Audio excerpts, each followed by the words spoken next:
The Art of Listening. Erich Fromm. Content. Part 1. Factors leading to patient's change in analytic treatment. 1. Curing factors according to Sigmund Freud and my critique. 2. Benign and malignant neuroses, with a case history of benign neurosis. 3. Constitutional and other factors for cure. Part 2. Therapeutic aspects of psychoanalysis. 4. What is psychoanalysis? The aim of psychoanalysis. Sigmund Freud's therapeutic aim and my critique on it. Freud's concept of the child and my critique on it. The relevance of childhood experiences for the therapeutic practice. Therapeutic practice and the relevance of psychoanalysis. Harry Stack Sullivan's contribution to the psychoanalytic concept of man diseases of our time as challenge to psychoanalysis. 5. Preconditions for therapeutic cure. The ability for psychic growth. The individual's responsibility for psychic growth. The ability to experience reality by oneself. The molding impact of society and culture. The dynamics of psychic development and man's freedom. 6. Factors leading to therapeutic effect. 7. About the therapeutic relationship. The relation between analyst and analysand. Preconditions of the psychoanalyst. Dealing with the patient. 8. Functions and methods of the psychoanalytic process. Mobilizing unconscious energies and showing alternative. Sublimation, satisfaction or renunciation of sexual strivings. About the recognition of resistance. Transference, countertransference, and the real relation. Remarks on working with dreams. 9. Christian. A case history with remarks on therapeutic method and on understanding dreams, the first 3 sessions and the first dream. The second month of therapy and the second dream. The following months and the third dream. The fourth dream and some general consideration about this therapy. 10. Specified methods to cure modern character neuroses. Changing one's own action. Developing interest in the world. Learning to think critically. To know oneself and to get aware of one's unconscious. Becoming aware of one's body. To concentrate and meditate. To discover one's own narcissism. Analyzing oneself. Psychoanalytic technique, or the art of listening. Part 1. Factors leading to patient's change in analytic treatment. 1. Curing factors according to Sigmund Freud and my critique. When speaking about factors leading to analytic cure, I think the most important work written on the subject was Freud's paper Analysis, Terminable and Interminable, 1937, which is one of his most brilliant papers, and, if one could put it that way, one of his most courageous papers, although Freud never lacked in courage in any of his other work. It was written not long before his death, and in a way it is Freud's own last summarizing word about the effect of analytic cure. I first shall summarize briefly the main ideas of this paper and then, in the main part of this lecture, try to comment on it and possibly make some suggestions in connection with it. First of all, what is interesting in this paper is that Freud presents in it a theory of psychoanalysis which had not really changed since the early days. His concept of neurosis is that neurosis is a conflict between instinct and the ego. Either the ego is not strong enough or the instincts are too strong, but at any rate the ego is a dam. It is not capable of resisting the onrush of instinctual forces, and for this reason neurosis occurs. This is in line and consequent with his early theory, and he presented it also in its essence without trying to embellish or modify it. What follows from that is that analytic cure consists essentially in strengthening the ego, which in infancy was too weak, enabling it to cope now with instinctual forces, in a period in which the ego would be strong enough.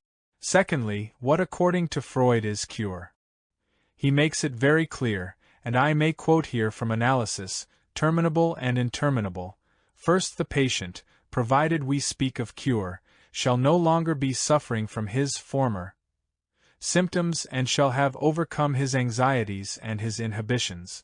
There is another very important condition. Freud does not assume that cure of the symptoms, disappearance of the symptoms per se constitutes cure. Only if the analyst is convinced that enough unconscious material has been brought to the surface which would explain why the symptoms have disappeared, naturally in terms of the theory. Only then can the analyst be convinced that the patient is cured and is not likely to have repetitions of his former symptoms. Actually, Freud speaks here of a taming of the instincts. The analytic process is a taming of the instincts or, as he also says, making the instincts more accessible to all the influences of the other trends in the ego. First, the instincts are brought to awareness because how can you tame them otherwise? And then in the analytic process the ego becomes stronger and gains the strength which it failed to acquire in childhood. Thirdly, what are the factors which Freud mentioned in this paper as determining the results of analysis, either cure or failure? He mentions 3 factors. First, the influence of traumas, secondly, the constitutional strength of the instincts, and thirdly, the alterations of the ego in the process of defense against the onrush of the instincts. An unfavorable prognosis, according to Freud, lies in the constitutional strength of the instincts, plus or combined with a modification, an unfavorable modification of the ego in the defense conflict. It is well known that for Freud the constitutional factor of the strength of instinct was a most important factor in his prognosis for a patient's cure in an illness. It is a strange thing that Freud throughout his work, from the early writings on until this very latest of his writings, emphasized the significance of constitutional factors, and that neither the Freudians nor the non-Freudians have done more than paying lip service at the very most to this idea which for Freud was very important. So, Freud says one unfavorable factor for cure is the constitutional strength of the instincts, even, he adds, if the ego is normally strong. Secondly, even the ego modification, he says, can be constitutional. In other words, he has a constitutional factor on 2 sides, on the side of the instincts and on the side of the ego. He has a further factor which is unfavorable, and that is that part of the resistance which is rooted in the death instinct. That, of course, is an addition which comes from his later theory. But naturally, in 1937, Freud would consider also that as one factor unfavorable to cure. What is the favorable condition for cure according to Freud? This is something which many people are not aware of when they think of Freud's theory, namely, that according to this paper of Freud's, the stronger the trauma the better are the chances for cure. I shall go into the question why this is so, and why I think this was so in Freud's own mind, although he does not talk too much about it. The person of the psychoanalyst is the other factor which hopefully is favorable to the cure. Freud makes here, in this last paper, a very interesting remark on the analytic situation which is worthwhile mentioning. The analyst, he says, must possess some kind of superiority so that in certain analytic situations he can act as a model for his patient, and in others as a teacher. And, finally, we must not forget that the analytic relationship is based on a love of truth, that is, on a recognition of reality, and that it precludes any kind of sham and deceit. I think that is a very important statement Freud made here very clearly. One last word about Freud's concept here, which he does not put explicitly but which is implicit and which goes through his whole work, if I understand it correctly. Freud always had a somewhat mechanistic view of the process of cure. Originally the view was, if one uncovers or discovers the repressed effects then the effect by becoming conscious gets out of the system, so to speak. This was called abreacting, and the model was a very mechanical one, like getting pus out of an inflamed spot and so on, and it was supposed to be quite natural, quite automatic, that this happened. Freud and many other analysts saw that this wasn't true because, if it were true, then the people who act out most their irrationality would be the healthiest ones because they would get the stuff out of their system, and they don't. So, Freud and other analysts gave up the theory. But this was replaced by the less explicit idea that the patient has insight, or, if you use another word, becomes aware of his unconscious reality, then his symptoms simply disappear. One does not really have to make a special effort, except the one to come, to free associate, and to go through the anxieties which this necessarily involves. But it is not a question of the patient's particular effort, particular will.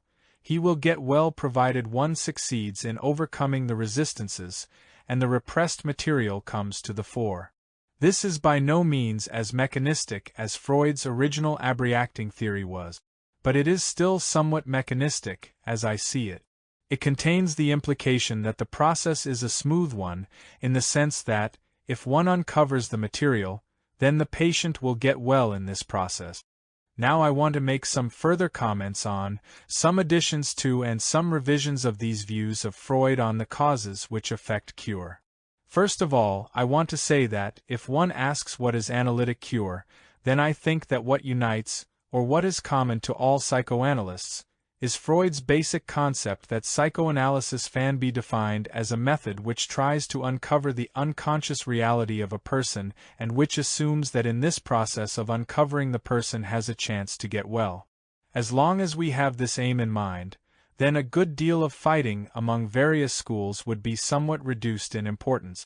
If one really has that in mind, one knows how very difficult and treacherous it is to find the unconscious reality in the person, and then one does not get so excited about the different ways in which one tries to do that, but one asks which way, which method, which approach is more conducive to this aim, which is the aim of all that can be called psychoanalysis. I would say that any therapeutic method which does not have that aim may be therapeutically very valuable. However, it has nothing to do with psychoanalysis, and I would make a clear-cut division right at this point. As to Freud's concept that analytic work is like reinforcing a dam against the onrush of the instincts, I don't want to argue against this point, because I think many things can be said in favor of it.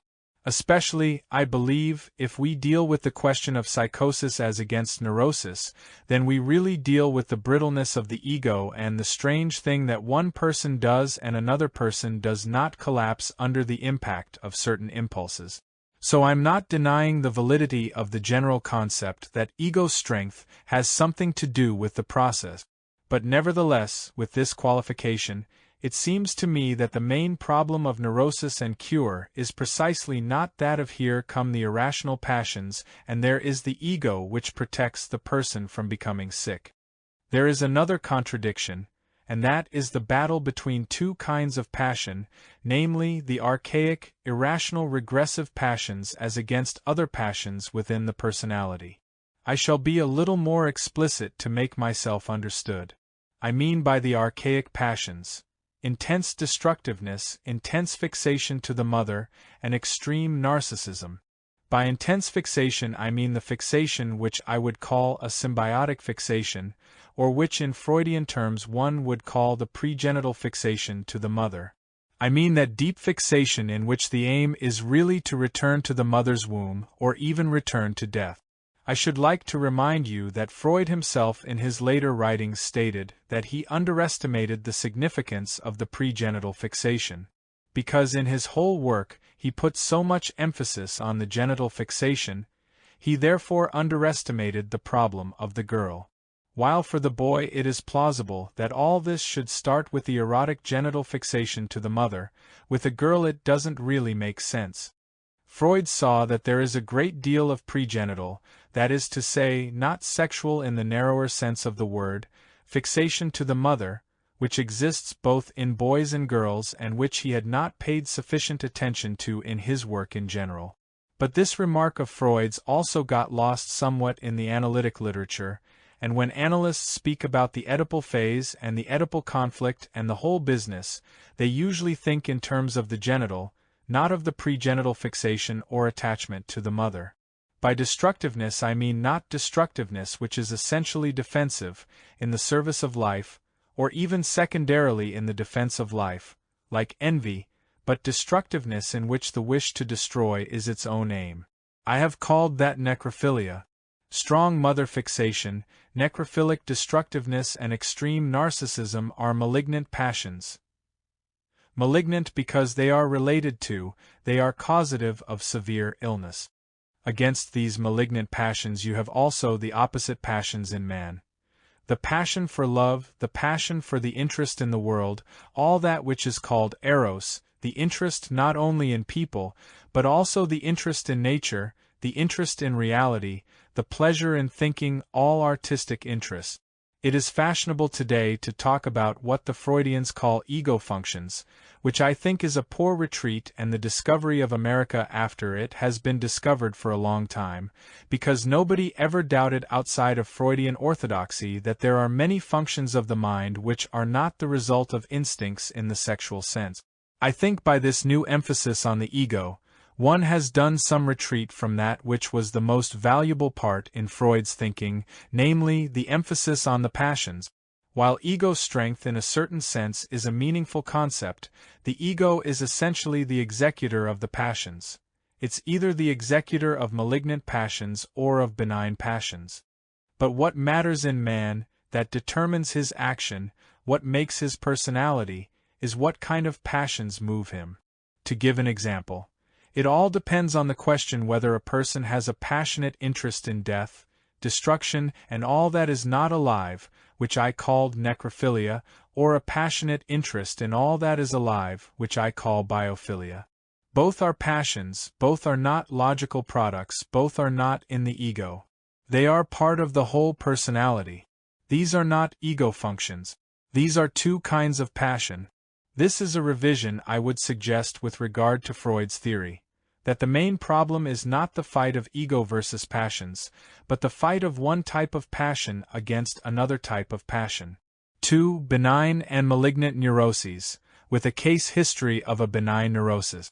Before I go on to the question, what is analytic cure or what are the factors leading to analytic cure, naturally one has to consider and to think about the question, what kinds of neurosis are there? There are many classifications of neurosis and many changes in the classification. Dr. Menninger has recently suggested that most of these classifications have no particular value, without really suggesting a new one which has one and which he recommends as an essential classifying concept. I would like to suggest the following classification. This is a very simple one in a way, and that is the difference between benign neurosis and malignant neurosis. A person suffers of a benign or light neurosis if he or she is not essentially seized by one of these malignant passions, but whose neurosis is due to severe traumata. Here I am entirely in agreement with what Freud said, namely, that the best chances for cure lie precisely in those neuroses where the patient suffers from the most severe trauma. The logic is that if a patient survives a severe trauma without becoming psychotic or showing forms of sickness which are exceedingly alarming, then indeed he or she shows that from a constitutional standpoint he or she has a lot of strength. In those cases of neurosis in which what I like to call the nucleus of the character structure is not severely damaged, that is to say, is not characterized by these severe regressions, these severe forms of malignant passions, I think their analysis has its best chances. Naturally, it requires work in which whatever the patient has repressed has to be clarified, has to come to consciousness, that is to say, the nature of the traumatic factors, the reactions of the patient to these traumatic factors, which have, as is very frequent, denied the real nature of the traumatic factor. I want to illustrate a benign neurosis with a short case history of a Mexican woman. She is unmarried, about 25 years old, her symptom is homosexuality. Since the age of 18, she has only had homosexual relationships with other girls. At the point where she comes to the analyst, she has a homosexual relationship with a cabaret singer, goes every night to hear her friend, gets drunk, is depressed, tries to get out of this vicious circle, and yet submits to this friend, who treats her abominably. Nevertheless, she is so frightened to leave her, she is so intimidated by the threat of the other woman to leave her, that she stays on. Now, that's rather a bad picture.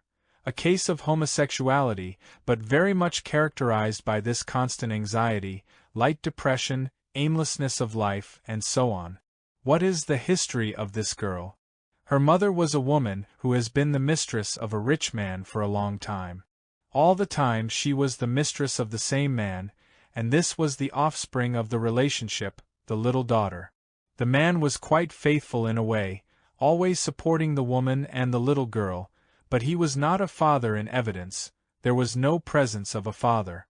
The mother, however, was an utterly scheming mother who only used this little girl to get money out of the father.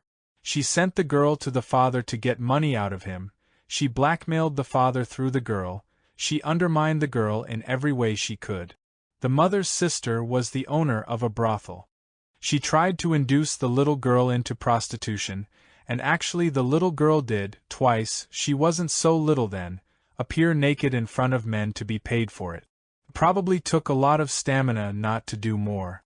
But she was terribly embarrassed because, you can imagine, the children of the block, what names they called her, being quite openly not only a girl without a father, but also the niece of the owner of the brothel.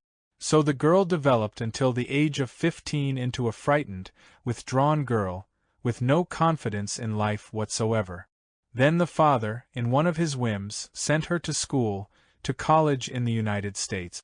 One can imagine the sudden change of scenery for this little girl, coming to a rather elegant college in the United States, and there was a girl who kind of liked her and was affectionate to her, and they started a homosexual affair.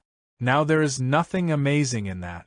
I think it's quite normal that a girl so frightened, with a past like that, would start a sexual affair with anyone, man, woman or animal, who shows real affection.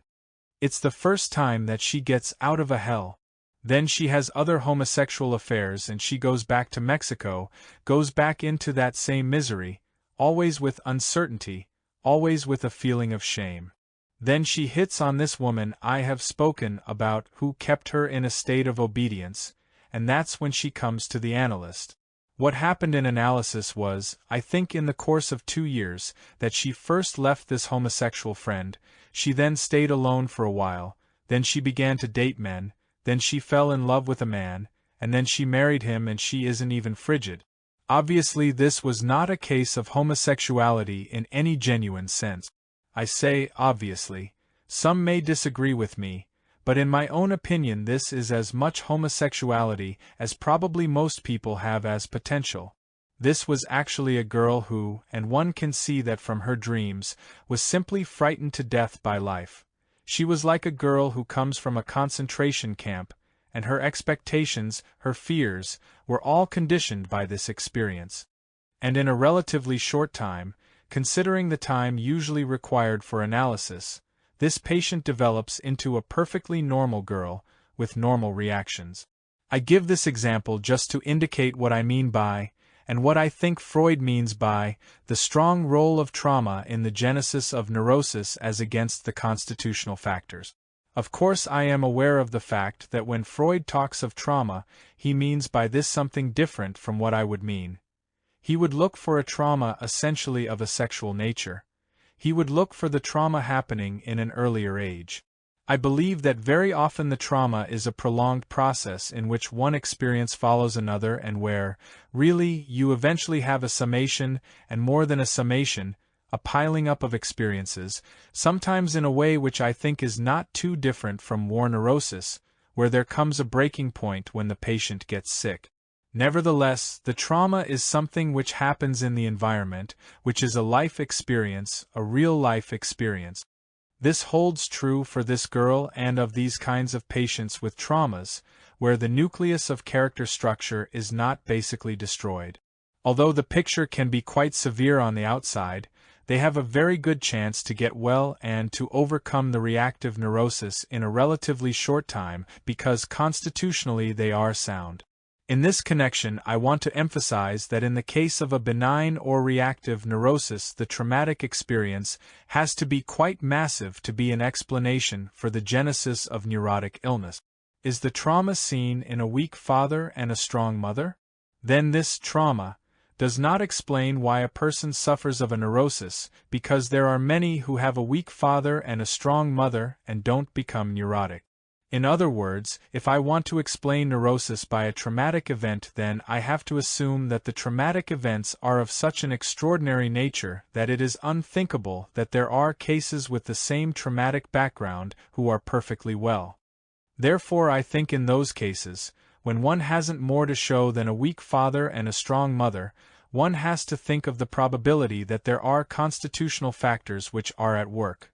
that is to say, factors which make this person prone to neurosis and in which the role of the weak father and the role of the strong mother could become traumatic only because the constitutional factor tended to neurosis. Under ideal conditions, such a person might not have become ill. I'm not willing to accept the assumption that one person becomes very sick and that all my explanation is one which holds true for so many others who didn't become very sick. You find a family of 8 children and one is sick and the rest aren't. Usually the rationale is, yes, but he was the first one, the second one, the middle one, God knows what. That's why his experience was different from the experience of all others. That is very nice for those who like to comfort themselves that they have discovered the trauma, but to me it is very loose thinking.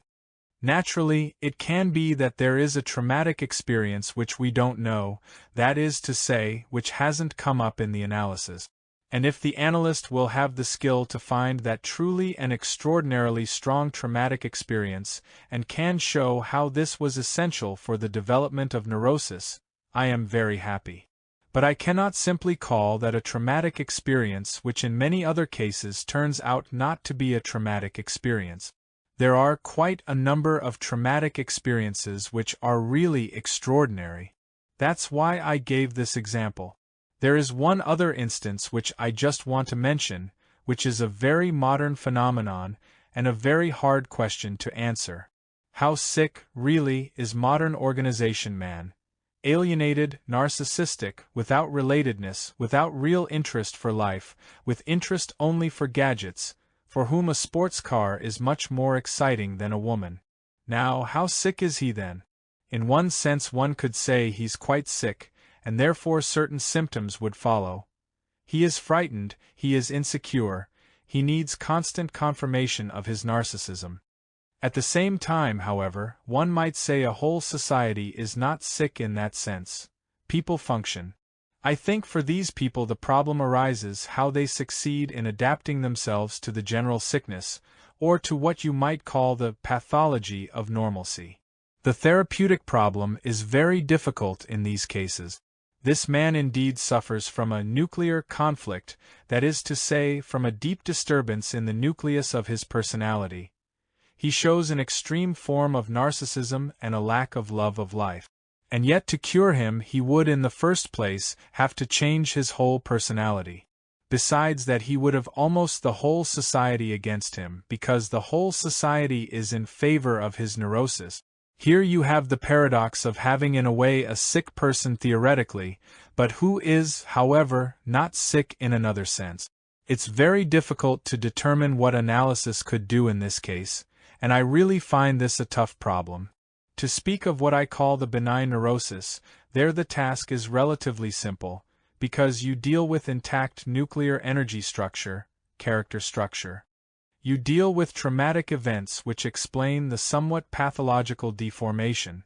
In the atmosphere of analysis, both in the sense of bringing out the unconscious plus the help which the therapeutic relation to the analyst is, these people have a very good chance to get well.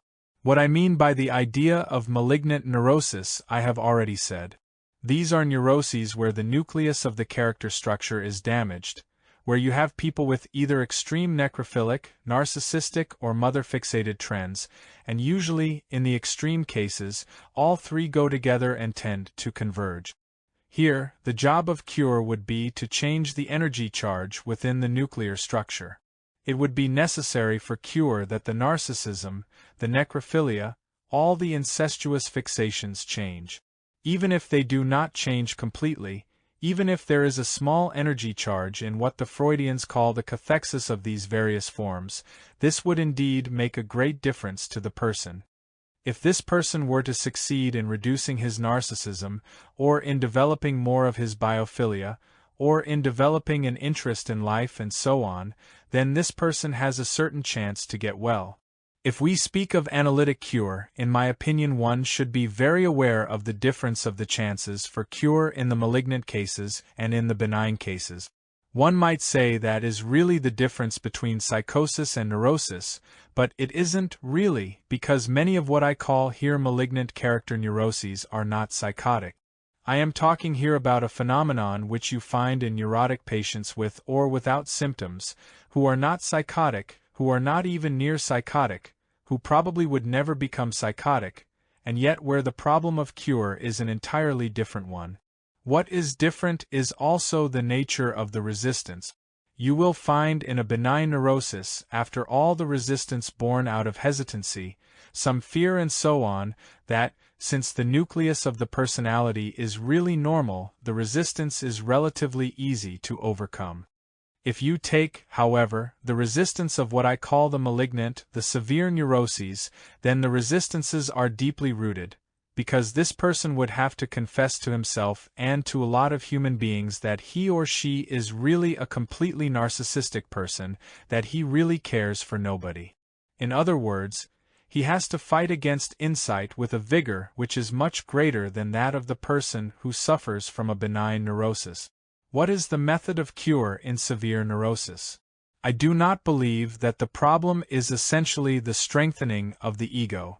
I believe the problem of cure lies in the following: that the patient confronts the irrational archaic part of his personality with his own sane, adult, normal part, and that this very confrontation creates conflict.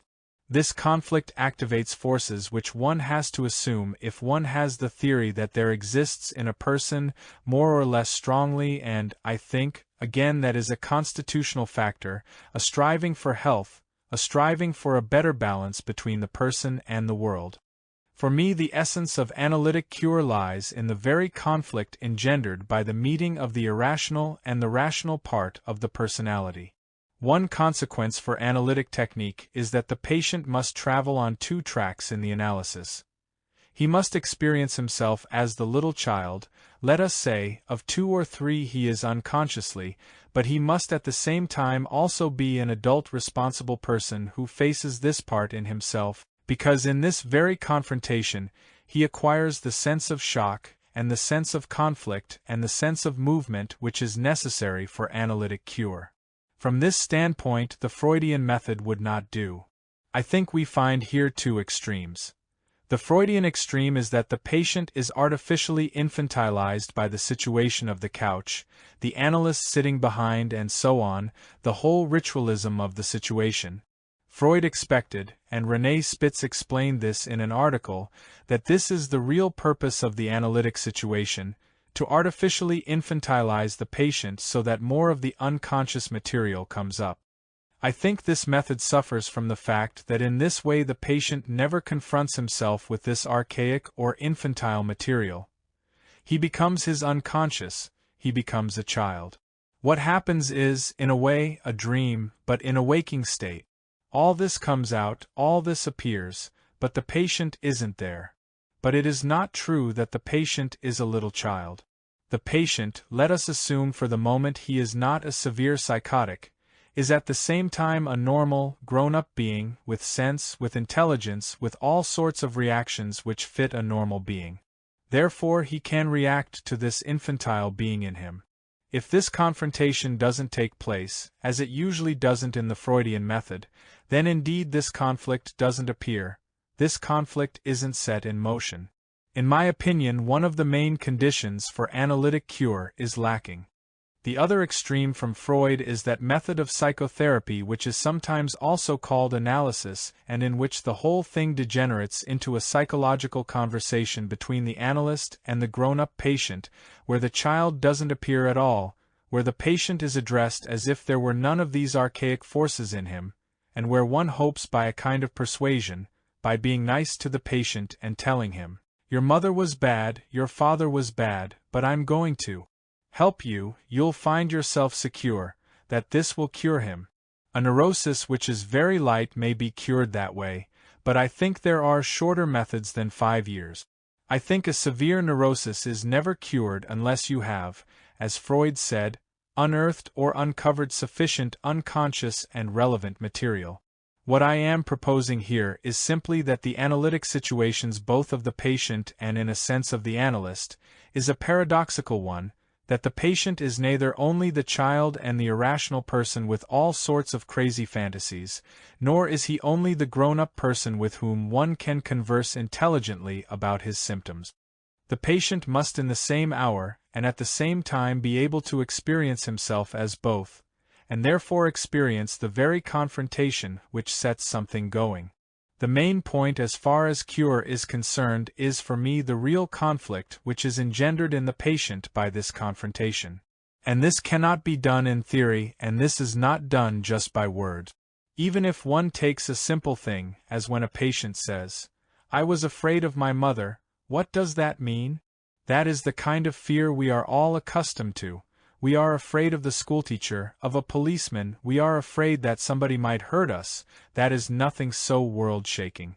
But maybe what the patient means when he says he was afraid of his mother can be described, let us say, in these terms.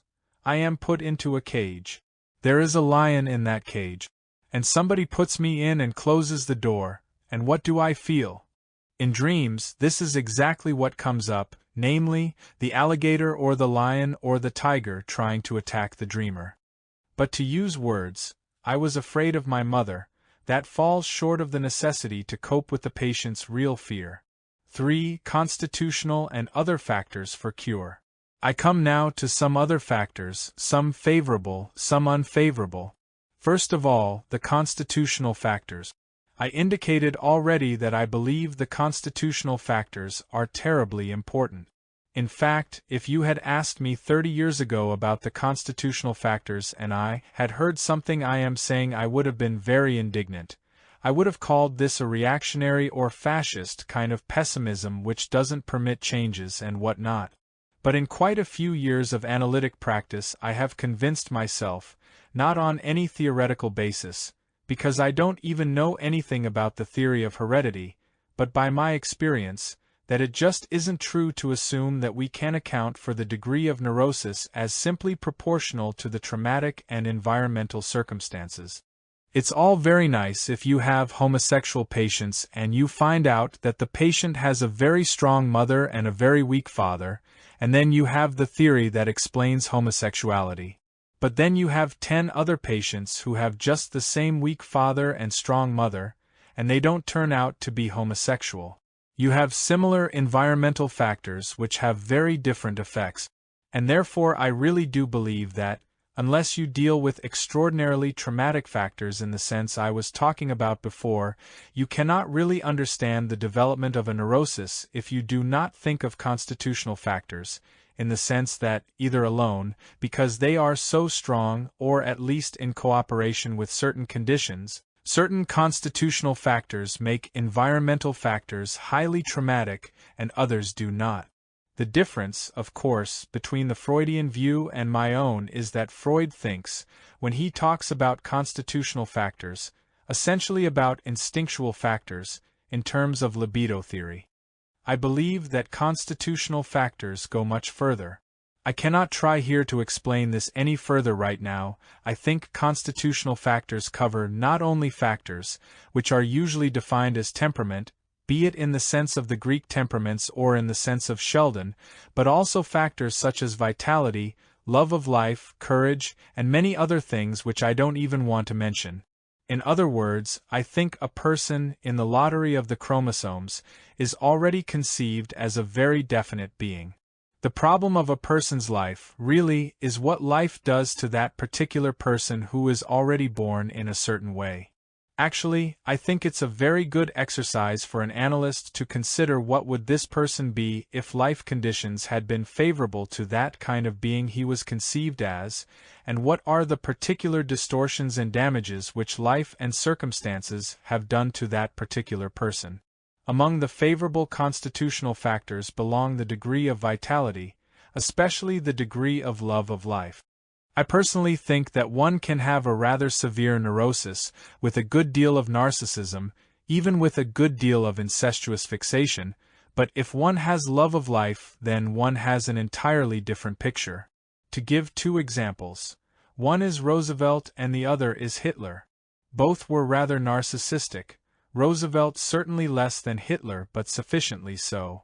Both were rather mother-fixated, probably Hitler in a more malignant and profound way than Roosevelt. But the decisive difference was that Roosevelt was a man full of love of life, and Hitler was a man full of love of death, whose aim was destruction, an aim which wasn't even conscious, because for many years he believed that his aim was salvation. But his aim was really destruction, and everything that led to destruction attracted him. Here you see two personalities where you might say the factor of narcissism and the factor of mother fixation, while different, were markedly present. But what was entirely different was the relative amount of biophilia and necrophilia. If I see a patient who might be quite sick, but I see lots of biophilia, I am quite optimistic. If I see in addition to everything else very little biophilia but a good deal of necrophilia, I am prognostically quite pessimistic. There are other factors which make for success or failure which I just want to mention briefly. They are not constitutional factors, and I think they can be tested pretty much in the first 5 or 10 sessions of the analysis. One is whether a patient has really reached the bottom of his suffering. I know of one psychotherapist who only takes patients who have gone through every method of therapy which it is possible to find in the United States, and if no other method has worked, he accepts the patient. That, of course, could be a very nice alibi for his own failure, but in this case it is really a test, namely, that the patient has gone to the bottom of his suffering. I think it's very important to find that out. Sullivan used to stress this point very much, although in slightly different terms. The patient has to prove why he needs treatment. And by that he didn't mean the patient has to give a theory of his illness, or anything like that. Obviously he didn't mean that. He meant the patient must not come with the idea, "Well, I'm sick. You are a professional who promises to cure sick people, here I am. If I were to put anything on the wall of my office, I would put a statement which says, 'Being here is not enough.'" Thus the first task of analysis is very important, to help the patient be unhappy rather than to encourage him. In fact, any encouragement which tries to mitigate, to soften his suffering, is definitely not indicated. It is definitely bad for the further progress of the analysis. I don't think anyone has really enough initiative, enough impulse, to make the tremendous effort required by analysis, if we really mean analysis, unless he is aware of the maximum suffering which is in him. And that is not at all a bad state to be in. It's a much better state than to be in a shadowy land where one neither suffers nor is happy. Suffering is at least a very real feeling and is a part of life. Not to be aware of suffering and to watch television or something is neither here nor there. Secondly, another condition is that the patient acquires or has some idea of what his life ought to be, or could be, some vision of what he wants. I have heard of patients who have come to an analyst because they couldn't write poetry. That's a little exceptional, although not so rare as one might think. But many patients come because they are not happy. It's just not enough not to be happy. And if a patient were to tell me he wants to be analyzed because he is unhappy, I would say, well, most people aren't happy. That isn't quite enough to spend years on a very energetic and troublesome and difficult work with one person. To have an idea of what one wants in life is not a matter of education and also not a matter of cleverness. It might very well be that the patient never had a vision of his life. In spite of our overwhelming education systems, people don't get in it many ideas of what they want in life. But nevertheless I think it is a task of the analysts also in the beginning of the analysis, to test whether the patient is capable of having some idea of what else life could mean except being happier. There are many words which patients in the big cities of the United States use. They want to express themselves and all that. Well, this is just phraseology. If somebody dabbles in music and likes hi-fi in this, that, or the other, these are just phrases. I think the analyst must not be satisfied with these phrases, but must get down to reality. What is really the intention of this person, not theoretically, but what does he or she really want? What is he or she coming for? Another important factor is the patient's seriousness. You find many narcissistic people who go into analysis solely for the reason that they like to talk about themselves. In fact, where else can you do that? Neither one's wife nor one's friends nor one's children will listen by the hour to one's talking about oneself, what I did yesterday, and why I did it, and so on. Even the bartender will not listen that long, because there are other customers. So one pays $35, or whatever the fee is, and one has a man who listens to my talking about myself all the time. Of course I have to catch on, as a patient, that I have to talk about psychologically relevant topics. So I must not talk about pictures and paintings and music. I must talk about myself, and why I didn't like my husband or my wife, and why I did like him or her, or what not. Now, that also must be excluded, because that is no sufficient reason for an analyst, although it's a good reason to make money. Another factor very closely related to this one is the patient's capacity eventually to differentiate between banality and reality. The conversation of most people, I think, is banal. The best example I could give of banality are the editorials of the New York Times, if you'll forgive me.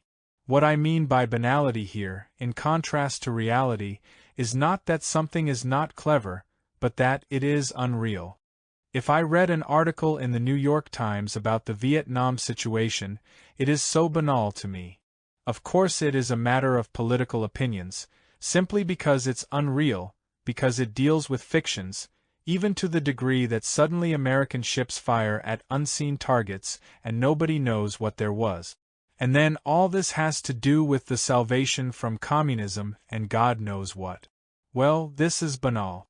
Similarly, the way people talk about their personal lives is banal, because they usually talk about unreal things. My husband did this or did that, or he got a promotion or he didn't get a promotion, and I should have called my boyfriend or I shouldn't. This is all banal because it doesn't touch upon anything real, it touches only upon rationalizations. Another factor is the life circumstances of the patient. How much neurosis he can successfully get by, that depends entirely on the situation. A salesman may get by with a form of neurosis with which a college professor might not get by. I don't mean because of a difference of cultural level, but simply because a certain type of highly narcissistic, aggressive behavior wouldn't do in a small college, they would throw him out. But if he's a salesman, he may be extremely successful. Sometimes patients say, "Well, doctor, I just can't go on with that," and my standard answer to that gambit is, "Well, I don't see why you can't. You have gone on with it for 30 years and many people, millions of people go on with that until the end of their days, so why you can I can't see. I could see why you wouldn't want to, but I need some proof why you don't want to or that you don't want to." But "you can't" is simply not true, that's also phraseology. The point which I want to stress most is the active participation of the patient. And here I come back to what I said before. I don't think anybody gets well by talking and not even by revealing his unconscious, just as little as anybody achieves anything of importance without making a very great effort and without making sacrifices, without risking, without going, if I could use symbolic language which often appears in dreams, through the many tunnels which one has to pass through in the course of life. That means periods when one finds oneself in the dark, periods where one is frightened, and yet where one has faith that there is another side of the tunnel, that there will be light. I think in this process the personality of the analyst is very important, namely, whether he is good company and whether he is able to do what a good mountain guide does, who doesn't carry his client up the mountain, but sometimes tells him, "This is a better road," and sometimes even uses his hand to give him a little push, but that is all he can do. This brings me to the last point, the personality of the analyst. One could certainly give a lecture on that, but I just want to make a very few points. Freud already made one very important point, namely, the absence of sham and deception. There should be something in the analytic attitude and in the analytic atmosphere by which from the very first moment the patient experiences that this is a world which is different from the one he usually experiences. It's a world of reality, and that means a world of truth, truthfulness, without sham, that's all that reality is. Secondly, he should experience that he is not supposed to talk banalities, and that the analyst will call his attention to it, and that the analyst doesn't talk banalities, either. In order to do this, of course, the analyst must know the difference between banality and non-banality, and that is rather difficult, especially in the world in which we live. Another very important condition for the analyst is the absence of sentimentality. One doesn't cure a sick person by being kind, either in medicine or in psychotherapy. That may sound harsh to some, and I am sure I will be quoted for utter ruthlessness towards the patient, for lack of compassion and authoritarianism, and what not. Well, that may be so. It's not my own experience of what I'm doing or my own experience with a patient, because there is something quite different from sentimentality, and that is one of the essential conditions to analyze, to experience in oneself what the patient is talking about. If I cannot experience in myself what it means to be schizophrenic or depressed or sadistic or narcissistic or frightened to death, even though I can experience that in smaller doses than the patient's, then I just don't know what the patient is talking about. And if I don't make that attempt, then I think I'm not in touch with the patient. There may be some people who have idiosyncrasies towards certain things. I remember Sullivan used to say that an anxiety-ridden patient never came to his office a second time because he just had no sympathy nor empathy for this kind of thing. Well, that's perfectly all right. Then one just doesn't take this kind of patient, and one is a very good therapist for those patients with whom one can feel what they feel. It is a basic requirement of analysis to feel what the patient feels. That's the reason why there is no better analysis for analysts than analyzing other people, because in the process of analyzing other people there is almost nothing which is in the analyst that doesn't come up, that isn't touched, provided he or she tries to experience what the patient experiences. If he or she thinks, well, the patient is a poor sick guy because he pays, then of course he remains intellectual and he never is convincing to the patient. The result of this attitude is that indeed one is not sentimental with a patient, but one is not lacking in compassion, because one has a deep feeling that nothing that happens to the patient is not also happening in oneself. There is no capacity to be judgmental or to be moralistic or to be indignant about the patient once one experiences what is happening to the patient as one's own. And if one doesn't experience this as one's own, then I don't think one understands it. In the natural sciences you can put the material on the table, and there it is, and you can see it and you can measure it. In the analytic situation, it's not enough that the patient puts it on the table, because for me it's not a fact as long as I cannot see it in myself as something which is real. Finally, it is very important to see the patient as the hero of a drama and not to see him as a summation of complexes. And, actually, every human being is the hero of a drama. I don't mean that in any sentimental fashion. Here is a person born with certain gifts, and usually he fails, and his life is a tremendous struggle to make something out of that which he is born with, fighting against tremendous handicap. Even the most banal person in one sense, looking at it from the outside, is exceedingly interesting once you see him as that person, as that living substance which was thrown into the world at a place not desired by him nor known to him, and is fighting in some way his way through. Actually, the great writer is characterized precisely by the fact that he can show a person who is banal in one sense and yet who is a hero in the sense in which the artist sees him. Just to take one example, the figures of Balzac, most of them are not interesting, and yet they become terribly interesting by the power of the artist.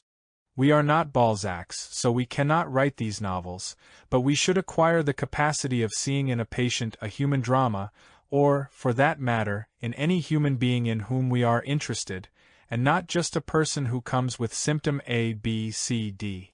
In concluding, I want to say something about prognosis. I believe that in what I call the benign neuroses there is a very good chance of cure. In the malignant neuroses the chances are not very good.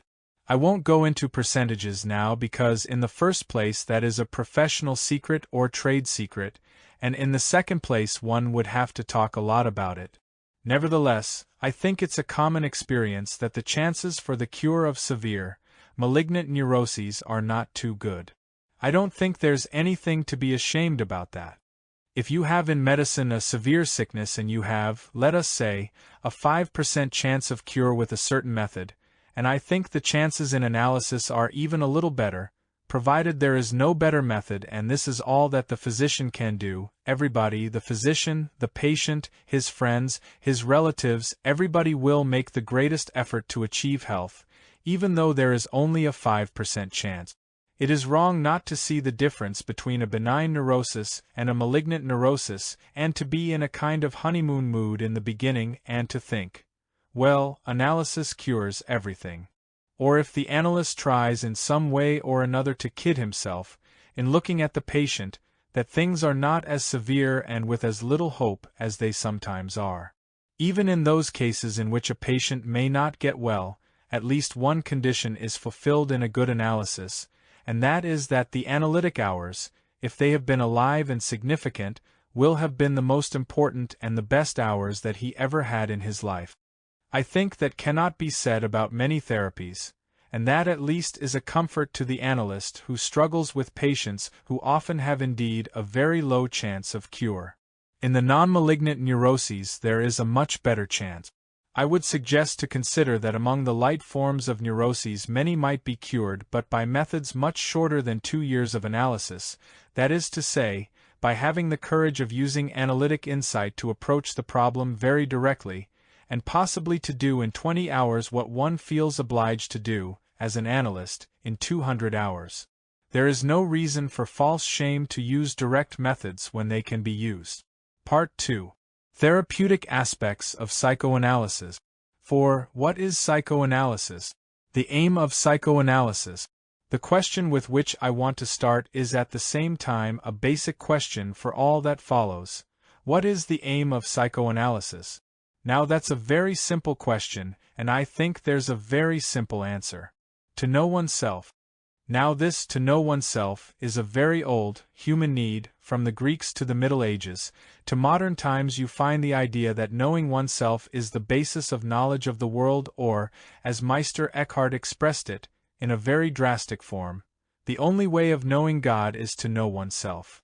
This is one of the oldest human aspirations. And it is indeed an aspiration or an aim which has its roots in very objective factors. How is to know the world?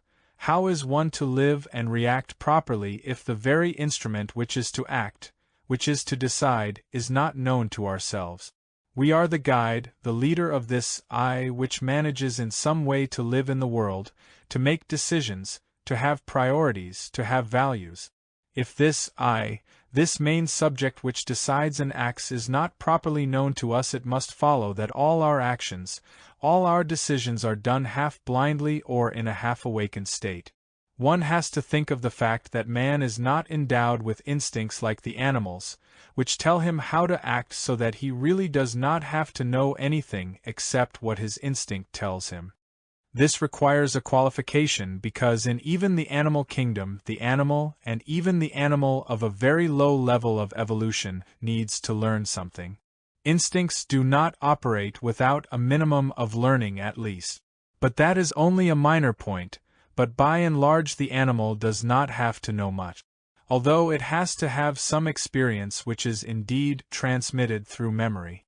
But man has to know everything in order to decide.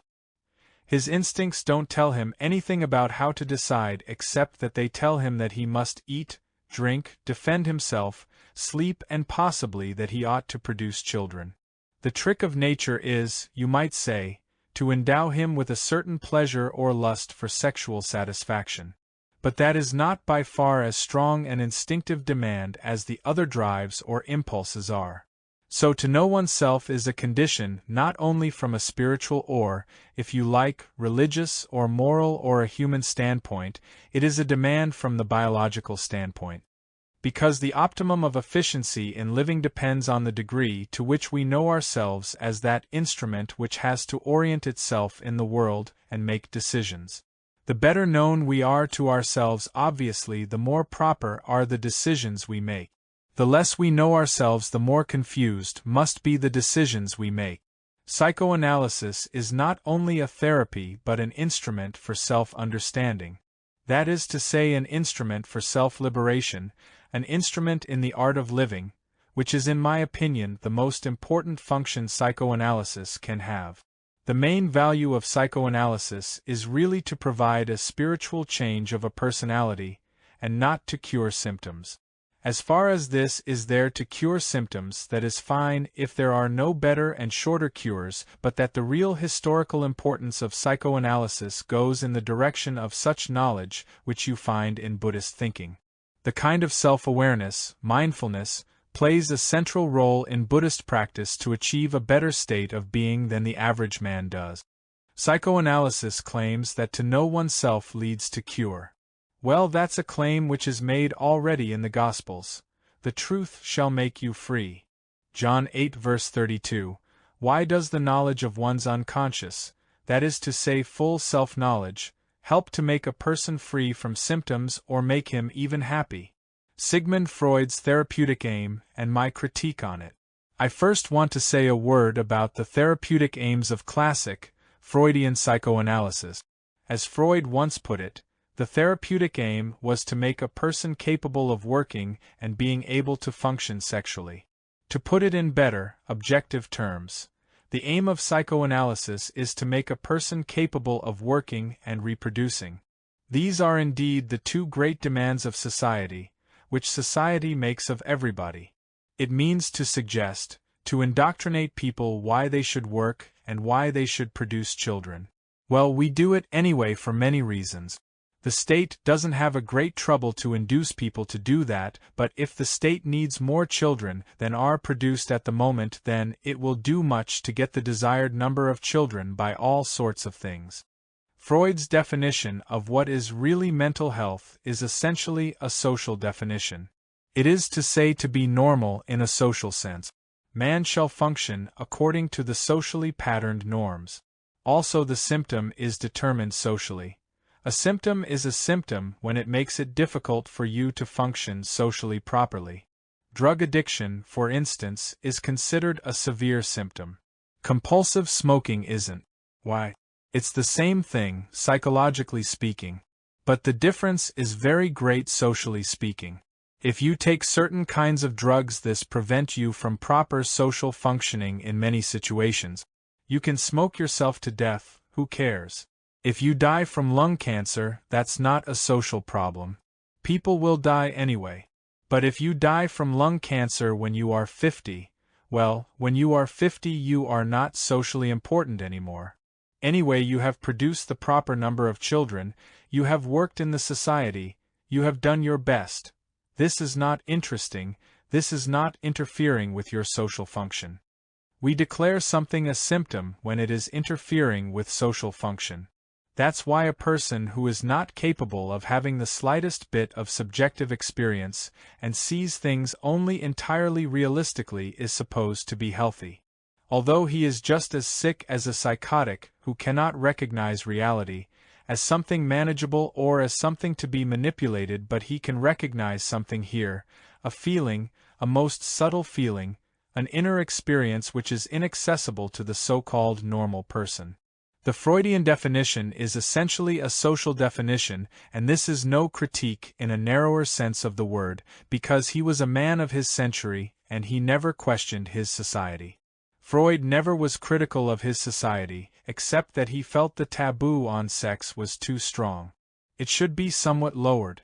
Freud himself was a very prudish man, exceedingly prudish, and he would have been certainly exceedingly shocked to see the kind of sexual behavior now which is allegedly the result of his teaching. In reality it isn't. Freud has little to do with that. The present sexual behavior is part of general consumerism. How did Freud give reasons for the goals of psychoanalysis he set? To put it simply, according to Freud, that what cures is related to an event in early childhood. This event is repressed. Because it is repressed it still operates. By the so-called repetition compulsion the person is bound to this early event in such a way that it does not only operate because of its inertia, because it is there, it has never ceased to work, but also because by the repetition compulsion the person is compelled to repeat the same pattern again and again. If this pattern is brought to consciousness, then so to speak its energy is experienced fully, recalled but not only, as Freud soon saw, intellectually but effectively. If that what he called working through happens, then the force of this trauma is broken and the person is free from this repressed influence. I have grave doubts about the validity of this theory. First, I want to tell you of a personal experience that I had when I was a student at the Psychoanalytic Institute in Berlin from 1928 to 1930. One day our professors had a long discussion. The students were usually present. How often it happens that a patient really remembers his early traumatic experiences. The majority of them said that was very rare. I was very startled. I was a good, faithful student. I believed in it, and suddenly I hear that the very thing which is supposed to be the basis of cure happens so rarely. Of course the professors had their way out. It was said that the trauma reappears in the transference, but I won't go into that now. The trauma, in my opinion, is indeed quite rare, and it is indeed usually one single experience. It has to be really quite extraordinarily traumatic to have a strong effect. But many things which are said to be traumatic, namely that the father beat the boy once, at the age of 3, when he was very furious, for heaven's sake, that's not a traumatic event.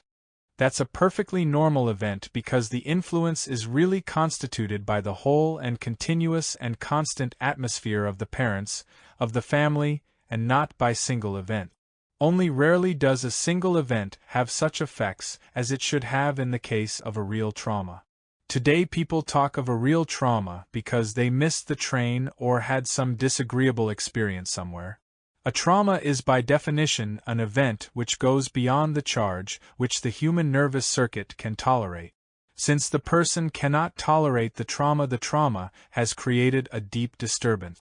But most traumata in this sense are very rare, and what is often called a trauma then is really all those things which happen in life and which have little influence.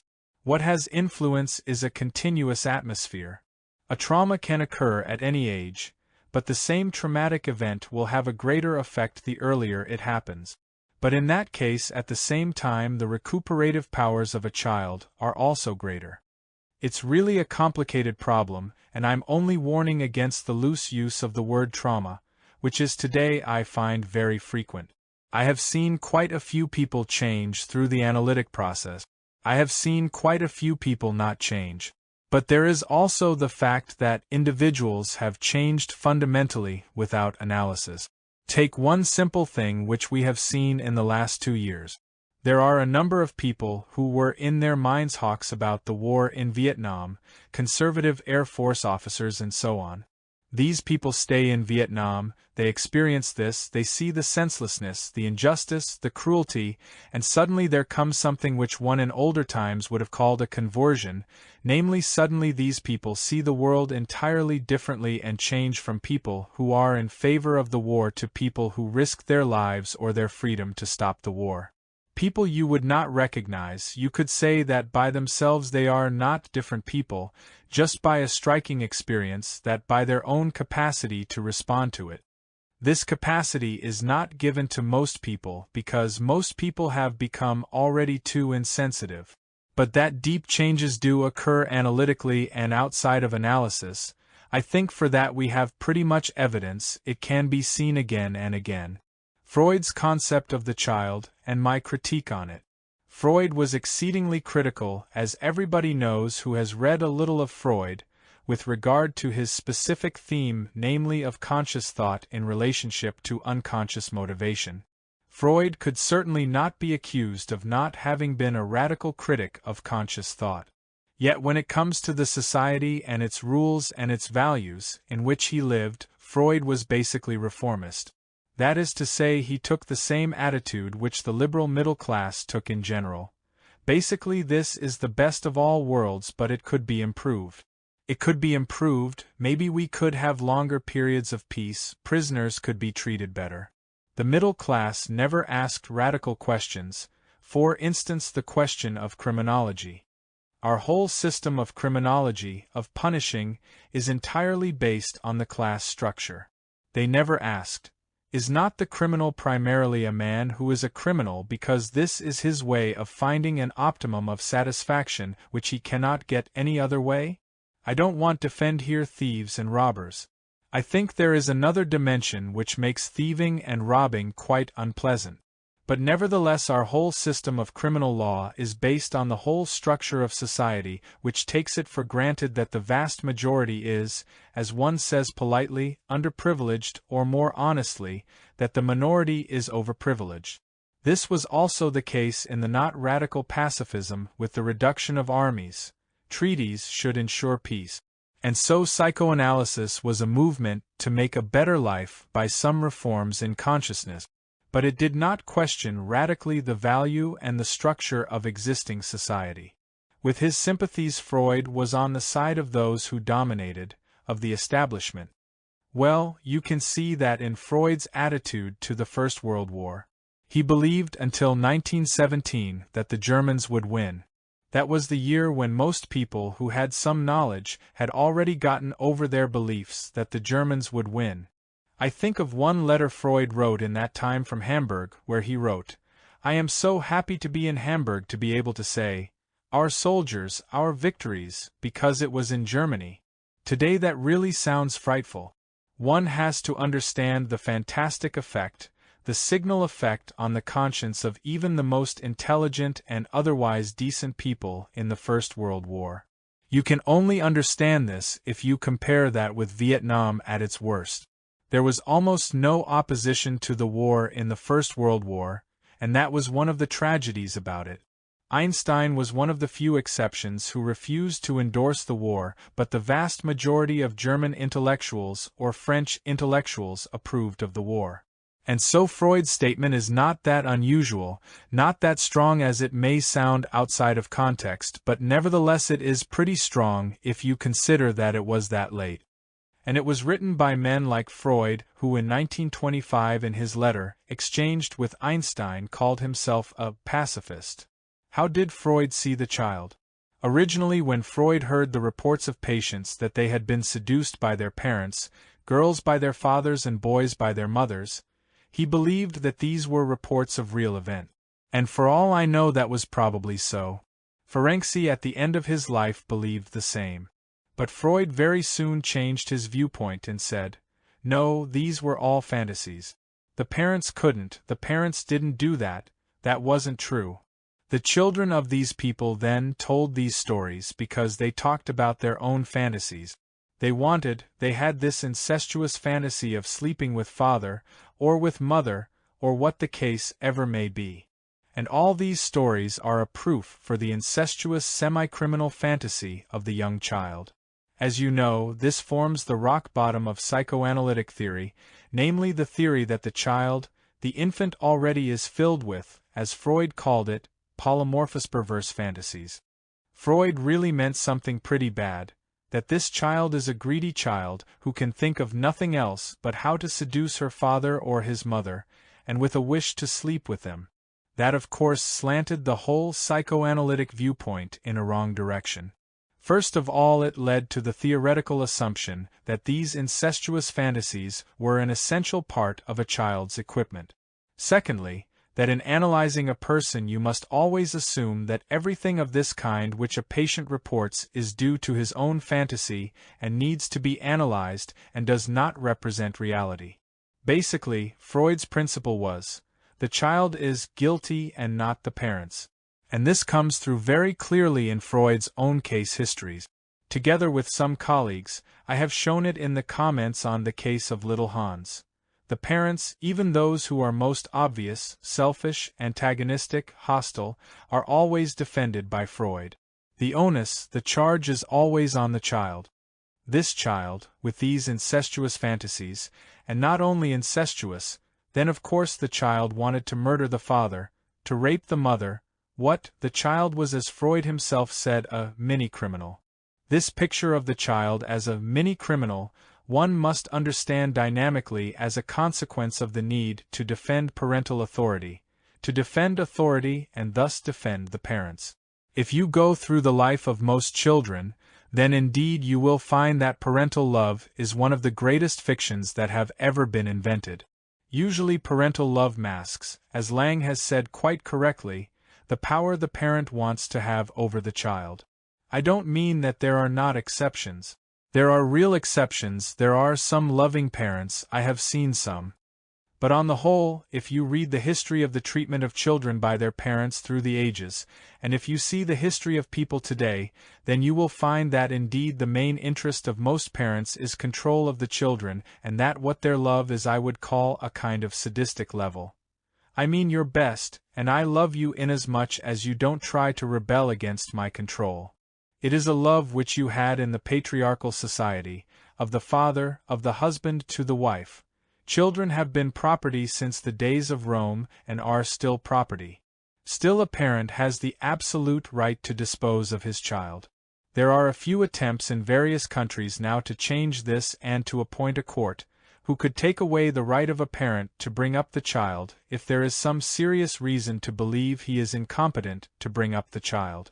This is all so much eyewash because until a court decides that parents are incompetent, the judges are parents themselves and are just as incompetent, so how could they decide that? Aside from the rather semi-instinctive and somewhat narcissistic love of mothers for their infants, up to the age when they show the first signs of their own will, from then on the tendency to control and to possess is dominating. For most people, their own sense of power, of control, of having importance, of moving something, of the feeling that they have something to say is by having children. Therefore, what I am saying is no malicious picture of parents, it's very natural. You see, the British upper class by and large didn't give a damn about their children. The upper class in Europe, they had their gouvernantes, their governesses and so on. The mothers didn't care a hoot about their children, because there were plenty of other satisfactions in life. They were having their love affairs, they were having their parties, they were interested, in England, in their horses and so on. Children are looked at as possession, as long as in people the wish to have is the dominant quality of their character structure. There are people in whom this wish to have is not dominant, but they are very rare today. So it is quite natural, for children are so accustomed to take that for granted because the whole society says that's natural. The consensus is from the Bible on. The Bible says a rebellious son must be stoned and killed. Well, we don't do that anymore, but what happened to a rebellious son in the 19th century was quite strong. If you analyze parental love, I would say by and large it's a human faculty, it's something very understandable, something with which one can feel great empathy, and even sorrow and compassion if you like. But nevertheless it is essentially in most people at best benign possessive, and a tremendous number of malignant possessive, that is to say beating, hurting in the many ways in which people are not even aware that they are hurting in the sense of dignity. Hurting the sense of pride, making the child which is so sensitive and at the same time so intelligent, feel he is a nincompoop. He is stupid. He doesn't understand.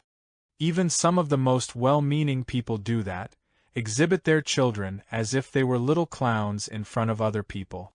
Everything under the sun is done to make a child feel inferior, to depress the state of self-confidence, of dignity, of freedom in a child.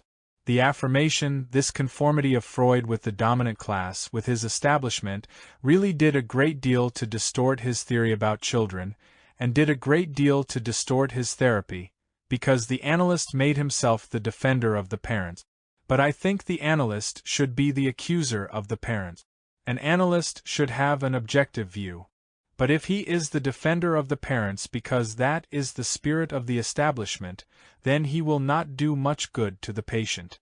To be more accurate, I should go a step further, adding one should not see just the whole family system but the whole social system, because the family is only a segment, is only a paradigm. When I said for Freud the child is guilty, I didn't mean the child is always innocent, and I didn't mean the parents are always guilty. I think in each case it is a matter of a total study to what extent the child also contributes to the reaction of the parent. For instance, some parents are just allergic to a certain type of children. Let us say a very sensitive mother, Somebody who is a little shy gets a boy who is aggressive, a little crude, and you can see that also at the age of 8 weeks. That's his temperament with which he is born. And she can't stand that child, she couldn't stand a person later on with his qualities. Well, that's just too bad. Because, you might say, he is not to be blamed. He is born the way he is, and the mother is not to be blamed either because she can't help it. There are children which are born terribly, there are some very arrogant. Freud was such a little boy. He was terribly arrogant towards his father. He wetted his bed and said to his father, "When I am grown up I'll buy you the nicest bed in the town." It didn't occur to him to be sorry and apologize as most children would do, but he was so sure of himself. Well, to some fathers this would make a boy intolerable, this kind of arrogance. In other words, the child contributes already some to the parent's reaction by his own being, and it is just a fiction to assume that it's one's own child, therefore it would be born as a child which is sympathetic to one. After all, it is the lottery of genes which plays here, and one doesn't always win in the lottery. And besides that, the child in the process also does many things which go beyond that, for which one can make the parents responsible. The relevance of childhood experiences for the therapeutic process. I am convinced that a great deal happens in the first 5 years which really are very important for the development of the person, but I think many other things happen later which are equally important, which may change things. For Freud, really the concept of repetition compulsion, that the main things happen in the first 5 years and then things are just repeated, that to me is too mechanistic a concept. I think nothing in life is repeated, only mechanical things can be repeated. And in all sorts of things which happen, things change, although I would put, if I could say that in parenthesis, a good deal of emphasis on the constitutional factor. Freud did that theoretically, he said so, but I think most analysts and especially the public thinks that what a person becomes is in fact a result of what his parents did to him. And then they get to this kind of sob story which you find so often in analysis. My father didn't love me, my mother didn't love me, my grandmother didn't love me, and so I am a nasty person. Well, that is very easy, so you give all the fault to the people around. In everybody's development you can demonstrate that there are certain elements in childhood which already lay the ground for later. But it is also a fact that later events either increase or fortify or weaken these elements. So you cannot say later events do not contribute. I look at this problem in that way, that early events do not determine a person but they incline him. That is to say, nothing that has happened earlier, I believe, necessarily determines a person but it inclines him, and the longer he goes on in this direction the more he is inclined, until you might say only by a miracle a change could still occur. It is the aim of psychoanalysis to arrive at an insight into the unconscious processes which the patient has right now. Psychoanalysis is not historical research per se. We want to take an X-ray of what goes on in the patient unconsciously now, that is to say behind his own back. That is our aim. Very often, however, the patient himself will understand this only if he can experience some re-experience, some childhood experiences, because they will really give flavor or specificity to something right now which he is not aware of. Sometimes that happens in transference, sometimes it happens in remembering something which he experienced as a child or even which he experienced in our lesson. We are full of these experiences. Sometimes it comes up in a dream. It happens that something comes up in a dream which happens 30 years ago when the patient was 17. But my aim is not historical research.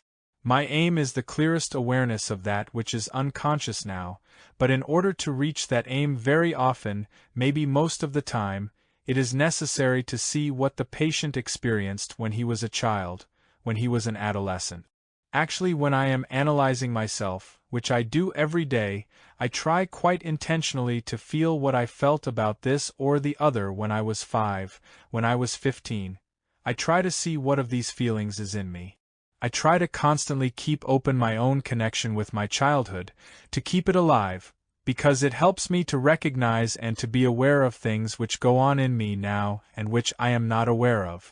The aim is not historical research. Freud's idea was that if you bring to consciousness, and not only to intellectual but to eventually affective consciousness, very important experiences of childhood, pathogenic experiences of childhood, then by this process the symptom disappears, to put it very briefly. What has become of that? In a great deal of psychoanalysis and in the mind of the public, it is what you might call a Freudian genetic explanation.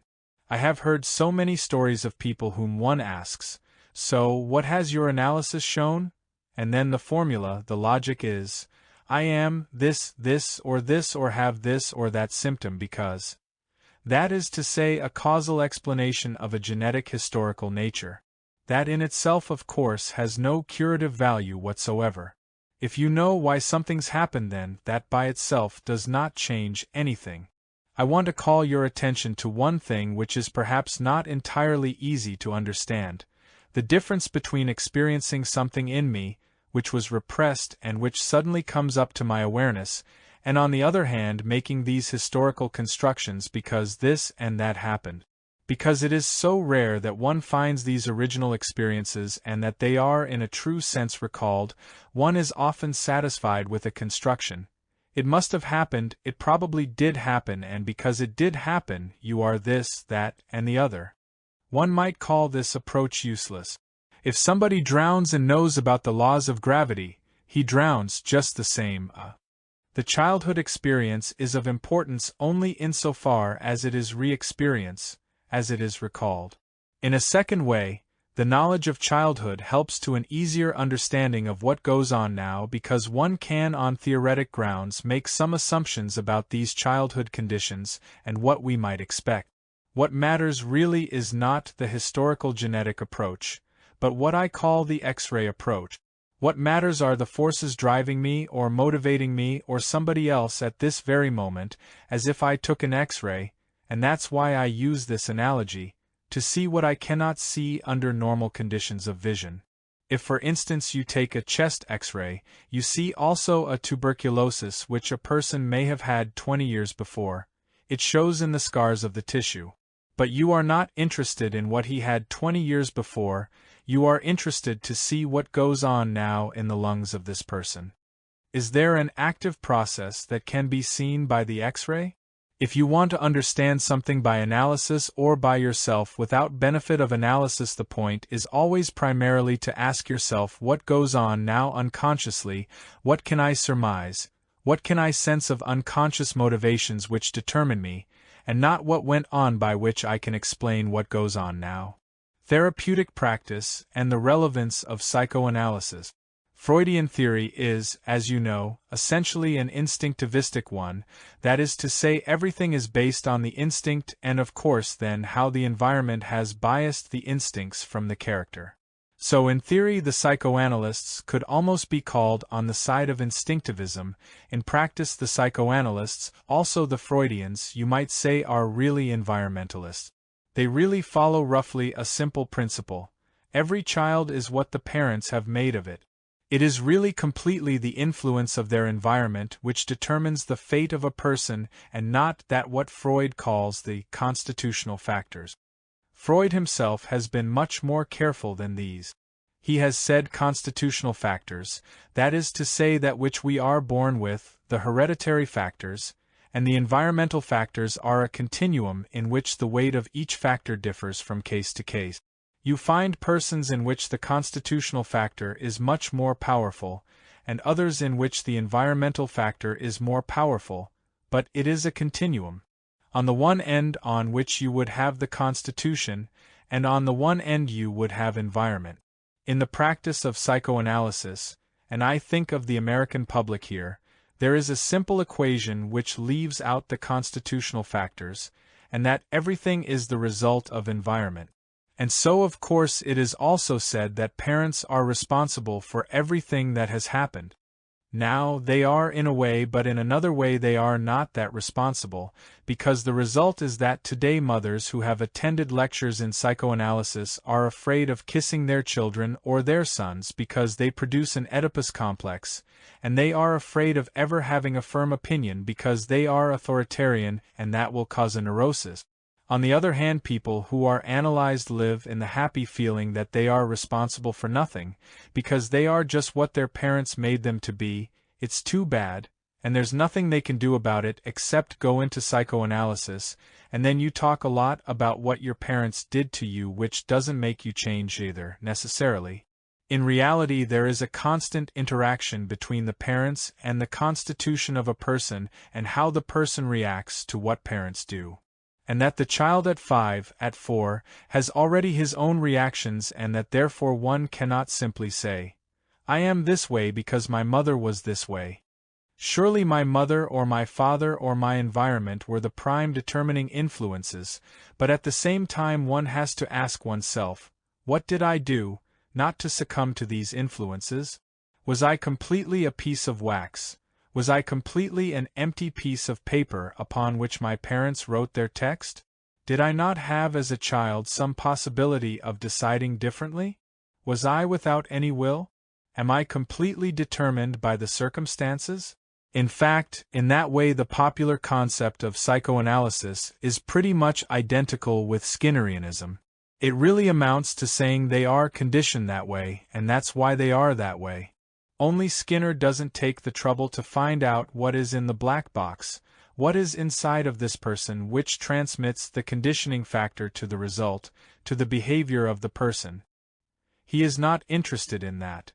He is not interested in many things anyway which are not pure manipulation of people. But if you add this theoretical viewpoint of the Freudian school, then it amounts to saying, well, we are conditioned that way, and well, you could describe the analytic process of Skinnerian standpoint then as a great attempt of deconditioning. The mother has said, I love you if you don't leave me, and the analyst says, you are a good patient if you leave her.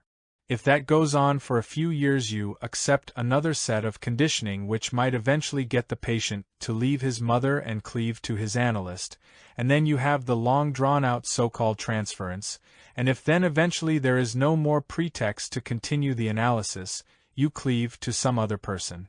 Many people marry, go from their mother to their wives, and that becomes a substitute, or they choose some other mother figure or authority figure.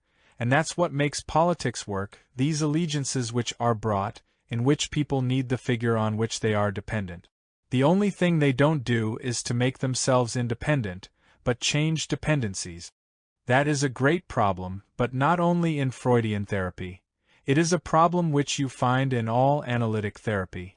This kind of emphasis on the conditioning factors which have made people the way they are lead more and more to neglect the real and important questions.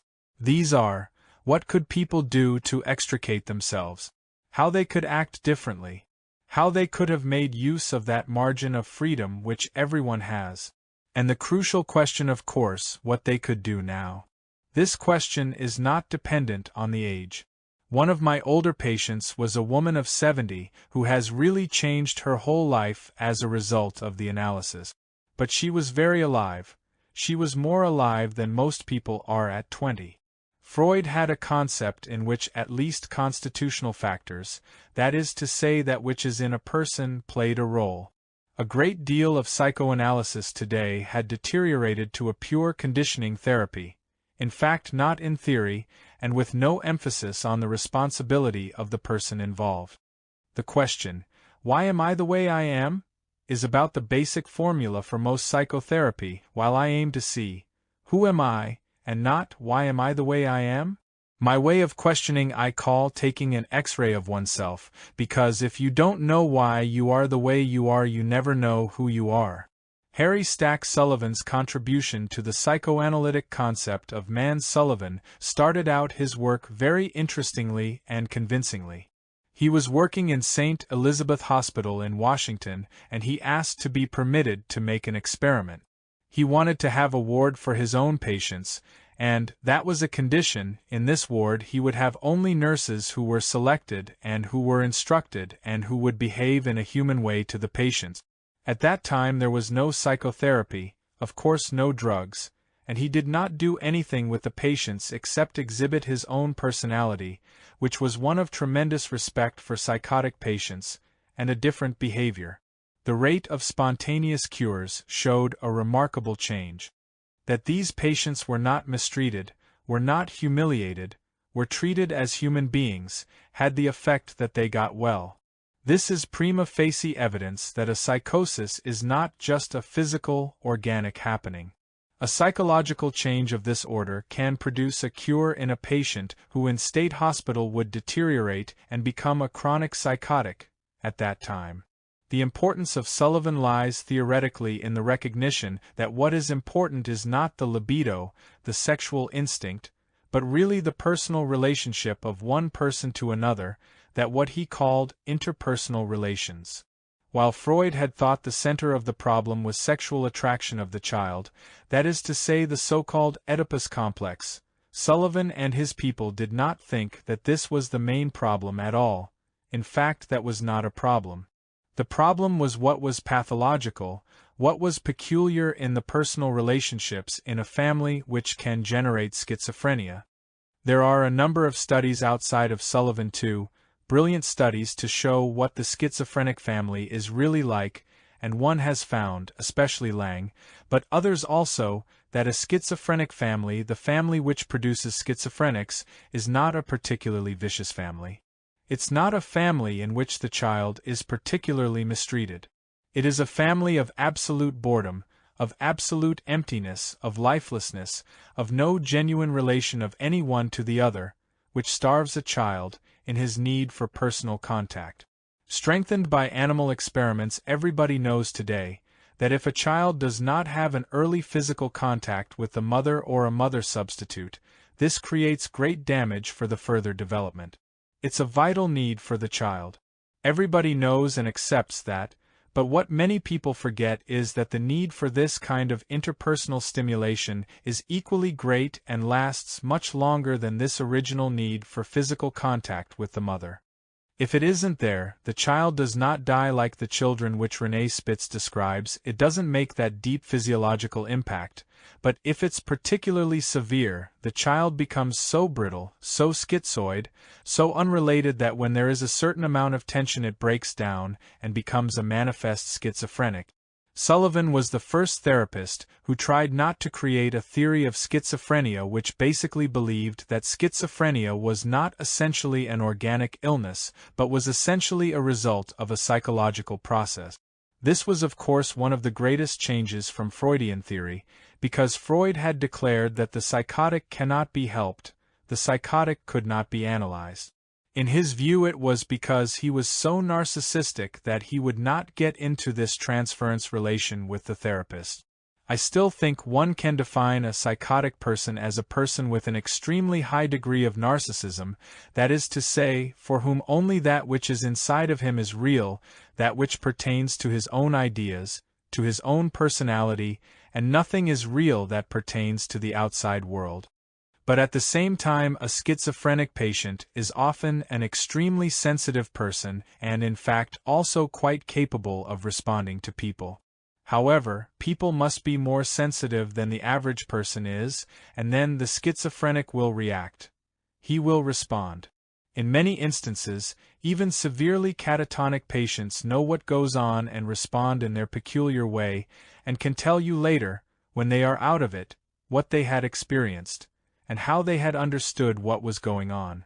Sullivan and this whole tradition is a very important new aspect of psychoanalysis, which for the first time gave the psychotic person the dignity of a full-fledged human being. It was after all only during the French Revolution that one had freed psychotic patients from their chains, and if you were to see some state hospitals today even, they are not chained, but still it isn't much better. The psychotic is still looked upon, also I would say by most conventional psychiatrists, as a nut, as a person entirely different, as somebody over there, and few psychiatrists have the capacity to sense that something of the schizophrenic is in every one of us. just as something of a manic depressed person is in every one of us. And certainly there is something of a paranoid person in any one of us.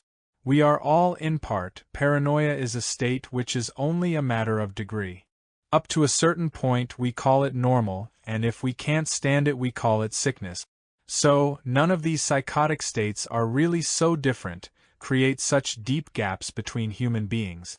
And a psychotic patient is not inhuman, dehumanized, different from the so-called normal patient. Diseases of our time as challenge to psychoanalysis. Traditionally, psychoanalysis essentially is understood as a therapeutic process of people who are sick. If I have a compulsion to doubt everything, an obsessional doubt, if I have a paralyzed arm psychogenetically, that is a solid symptom. Psychoanalysis is not the only method by which one can cure symptoms. I have been in Lourdes and I have seen many people who have been cured from paralysis and all sorts of severe symptoms by their faith in Lourdes. People really get cured, without any doubt. People today get cured by the many methods which are announced. There are all sorts of names, and if it's a matter of getting cured, then many of those methods are good. You can cure people also by terror. In the First World War, a German physician made an invention to heal soldiers who were shell-shocked out of fright and panic. The cure he used was to put them under a strong electric current in their bodies, which apparently really hurts very deeply. His name was Dr. Kaufmann. It was the Kaufmann treatment. That was medical, that was to cure.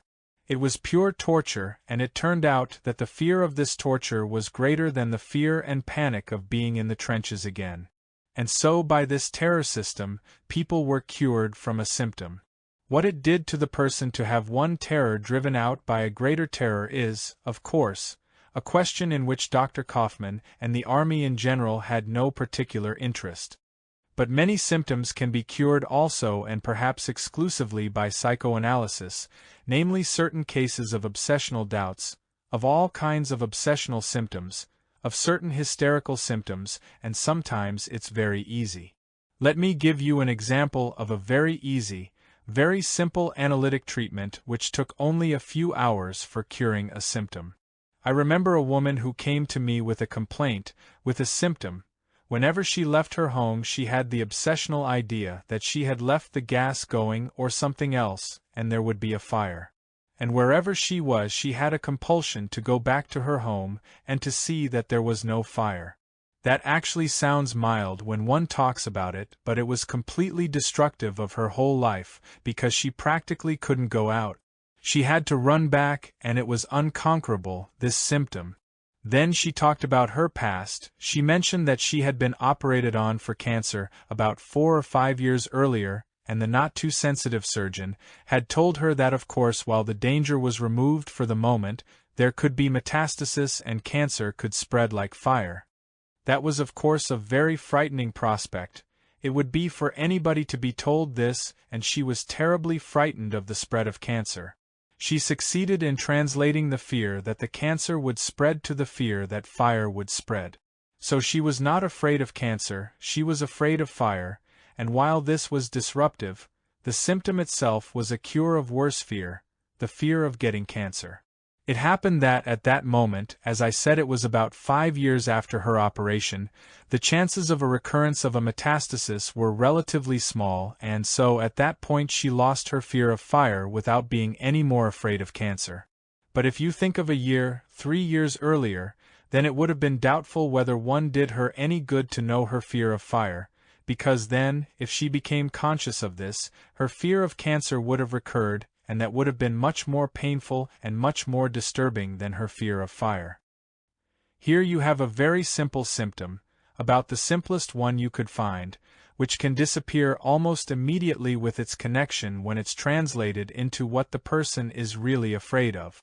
Now most cases are more complicated, but I would say by and large in instances where analysis is used for this therapy of symptoms analysis is enough. At the time of Freud most people who came to a psychiatrist suffered from such symptoms, especially from hysterical symptoms, which today are very rare. It's a change you can see here, a change in the style of neurosis which goes together with the change of cultural patterns. Hysteria is a great outburst of feeling, and if you see an hysterical person with all this outburst of emotion and shouting and crying and all this, then you may think at the same time of the order of the last century, of the love letters and so on. All these things, if we see them today on the movies, they sound plain funny. Because we have a completely different style. We have a matter-of-fact style, we don't show much feeling, and today schizoid symptoms of lack of connectedness with other people and their results, are the frequent symptoms. At the time of Freud, people suffered in the first line of symptoms, not only hysterics of course, but also compulsive symptoms. At that time people who had a real massive symptom illness, which they could prove by having symptoms, went to a psychiatrist. Today I would say most people who go to a psychoanalyst are people who suffer from what he used to call la malaise du siècle, the uneasiness which is characteristic for our century. No symptoms at all, but feeling unhappy, strange, not even sleeplessness, life has no meaning, no zest of life, drifting, a feeling of vague malaise. And they expect that analysis may change that.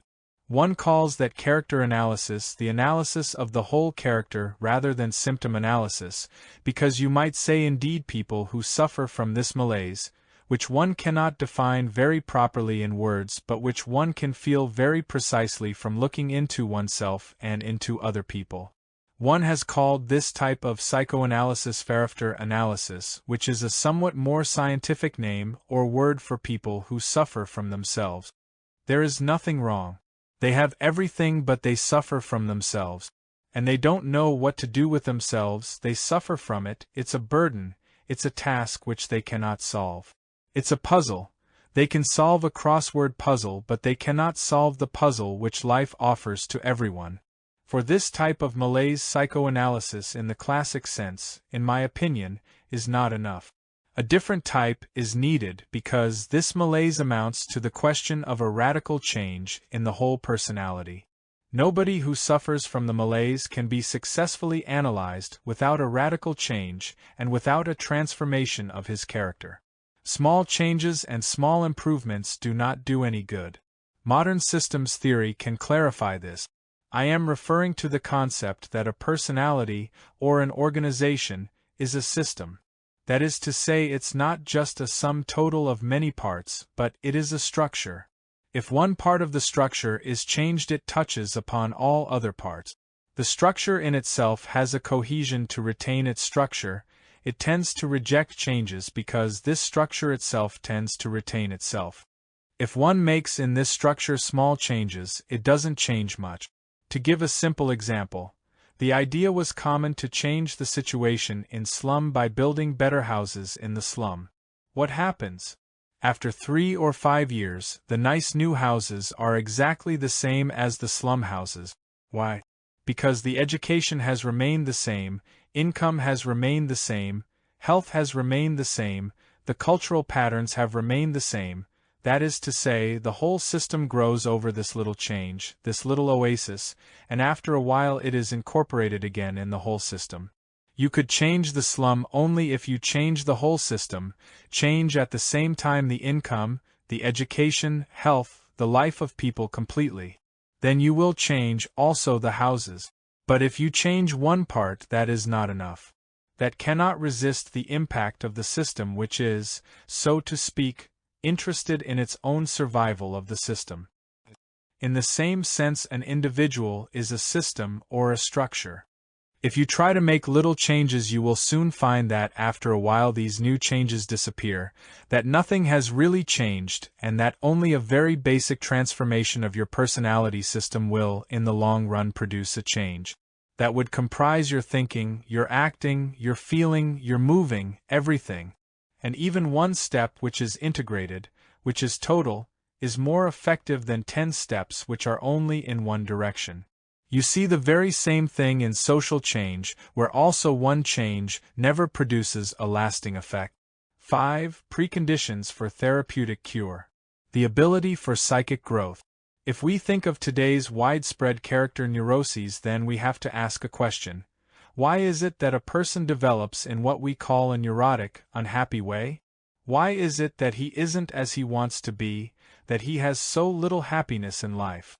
I would suggest one consideration which is a result of my observation in life, that there is a general law that every human being, like every animal, like every seed, wants to live and wants to have an optimum of pleasure, satisfaction out of life. Nobody wants to be unhappy. Not a masochist either. For him masochism is the particular way in which he gets an optimum of pleasure. The reason people are healthier or less healthy or suffer more or suffer less lies in the fact that due to their circumstances, their errors, the misdirection of their lives, which is systematic from the third year on, and also sometimes constitutional factors and the particular combination of circumstances, they do not have the proper conditions for having the maximum of development which a human person could have. So they seek their own salvation in a crippled way. I want to compare the crippled potentialities of psychic growth with a tree in the garden. It's between two walls in a corner and has little sun. This tree has grown completely crooked, but it has grown that way because it was its only way to get to the sun. If you would speak about a man, you might say this tree is a vicious crippled man because he is really thoroughly crooked. He is not at all as he should be, according to his potentialities.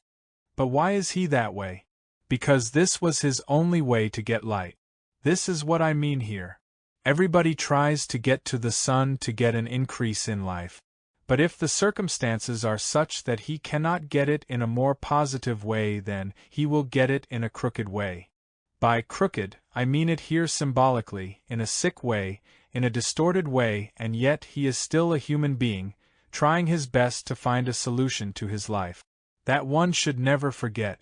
If you see a person with the above-mentioned malaise, then one also should never forget that this person has developed in this way because he is still looking for a solution to his life. He is eager to find it. But there are many circumstances which make it extremely difficult for him, and which may make him even resist, because he is too frightened of any attempt to help him to change his course. It is an exceedingly difficult task to change oneself and to achieve a real, you might say, transformation of character.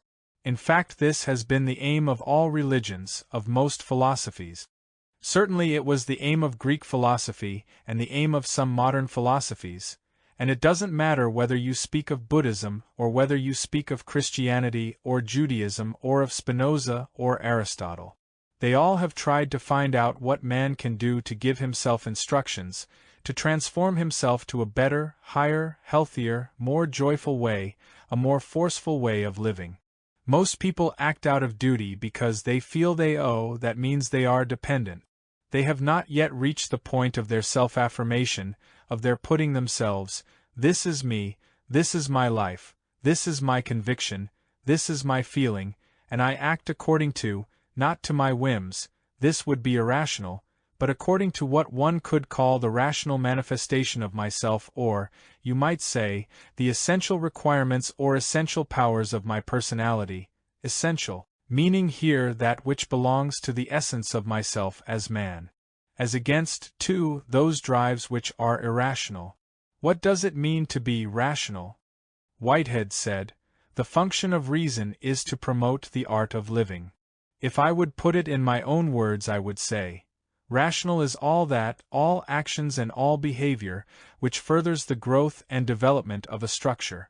Irrational are all such acts of behavior which slow down or destroy the growth and structure of an entity, whether that is a plant or whether that is a man.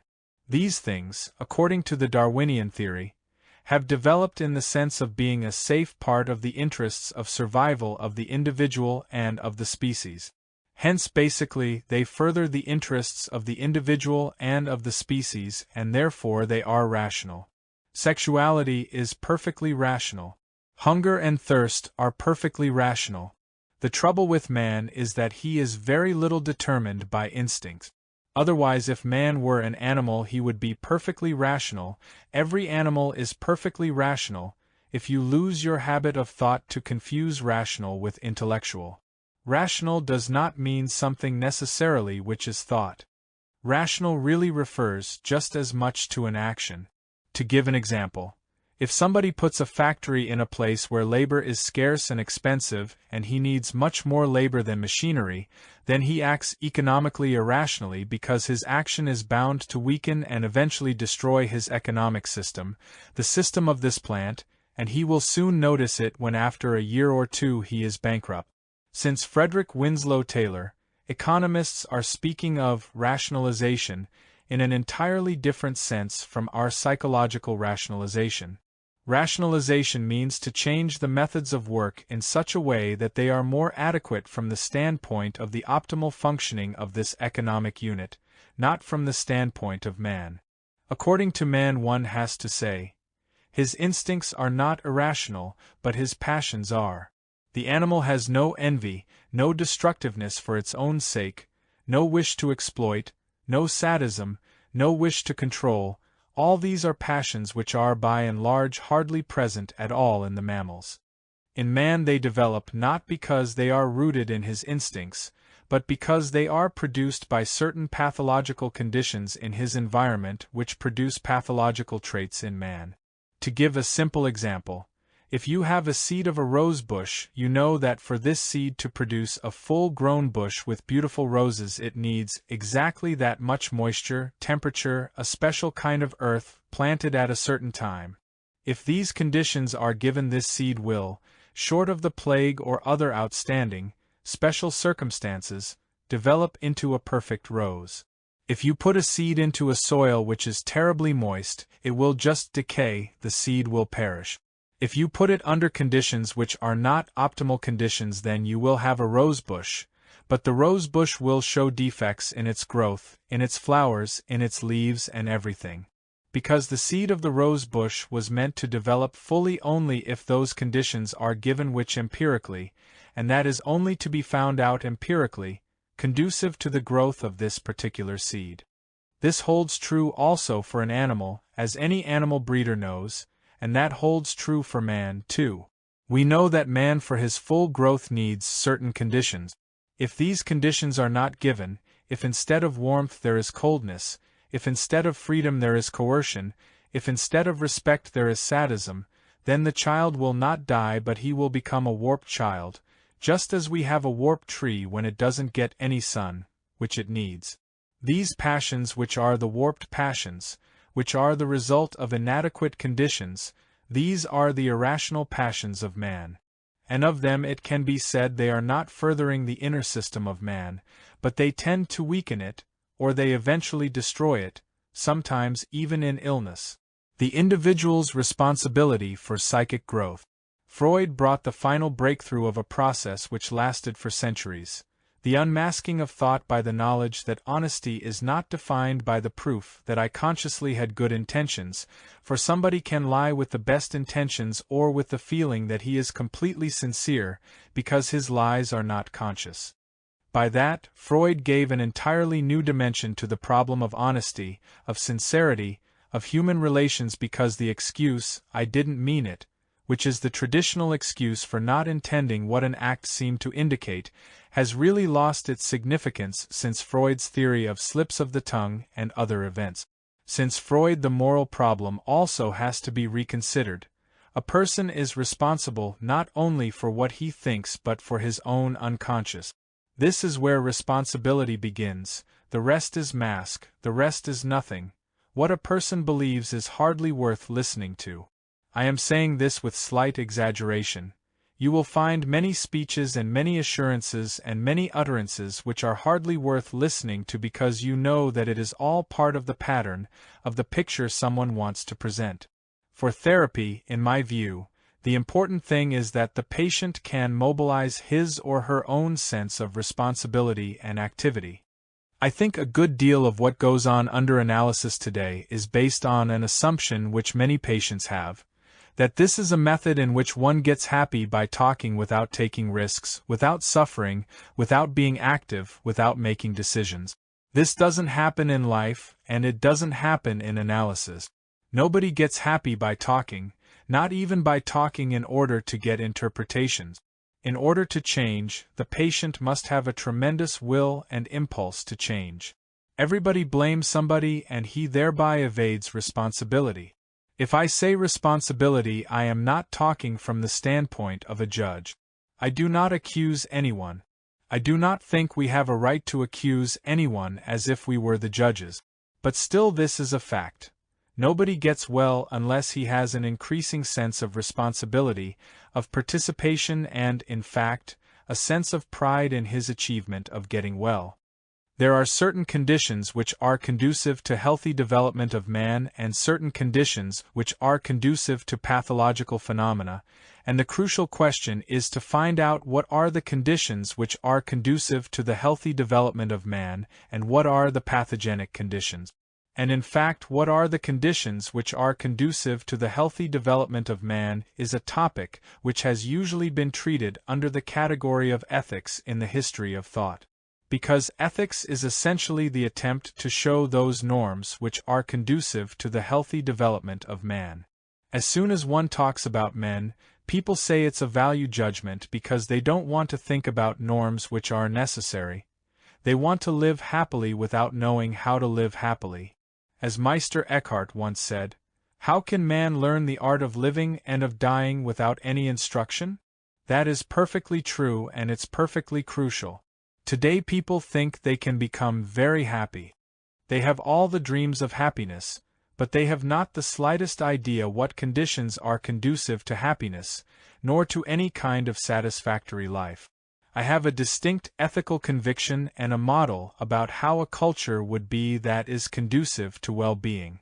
Not that I could give an exact blueprint how that society would look specifically, because that's very difficult, practically impossible to do, because in new circumstances new things arise in detail, thus also our knowledge changes and in some ways increases every day. But nevertheless, about the ethical model I have the distinct conviction. In such a culture the main purpose of life is the full development of man and not things and not production, not wealth, not riches. In which the process of living itself, if you please, is a work of art, as a masterpiece of anybody's life, holds the optimal strength and growth, and which in his life is the most important thing. The crucial question is, what is important? Today in our culture the answer to this question is different in comparison with the Middle Ages. It is still somewhat different in, let us say, the 18th century, at least among the people themselves. There was an idea that life is really the whole purpose of living, the purpose of being born, is to make something out of this life. While today this is not important anymore. What people consider important is to be successful, to acquire power, to acquire prestige, to rise on the social ladder, to serve the machine, but they as people become stagnated, in fact most of the people deteriorate slightly. Although they get better in the art of making money and the art of manipulating people, they don't get better as human beings. People learn nothing and have succeeded in nothing unless they think this is the most important thing to do. Those who wants to learn, like most people feel today, because it would be nice if, will never learn anything difficult. If you want to become an expert piano player, then you have to practice a few hours a day, and if you want to become a good dancer, you have to do the same, and if you want to become a good carpenter, you have to do the same. You do it because this is the thing you choose as the most important thing. The Talmud gives a good illustration for this. When the Hebrews were crossing the Red Sea, God, according to the Bible, told Moses to raise his staff, and then the waters opened. But the Talmud says that when Moses raised his staff the waters didn't open. Only when the first Hebrew had jumped into the waters did they open. At that very moment they opened. The point is that nothing works unless someone jumps at the same time, is willing to jump.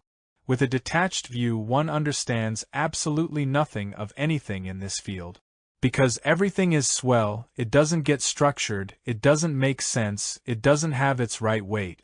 One remembers it later as, well, it was a nice thing which I learned, a little this and a little that. But anything which doesn't really have an impact on one's life is really, in my opinion, absolutely not worthwhile learning. It's much better to go fishing, or sailing, or dancing, or anything else than to learn things which have no impact on one's life either directly or indirectly. What I'm saying is, if you are an apple tree, you become a good apple tree. If you are a strawberry, you become a good strawberry. I'm not speaking whether you should be a strawberry or an apple tree, because the diversity of man is tremendously great. Each person has in many ways his own entity, and you might say even its most specific. There are no persons repeated. He is unique in this sense, there is no other person exactly like him. The problem is not to create a norm for people to be the same, but to create a norm that the full flowering, the full birth, the full aliveness should be in each person regardless what particular flower he is.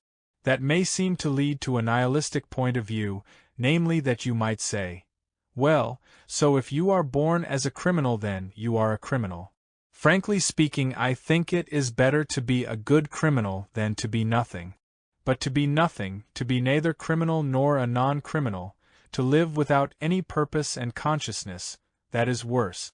I do think that to be a criminal, even a good criminal, is indeed still a pathological phenomenon. Because man is not born to be a criminal, because criminality in itself is a pathological phenomenon. The beginning of growth lies in the fact of becoming free. The process of freedom begins with oneself and one's parent. There is no question about it. If a person does not emancipate himself from his parents, if he or she does not feel more and more that he or she has a right to decide for himself or herself, and that he or she is neither afraid nor particularly defiant toward the wishes of his or her parents, but he or she is on his or her own, then the door or the road to independence is always closed. I would say one of the best things anybody can do is ask himself or herself, where am I on the personal road to independence in reference to my reaction to my parents? I am not speaking that one shouldn't love one's parents. There is a kind of love which one can even have toward people who have damaged one, provided they did it without knowing what they were doing. Some one really couldn't blame. Some are quite likable in spite of the fact that they make many mistakes or do things wrong. So this does not refer to antagonism. Those various fights against parents are usually only a smokescreen for a still existing dependence. One has to prove to the parents that they are wrong. As long as they have to prove to the parents that they are wrong, I still have to prove it to them. The question is, one is free if one has neither to prove they are wrong nor that they are right. So this is me, and you are you, and if you like each other that's fine. That is the beginning of any road to freedom for oneself, of course also only to be recognized if one tries. The ability to experience reality by oneself. Man has two faculties to judge reality. 1. He has one faculty to judge reality as it has to be judged in order to manage it. That is to say, my need to survive makes it necessary that I judge reality as I must judge it in order to manage it. If I have wood in my hands, I have to see it as wood with the specific qualities of wood if I want to make a fire. If I see somebody rushing with a weapon against me, whom I see has hostile intentions, if I believe he is the messenger of peace and has a dove in his hand, I'll be dead. That is to say, the understanding, the knowledge of reality as it is necessary to manage it, is a biologically conditioned function of man. Most people have that, and that's why they function socially. 2. But man has another faculty. He has the function of experiencing reality, not in terms of what he can do with it, but a pure subjective experience. He looks, let us say, at a tree. Now the man who owns the tree may look at it from the standpoint, what is it worth? Should I cut it? He looks at the tree as a tree in terms of its sale value essentially. But if I look at the world with a subjective point of view, that is to say as something I see because I have eyes to see it, to feel, to sense, I have a sense of beauty, then I experience this tree as something wonderful, just as I can experience another person or look at a person or talk to a person. If I manipulate the person, then my question is, what can I do with this person? What are his weak points? His strong points? And so on. Then one's whole picture of this person is determined by the purpose of doing something with him. But if I talk to the person, like the person, don't like the person, am indifferent, look at him or her, then I have no such purposes. Then I have either a great pleasure, hopefully, or I might have a feeling of disgust, or I may have any other feelings. I may see this person, if I have the capacity in his deepest roots, I may see this person in his whole essence, as he is. This subjective faculty, this faculty of seeing things subjectively, is the second human faculty which you find expressed, for instance, in poetry. If a poet writes, "The rose burns like a flame," then from a standpoint of daily conventional thinking he is crazy. Take a rose and try to make a fire to boil your eggs. Obviously he doesn't refer to that. He refers to that impression which he has of this rose. He senses, he sees, he experiences the fiery burning quality of this rose. Somebody does that because he is a poet. We don't call him crazy, we call him a poet because he has at the same time the faculty to see the rose subjectively in this way, and also the faculty to see it objectively. He is clear about the fact that with this burning rose he cannot make a fire. Most people today that have lost that faculty, who can see things as one says realistically, in the first sense, that is to say they know the world very well as it can be manipulated. But they are not capable of seeing something, whether that's something in nature or a person, fully subjectively, without any other purpose except the experience of this sight, this sound, this picture. One might say then a person is as sick if he doesn't have the faculty to see, to judge outside reality, as he is when he doesn't have the faculty to see subjectively. But we only call somebody psychotic and sick if he doesn't have the faculty to judge reality outside. If a person doesn't have the faculty to see anything subjectively, we do not call him sick, or he is just as sick as the first type would be. The reason is simple: we call sick only that which interferes with social functioning. The concept of sickness is essentially social. If somebody is an idiot, is an emotional idiot, an artistic idiot, he doesn't understand a thing.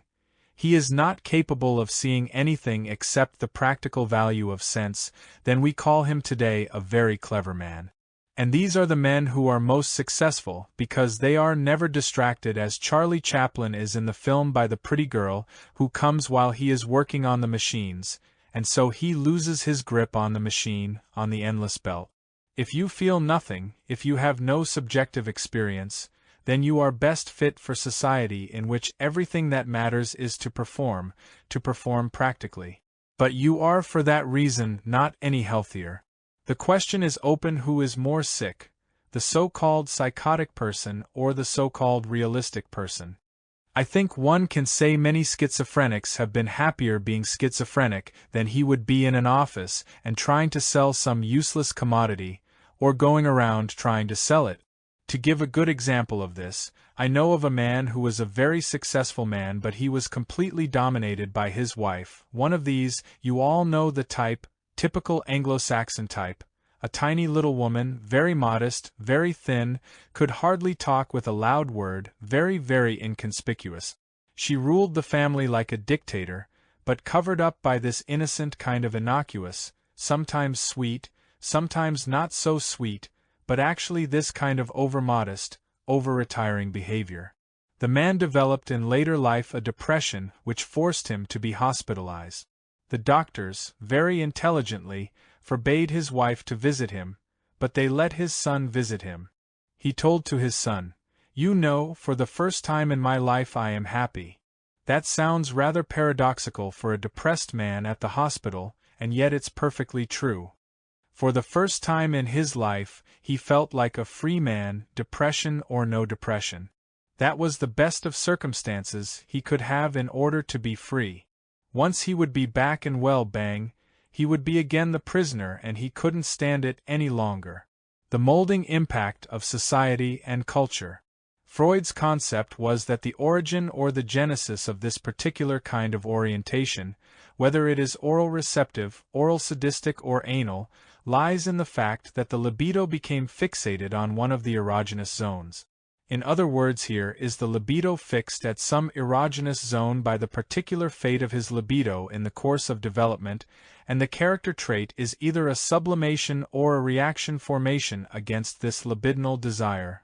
I believe that actually this is a secondary moment, that it isn't a fixation on some erogenous zones which is primary, but that indeed in the process of assimilating the world man has only a few possibilities.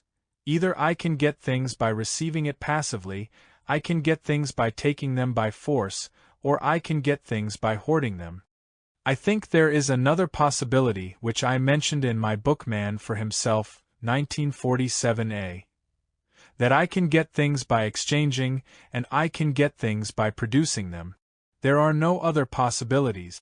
It depends primarily on the nature of the society, of the culture, and secondarily upon the character of the parents, not to speak of constitution of the child, which of these forms or which of these modes of assimilation will be primary in the person.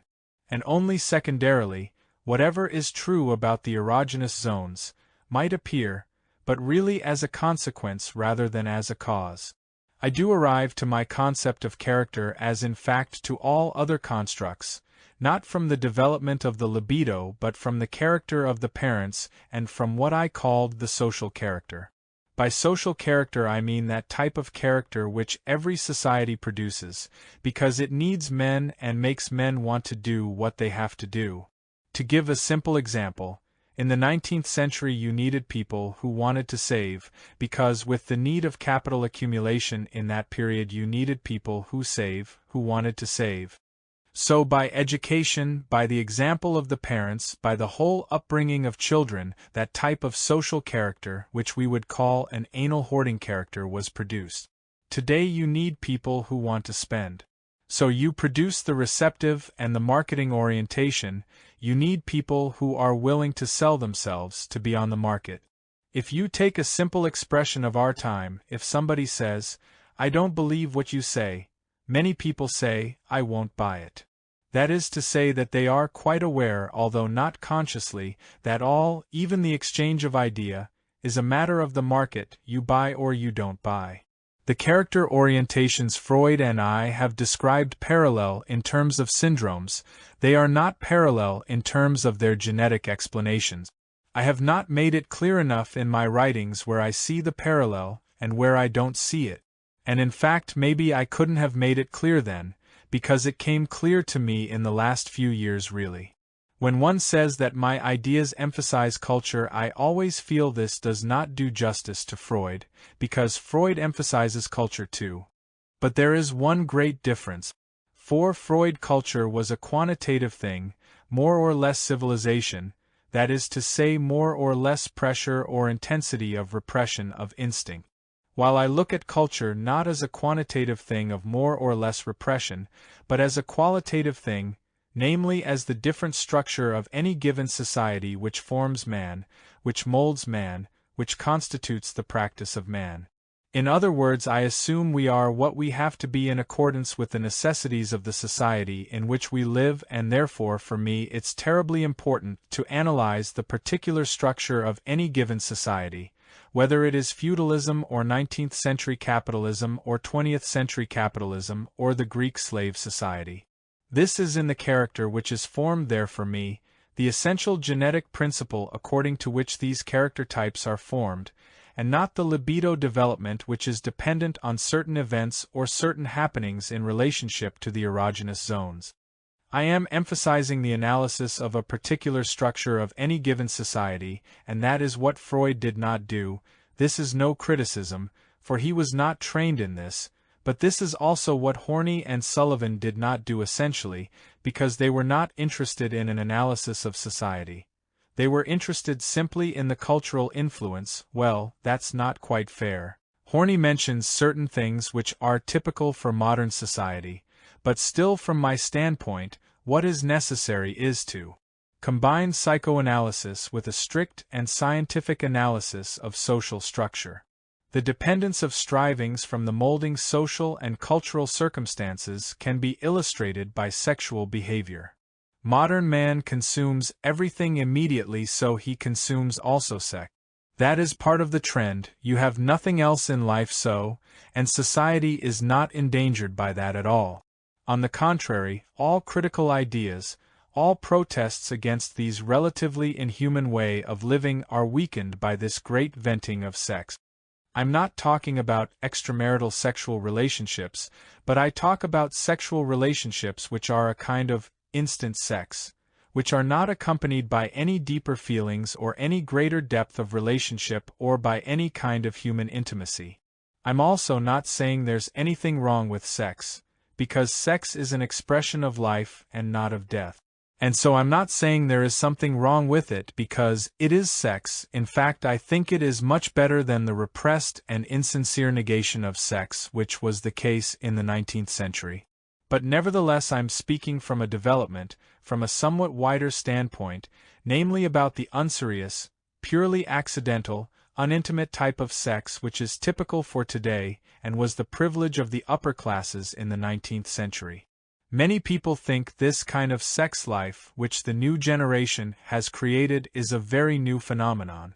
They forgot entirely about the upper class in England that, for instance, had this kind of life for a long time. If you read descriptions of a party in England of the upper class, the main problem of the hostess was, these people had castles of 60, 100 rooms, to put the rooms so that there was no embarrassment between the various married couples to meet each other's wives, so that they didn't have to walk too long to the other bedroom. If you read the book Jenny, about Churchill's mother, you will find that this mother used to sleep with men who could be of use to Churchill. Churchill didn't say it in so many words, but he found that the duty of a mother to be really helping her son in his career. There were no questions or doubts about the legitimacy of any moral kind. So this is nothing new. This is actually one of the cases in which we can see today that the customs of the former upper classes have gone down to the middle and lower classes, and that it is a cultural pattern you can see in our whole society. The dynamics of psychic development and man's freedom. Oswald Spengler said in his book Untergang des Abendlands that the West will fall, Occidental culture will be destroyed almost as a law of nature, because his whole interpretation was that cultures grow and decay and die as a plant, as any organic being grows and dies. Rosa Luxemburg formulated her ominous view in terms of an alternative. There is a choice, there is an alternative. It can be this or that, but there is no third choice. The difference between Spengler's and Luxemburg's view on history one should not look at only as a footnote. There are two kinds of determination. One is the one-outcome prediction. The determinism is in the sense of there is only one outcome, this will happen. Or there is the determinism of alternatives which does not say one outcome is necessary but a certain alternative is necessary. It can be only this or that outcome, or possibly a third one, but no other. That is particularly important with regard to the problem of determinism not only of history or societies but with regard to men. In regard to a person you can very rarely say, at least on sound theoretical grounds, this result is bound to happen. But you can usually say, this alternative is bound to happen. He will either grow further, to put it in very general terms, or he will die off, psychically speaking. In each case the difference being of what is the relative strength of both alternatives. The alternative that a person will humanly succeed may be 1%, but it is still an alternative and no determinism in the older sense that one is necessary. Most people refuse to recognize in their own lives that they are really confronted with an alternative. They can go this way or that way. They think they have all sorts of choices, and this is unrealistic usually, because according to their past, according to their constitution, according to their situation we do not have any numerous choices. The dynamics of man's psychic development is comparable with the dynamics of playing chess. When two players start, their chances are practically even. That is to say, each one is free to win. You might say the one who has white has a tiny little better chance because he starts, but we can forget about that here. Assuming they have played 5 moves, and white has made a mistake, then his chance to win is already reduced by 16%. However, he can still win provided he makes particularly good moves afterwards, or his opponent makes a mistake. After 10 more moves, white may not have compensated for his first mistake, but he may have made another mistake. Theoretically he can still win. However, his winning chance is now reduced from 50 to 5%. Nevertheless he can still win. But then comes a moment when he makes another mistake. Now he cannot win at all anymore. It is impossible according to the laws of chess to win, except if his opponent were so stupid that he makes a terrible blunder, which of course we cannot assume and which among good chess players doesn't happen. The good chess player at that point gives up, because he knows already he cannot possibly win.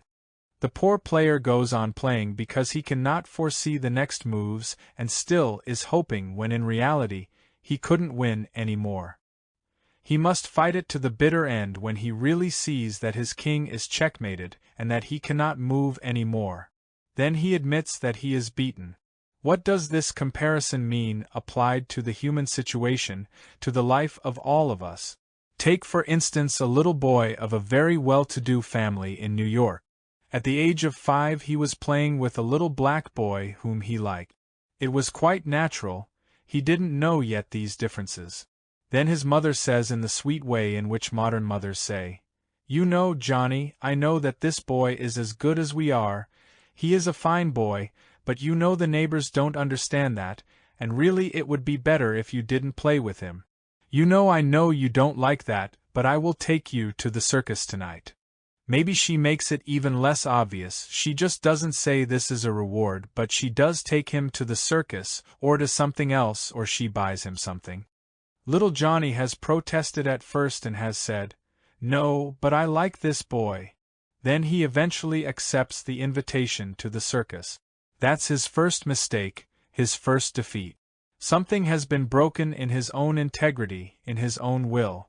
He has already made, if one compares with chess, the first wrong move. Let us say 10 years later Johnny falls in love with a girl. He is really in love with her, but the girl is poor, and doesn't come from the right family, and the parents don't think she is a girl with whom the boy should be involved.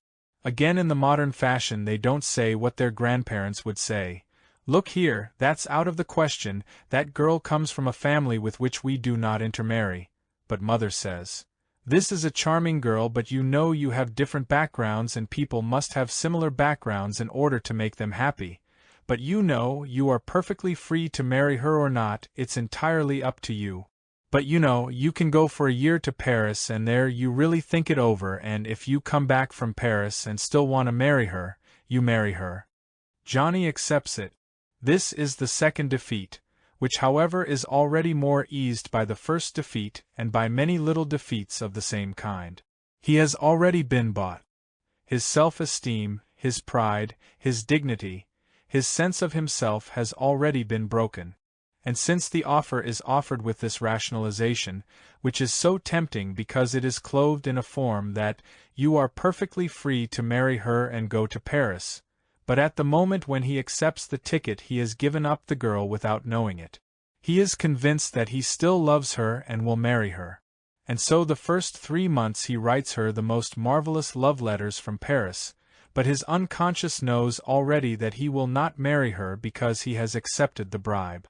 Once you have accepted the bribe you must deliver. Then a second moral element enters into it, you must be honest, you cannot accept a bribe without delivery, or you are dead. So in Paris of course he finds other girls, and so after the year many things have happened. He comes to the conclusion that now really he doesn't love that girl so much, he's fallen in love with many other girls. With a little guilty conscience he explains to the girl why he is not in love with her. He has it easy because he just writes less and less. So the transition is not so sudden and shocking. Maybe in the meantime she got wise to the whole thing and writes him that she is through if she has any sense. At 23 Johnny is to enter graduate school. The question is, what does he really want to do? His father is a very successful lawyer and his father wants him to become a lawyer, for many obvious reasons. The son, however, is really interested in architecture, was interested in that since he was a child. So he insists he wants to do the architecture. Then his father paints him a picture that he has heart trouble so that he might die soon and who will take care of the mother. After all he has done for him, the trip to Paris and so on, how ungrateful it is from the son, now to desert him, and how all his hopes were, and how unhappy he would be, and besides that, what does he earn as an architect, and what does he earn in the office of his father when he becomes the chief of his office? And the son puts up a little rearguard fight and eventually he gives in.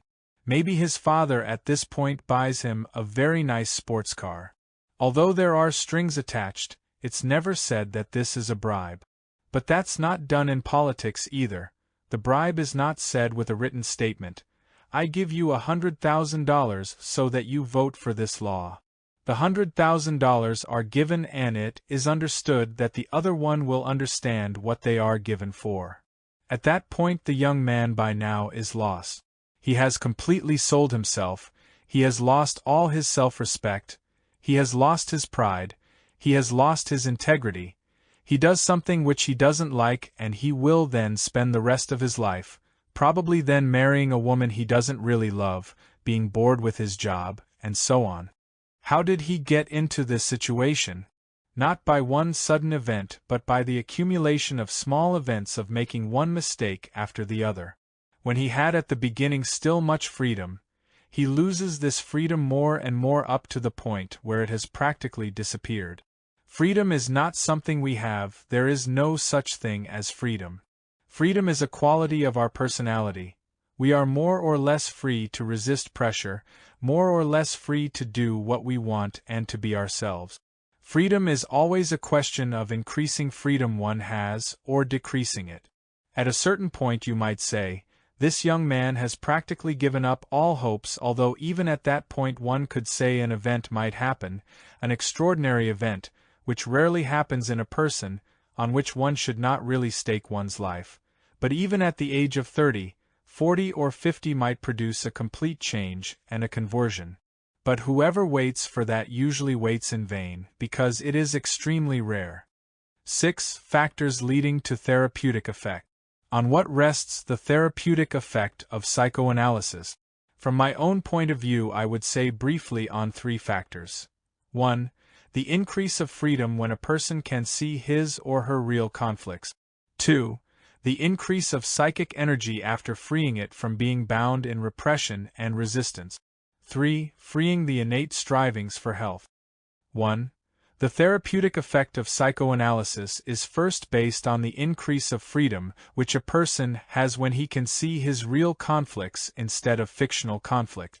The real conflict of a woman, like the one reported later, can for example be her inability to emancipate herself and to start her own life, and thus her inability to be free. Her fictional conflict is, should she marry or should she divorce her husband? That is not the real conflict. It's no conflict because it is insoluble. Her life will be miserable whether she divorces him or whether she stays with him. It will be the same miserable life as long as she is not free.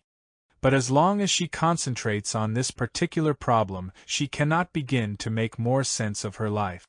She cannot work on her real conflict, which is that of her own freedom, of her whole relationship with the world, of her lack of interest in the world, of her great narrowness of her whole existence in the world, of all that is inaccessible to her. To put it in a simple analogy, if you want to open the door with the wrong key, then you will never open the door. If you think you don't put the key in right, or this or that, as long as you believe you have the right key and only think the key doesn't fit right, you'll never open the door. You have to have the right key. That's a poor analogy, really. Everybody knows examples of this, where the question is, should I do this or that, and where this question is only an alleged conflict when the conflict is somewhere else entirely. Examples are to be found in one's own life or in the life of other people, especially of elder people. One's parents are always good examples, because they have lived longer and have given you a very intimate insight into their lives, if you want to look. Then you see to what extent people work on the wrong problem, try to solve something where the answer can never be found. The following example may be an illustration of that. People marry and after 3 years there's a conflict, so they get a divorce. What happens then? Let us say the man a year later marries exactly the same type of woman and it ends in divorce, and they only stop divorcing each other when they get tired and too old, provided they have the money for all these shenanigans, for such a long time. These people always think what is wrong is they didn't find the right partner. But they don't think what's wrong with themselves. What's wrong is their own incapacity to live with another person, or their own incapacity to see another person objectively, and that therefore they are necessarily choosing the wrong partner. Let us say that their own narcissism makes them choose, fall in love with a woman who admires them terribly, who, let us say, tends to be submissive, and at the same time let us assume tends to be underneath quite masochistic and in the long run boring. This is indeed a bad mixture. For him, he falls in love with her because of her admiration, and after a year, he sees that her submissiveness begins to bore him. At first he was happy about her submissiveness because for him her submissiveness was a great boost for his narcissism. But once he knew that she admired him so, then submissiveness like always is pretty boring, so he needs a new object to admire him, and the whole circle goes on. The only solution would be if he would become aware of his narcissism or the reasons why he chooses the submissive admiring woman, and that could stop the circle. When such a man goes to the psychoanalyst and talks about his marriage problem and how he could solve that, the only answer would be, "You have no marriage problem, you have a problem of yourself. You are the problem, and you will make the same mistake as long as you do not know why you make it. If you change this, then that could be something else." To solve problems where the problems cannot be solved is a work of Sisyphus. It makes one discouraged, and it takes a lot of energy because you try and by the nature of the problem, you can never succeed. You sense when you try that you can never succeed, because your whole approach is inapplicable. Theoretically, the problem is very simple, but not so easy to follow with one's own feelings what it means to try and never succeed. It is as if you gather mathematical problems or other scientific problems, and you start with a wrong premise. As long as you start with the wrong premise, the problem is insoluble and you get absolutely frantic and depressed. As long as you don't know that you are trying to find a solution in a way in which it cannot be found, you become more and more convinced of your powerlessness, of your own impotence, of the futility of your action, of the futility of endeavor, and you become deeply discouraged. But when you see, "Oh Lord, this is not the problem, my premises are wrong. Here is a real problem even if it's better, but now I can deal with it." This indeed brings new life to you, because then you think, "I may never succeed, but at least this is something to work on. This is not in principle insoluble, this does not condemn me to eternal impotence. I can try to do something, I work on something meaningful rather than a fictitious problem." I think that in itself brings about an increase in freedom, in energy, in confidence, which is very important, to see the real conflicts rather than the fictitious ones. 2. The second point is that every repression requires energy to keep the repression alive. That is to say, and to put it simpler, resistance requires a lot of energy. Now this energy is taken away, is uselessly spent like we spend a considerable part of our national income for armament. This energy is wasted. Once you lift the repression, once you don't have to feed your resistance anymore, this energy becomes available to you, and the result is again an increase in energy, and that means an increase in freedom. If we speak in Spinoza's terms, we might even say an increase in virtue and enjoyment. 3. The third point I want to mention is perhaps the most important one. If I remove the obstacles which exist in myself, to be in touch with what really goes on, then my innate strivings for health can begin to work. I say this on the basis of my assumption and my experience, personal as well as with others, in a very wide sense, that in every human being exists not only biologically and physiologically but also psychologically a trend for well-being. There is nothing mysterious about that. This is, from a Darwinian standpoint, very logical because well-being actually serves survival. Mental well-being serves survival in a biological sense. The more people are joyous and feel better the longer they live, the more children they will have, the more productive they will be. But from the standpoint of biological sense of survival, what matters is their life and that they marry and have children. That's in a very narrow sense, but I'm not speaking in this narrow sense. I quote in my book, The Anatomy of Human Destructiveness, a number of recent neurophysiologists who claim to me very convincingly that even in the structure of our brains we find certain propensities which are not exactly instinctive but nevertheless which are innate and preformed, which have the tendency for well-being, for cooperation, growth. Perhaps it will be easier to appreciate this role of the innate tendency to overcome, to grow and to live if I remind you of emergency situations. In emergency, people suddenly develop powers and skills which they never thought they had, not only physical powers, but also mental, even powers of perception, of every kind. The reason is, and here biology really comes in, because the impulse to live is so powerfully built in the human brain that when it becomes a clear-cut matter of life or not life, an amount of energy is mobilized, which was not manifest before. For me, one experience was very decisive in my thinking about that. I knew somebody in Davos who suffered from lung tuberculosis. That was at the time when you didn't have treatment by drugs, a long time ago. And she was very sick and got sicker every day. At a certain point her physician had a consultation with other specialists, and as a result he came to her and said to her, "Now, look here, we just had a consultation. There is nothing more which we can do for you from a medical standpoint. The question whether you live or die is entirely up to you." The physicians were, as one can see from this formulation, convinced that she would most likely die. Well, this did it. Within a few weeks there came a change of health, which seemed to these physicians like a miracle, and this woman, who was terribly sick, practically in the position of dying, got completely well.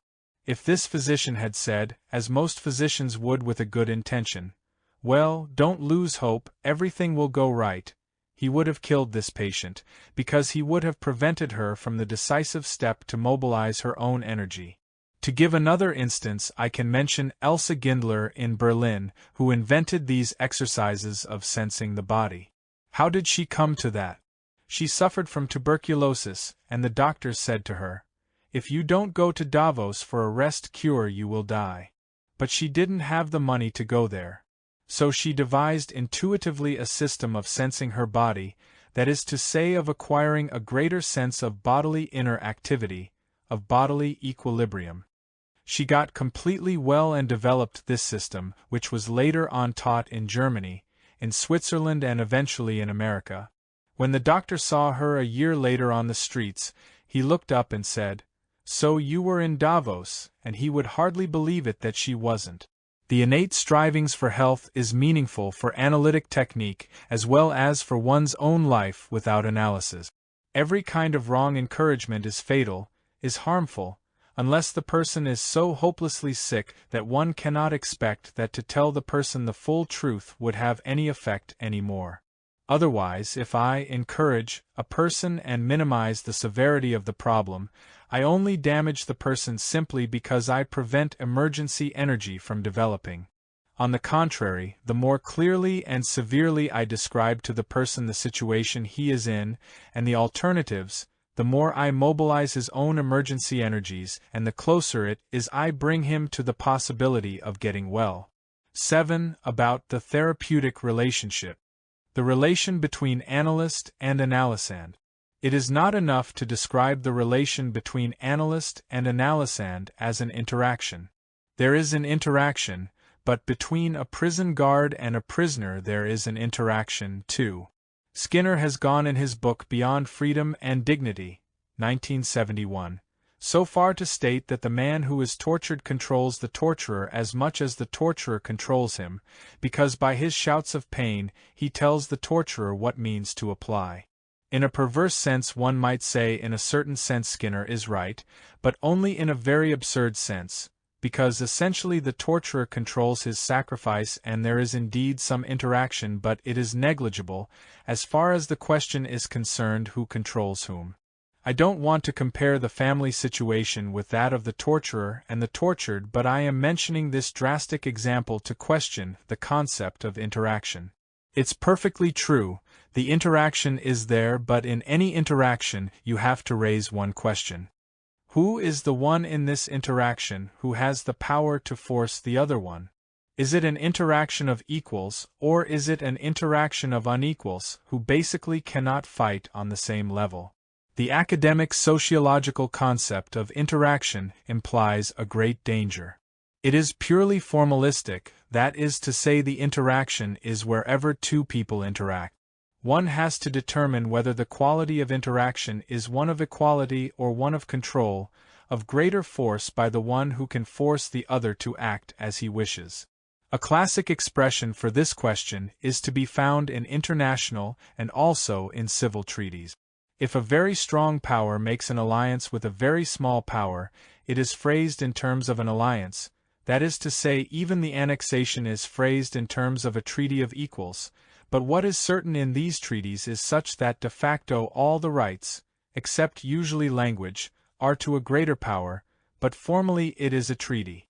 The same old story in business, and the Roman law called that a societas leonina, a lion society. A big firm makes an association, a contract of fusion with small firms. Legally it reads as if the two make a free contract, but in fact the big firm simply takes over the small firm. But this is not expressed in these legal terms, it is expressed that the two are perfectly free to make a contract while the small firm is not free at all. That interaction itself is not enough. Interaction is too formal, although it's true enough, it's too abstract. What matters in all human relationship is primarily the relative free, unjealous power of two partners. In this respect I have a different experience from that of Freud. Actually, I have both experiences because I have been trained at an Orthodox Freudian Institute in Berlin, had practiced as an Orthodox Freudian analyst for about 10 years until I became more and more dissatisfied with what I experienced. I noticed I became bored during the hour. The main difference is to be seen in the following. Freud saw the whole analytic situation as a laboratory situation. Here was a patient who is an object. The analyst as a laboratory man watches what comes out of the mouth of this object. Then he draws all sorts of conclusions, gives back to the patient whatever he sees. In this respect I am also on the opposite side of Dr. Rogers. I think the whole expression client-centered therapy is kind of strange because every therapy has to be client-centered. If the analyst is such a narcissist that he cannot be centered on the client, he really shouldn't do the job he is doing. I don't think client-centered therapy, which is something self-evident, means just mirroring. On the contrary. What do? I listen to the patient and then I say to him, "Look, what we are doing here is the following. You tell me whatever comes to your mind. That will not always be easy, sometimes you will not want to tell me. All I ask you in that case is, to say that there is something you won't tell me, because I don't want to put any more pressure on you that you have to do things. Probably in your life you have been told much too often that you have to do something. All right, but I would appreciate it if you tell me that you are leaving out something. So I listen to you. And while I am listening I have responses which are the responses of a trained instrument. I just am trained in this. So what you tell me makes me hear certain things and I tell you what I hear, which is quite different from what you are telling me or intended to tell me. And then you tell me how you respond to my response. And in this way we communicate. I respond to you, you respond to my response, and we see where we are going. I am very active in this. I don't interpret, I don't even use the word interpretation. I say what I hear. Let us say the patient will tell me that he is afraid of me and he will tell me a particular situation, and what I hear is that he is terribly envious. Let us say he is an oral sadistic, exploitative character and he would really like to take everything I have.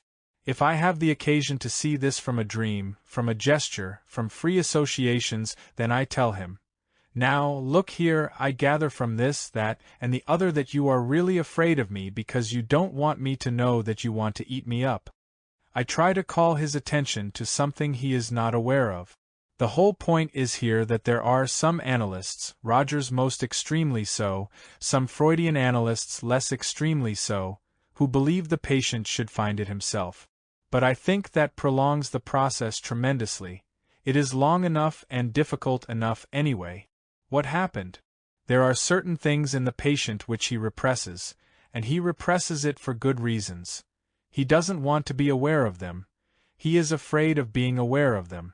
If I sit there and wait for hours and months and years perhaps, until these resistances are broken through, I waste time for the patient. I am doing the same which Freud does in dream interpretation. The dream may be a harmless dream, and yet what Freud says is, "This dreams really says you want to kill me." I do that with other things too. I tell the patient what I see and then I analyze the patient's resistance to what I am saying.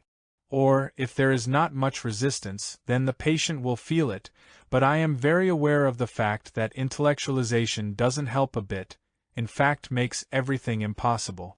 What matters is whether the patient can feel what I am referring to. Spinoza has said knowledge of the truth in itself changes nothing unless it is also an effective knowledge. This holds true for all psychoanalysis.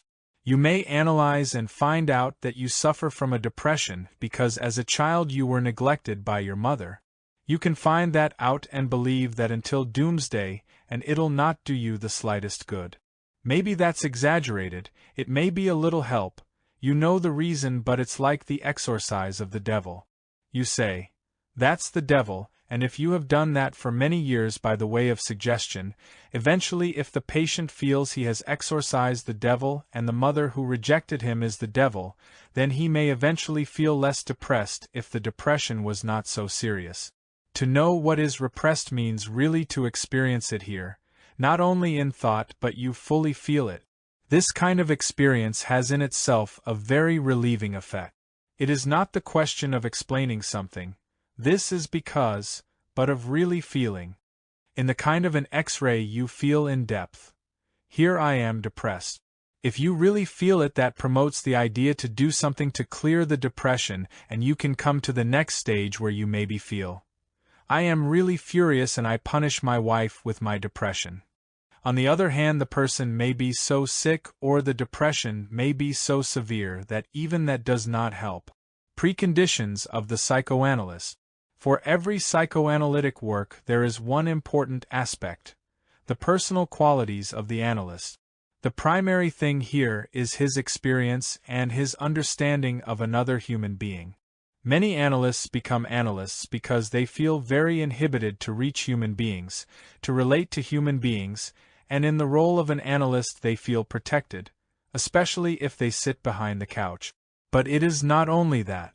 It is also very important that the analyst is not afraid of his own unconscious, and therefore he is not afraid to open up the patient's unconscious, and that he is not embarrassed about it. This leads me to what you might call the humanistic premise of my therapeutic work. There is nothing human which is alien to us. Everything is in me. I am a little child, I am a grown-up, I am a murderer and I am a saint. I am narcissistic and I am destructive. There is nothing in the patient which I do not have in me. And only inasmuch as I can muster within myself those experiences which the patient is telling me about, either explicitly or implicitly, only if they arouse an echo within myself can I know what the patient is talking about and can I give him back what he is really talking about. Then something very strange happens. The patient will not have the feeling I am talking about him or her, nor that I talk down to him or her, but the patient will feel that I am talking about something which we both share. The Old Testament says, "Love the stranger, because you have been strangers in Egypt and therefore you know the soul of the stranger." Deuteronomy 10 verse 19. One knows another person only inasmuch as one has experienced the same. To be analyzed oneself means nothing else but to be open to the totality of human experience, which is good and bad, which is everything. I heard a sentence from Dr. Buber recently about Adolf Eichmann, that he could not have any particular sympathy with him, although he was against the trial, because he found nothing of Eichmann in him. Now that I find an impossible statement, I find the Eichmann in myself, I find everything in myself. I find also the saint in myself, if you please. If I am analyzed, that means really not that I have discovered some childish traumata, this or the others primarily, it means that I have made myself open, that there is a constant openness to all the irrationality within myself, and therefore I can understand my patient. I don't have to look for them. They are there. Yet, my patient analyzes me all the time.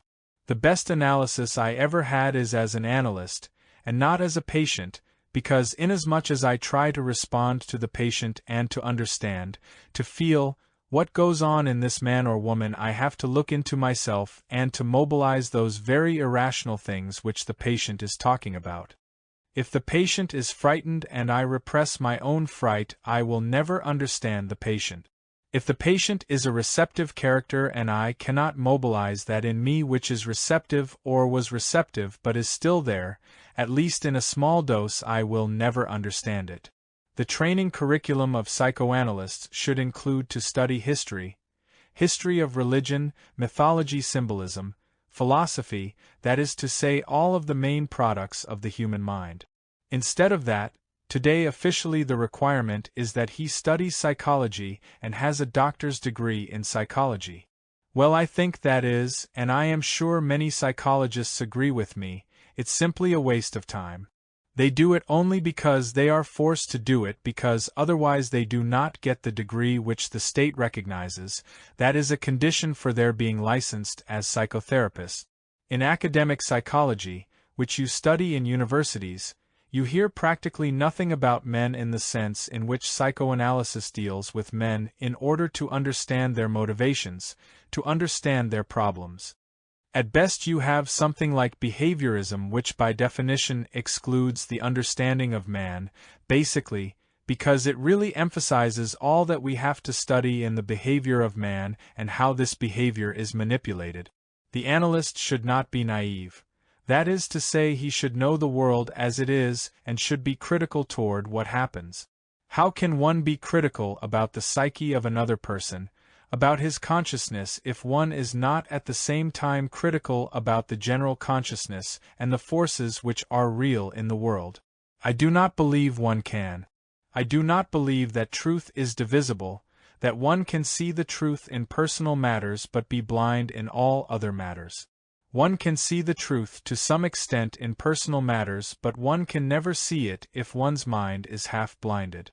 If one's mind is completely awake and open, then indeed he can see whether it's a person or whether it's society, whether it's the situation or anything, or whether it's art. One has to be critical and to see what is behind the appearances. I do believe that one cannot understand a person, an individual, unless one is critical and understands the forces of society which have molded this person, which have made this person what he or she is. To stop at the story of the family is just not enough. For the full understanding of the patient it is not enough either. He will also only be fully aware of who he is if he is aware of the whole social situation in which he lives, all the pressures and all the factors which have their impact on him. I do believe that psychoanalysis is essentially a method of critical thought, and to think critically is indeed very difficult because it is in conflict with one's advantages. No one is particularly promoted for thinking and being critical. Nobody has any advantage for it, except maybe in the long run. In my opinion, social analysis and personal analysis cannot really be separated. They are part of the critical view of the reality of human life. Perhaps it is much more useful to the understanding of psychoanalysis to read Balzac than it is to read psychological literature.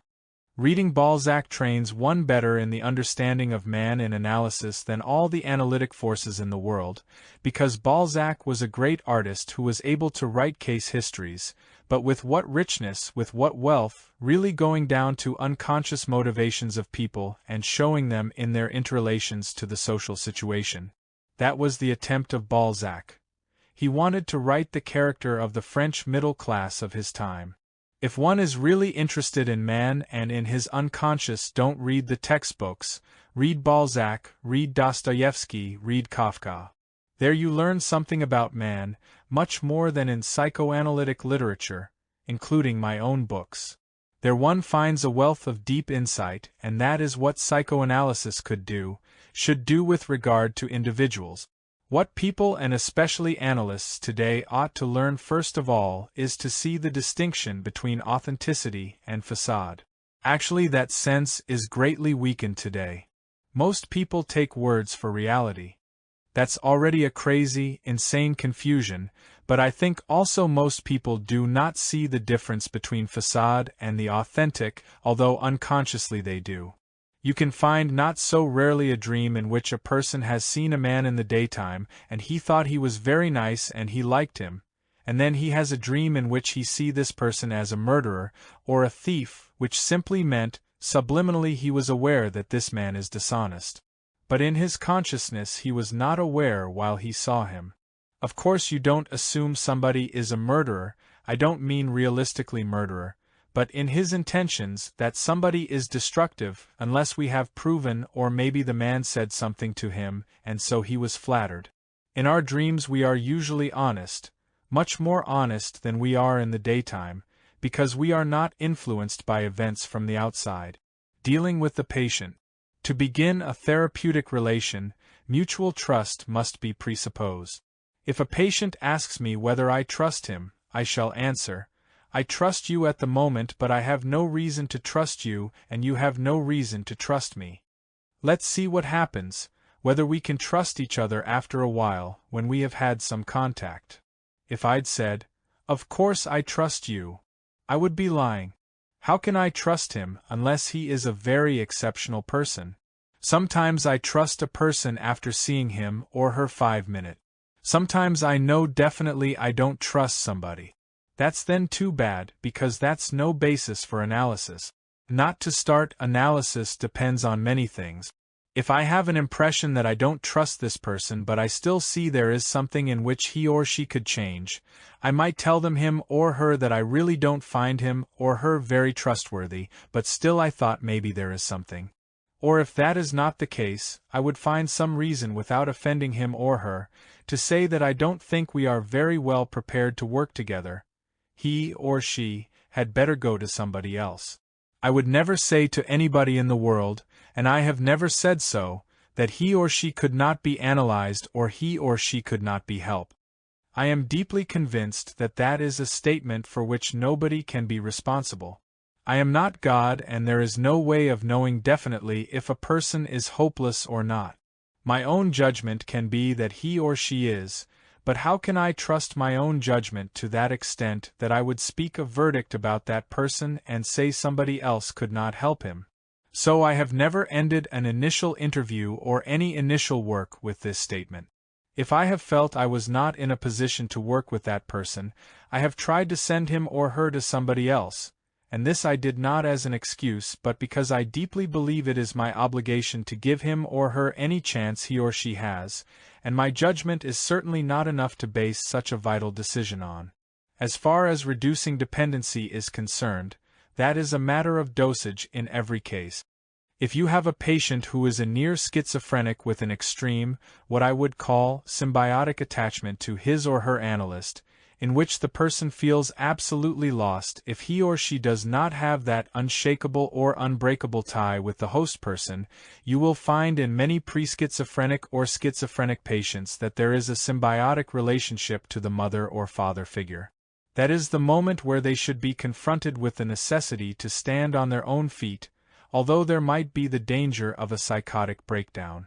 In a symbiotic relationship, I would put it this way. The process of individuation has not occurred in spite of the fact that the person is beyond adolescence. Freud believed that by studying the depth of a person, his insight into the processes going on in his very depth should lead to a change in his personality, to a cure of symptoms. I like to call the attention to the fact how extraordinary this idea was, especially if you consider the present time, and some people said so even then, many years ago, to devote that much time to one person is not in the contemporary mood. On the contrary, since everything has to be done in a hurry, the most important objection to analysis is it still takes so much time. Quite surely a bad analysis should be as short as possible, but a deep and effective analysis should last as long as necessary. Naturally, one should try methods to make it last no longer than necessary, but the idea that it is worthwhile to devote that attention for hundreds and hundreds of hours to one person is in itself, I would say, an expression of a deep humanism of Freud. The reason that a psychoanalysis takes too long in itself is not a reason against it, and if one presents it as a social problem, it is a sheer rationalization. That is to say, one really rationalizes one's ideas that a person doesn't deserve that much attention, that that person is not that important. One rationalizes that by presenting a viewpoint, a social viewpoint, that only the ones that are better off get this treatment. The idea that the patient must pay for the treatment otherwise he can't get well is like the opposite of what the gospel says: the rich will never go to heaven. I think it's plain nonsense. Because the real question is what effort somebody makes. For a very rich person, paying for the treatment means absolutely nothing. In fact, it's deduction from taxes, which is always desirable. So if a person shows no interest whether he pays or doesn't pay, that's the only criterion, and it's a very self-serving rationalization that he has to pay. The more he pays, the quicker he gets well, because he makes more of a sacrifice. It's the thinking really of modern times, that what you pay for you value most, and what you don't pay for you value little. If you pay much, then you may value analysis even less because you are accustomed to buying. That's a fact. People don't value, particularly when they have money, they don't value particularly what they buy. In regard to group psychotherapy, I am very suspicious, but I have to say I have never done group therapy, and probably precisely because I dislike it tremendously. I just dislike the idea of one person talking intimately about himself in front of 10 other people. I couldn't stand it. I also have the suspicion that this is the psychoanalysis for the man who cannot pay $25, but if 10 get together you pay $50, and that's fine. Actually, I can imagine that especially for adolescents, group therapy might be very useful. If they are not very sick, have similar problems, it might help them to see that they have common problems, and on a superficial basis, with some good teaching, some good advice, I think their problems might be alleviated, and it is a very good thing. But I do not think it is in any way a substitute for psychoanalysis. Psychoanalysis is a method which is so individualized and so personal that I don't think it lends itself to the method of group therapy. I am in this respect an individualist and an old-fashioned man. I believe that atmosphere which we are seeing today reduces privacy more and more for the sake of common chatter and leads to an anti-human and anti-humanist attitude. I don't think it is conducive to any good therapy except in very specific cases where I do not want more. The statement that the relation to the patient is artificial, that doesn't impress me. A love relationship between two people is also artificial because they don't make love in society, and their most intimate hour is not shared by 10 other people. I think there is a lot of rationalization of an age in which privacy gets lost more and more. 8 functions and methods of the psychoanalytic process. Mobilizing unconscious energies and showing alternatives. The mobilization of the latent energies of a person is actually the central issue of all analytic work. For this I can give an example. I remember a man in his 40s who came to me and said, "Well, what chance do I have to get well?" He had lived with some neurotic symptoms, but he muddled through and he functioned. I said to him, "Frankly speaking, if it was a question of betting, I would not bet that you get well, because you have lived with your same problems for 40 years, and there is no reason that you should get insane or die earlier. So you will live another 30 years in the same way, and will be unhappy, but as you have borne it so far, why shouldn't you for the rest of your life? Apparently it's not that bad." Then I said to him, "If you have an extremely strong will and wish to really change your life, then maybe there is a possibility. I'm willing on this chance to analyze you, but if you ask me what I think objectively, what are the chances are that it's not very probable that you will succeed. If there's anything which can encourage a patient, it is that. But if he is discouraged, then he might better not begin, because if he cannot take this, then he will lack in that basic impulse, namely to have the strength to mobilize his energy. What I just said does not hold true in all cases. There are people, for instance, who are so frightened, hypochondriacal and panicky and anxious that, if you tell them, they get into a panic that prevents them from thinking. In such cases you have to react in a different way. I am speaking about this in a general sense to make clear the importance it has not only in analysis but in every life, to see their intelligence clearly. If one would ask why most people fail in life, I think the reason is that they never know when the decisive moment comes. If I knew right now, if I do this, let us say, to accept a bribe directly or indirectly, I will end as a broken man because I will go on accepting bribes, I will submit, and I will eventually land as an unhappy broken man. If I knew this, then this sense of being well and the emergency energies would work enough in many people to make them decide with no, but prefer to rationalize. Well, this is only one step, it's not so important, I might do this eventually, I can still change. So there is never a moment in the life of many people when they are aware, when they are in the situation of being able, this is a decision and they become aware of it when it is much too late. Then indeed retrospectively one can say their life was determined and they had never a chance for freedom. But you can only say that retrospectively. If they had seen the situation and confronted the fact that when they go here this will lead to this result, then indeed they would have had a chance to act entirely differently because they were not that sick then and had not broken then. To speak of analysis, I consider it a very important task of the analyst to show the person whom he analyzes the real alternatives, very drastically and not pussyfooting, and maybe to put it in careful terms so that one says and doesn't say it. If the person who is analyzed has a resistance and doesn't want to see clearly, the use of words which are not quite clear leads to the fact that he hears nothing because he doesn't want to hear anything. You must shout, now sometimes literally, but I don't mean it literally. Shout in the sense of a statement which he cannot bypass, to which he has to react because it is too challenging. The main reason why this awareness of oneself, the true awareness of one's whole situation, has a chance to change is that it permits these energies which are in us to operate. And if they are not there, if they are dead already, then there is nothing one can do. One has, and analysts especially have to have, a great deal of faith in the existence of these energies without being foolish. There are many people in whom they are so weak that there is nothing more to be done. It may be a matter of age, it may be a matter of having already been so beaten down that you see there is no more hope. It would be foolish to say, as a matter of dogma or principle, this person will react positively to the full confrontation with his life. He may not, but on the whole it may help him to be aware of where he is going, of the alternatives in his whole existence. This is one of the most important tasks which the analyst has. To help the analysand to get aware of his alternatives is part of analyzing him. It is not expressing value judgments. This is just stating, in fact I can state them in any other field, these are the forces and if you go this way this will happen. If you go this way this will happen. These are the alternatives which by themselves determine there is no other way.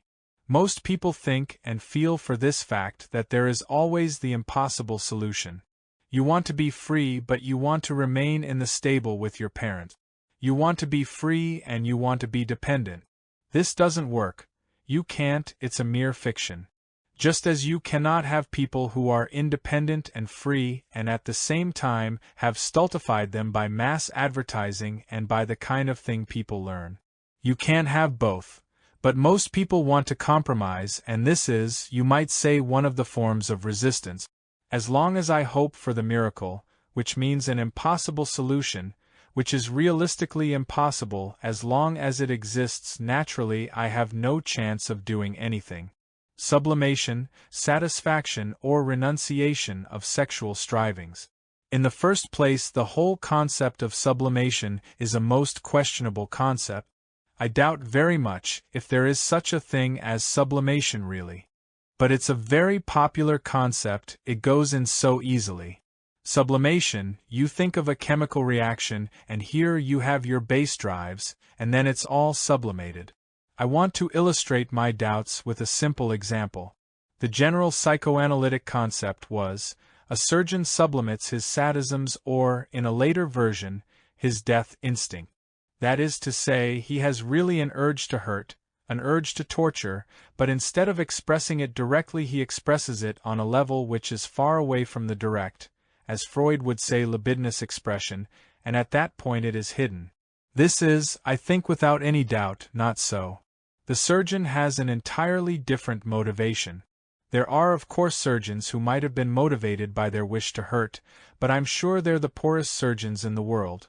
They make very poor surgeons. On the contrary, a surgeon is motivated by a wish for quick action, for quick healing, by a gift of making quick decisions, by technical gift of dexterity of his hands, and so the surgeon is acting upon impulses or a foundation of very normal human gifts and desires.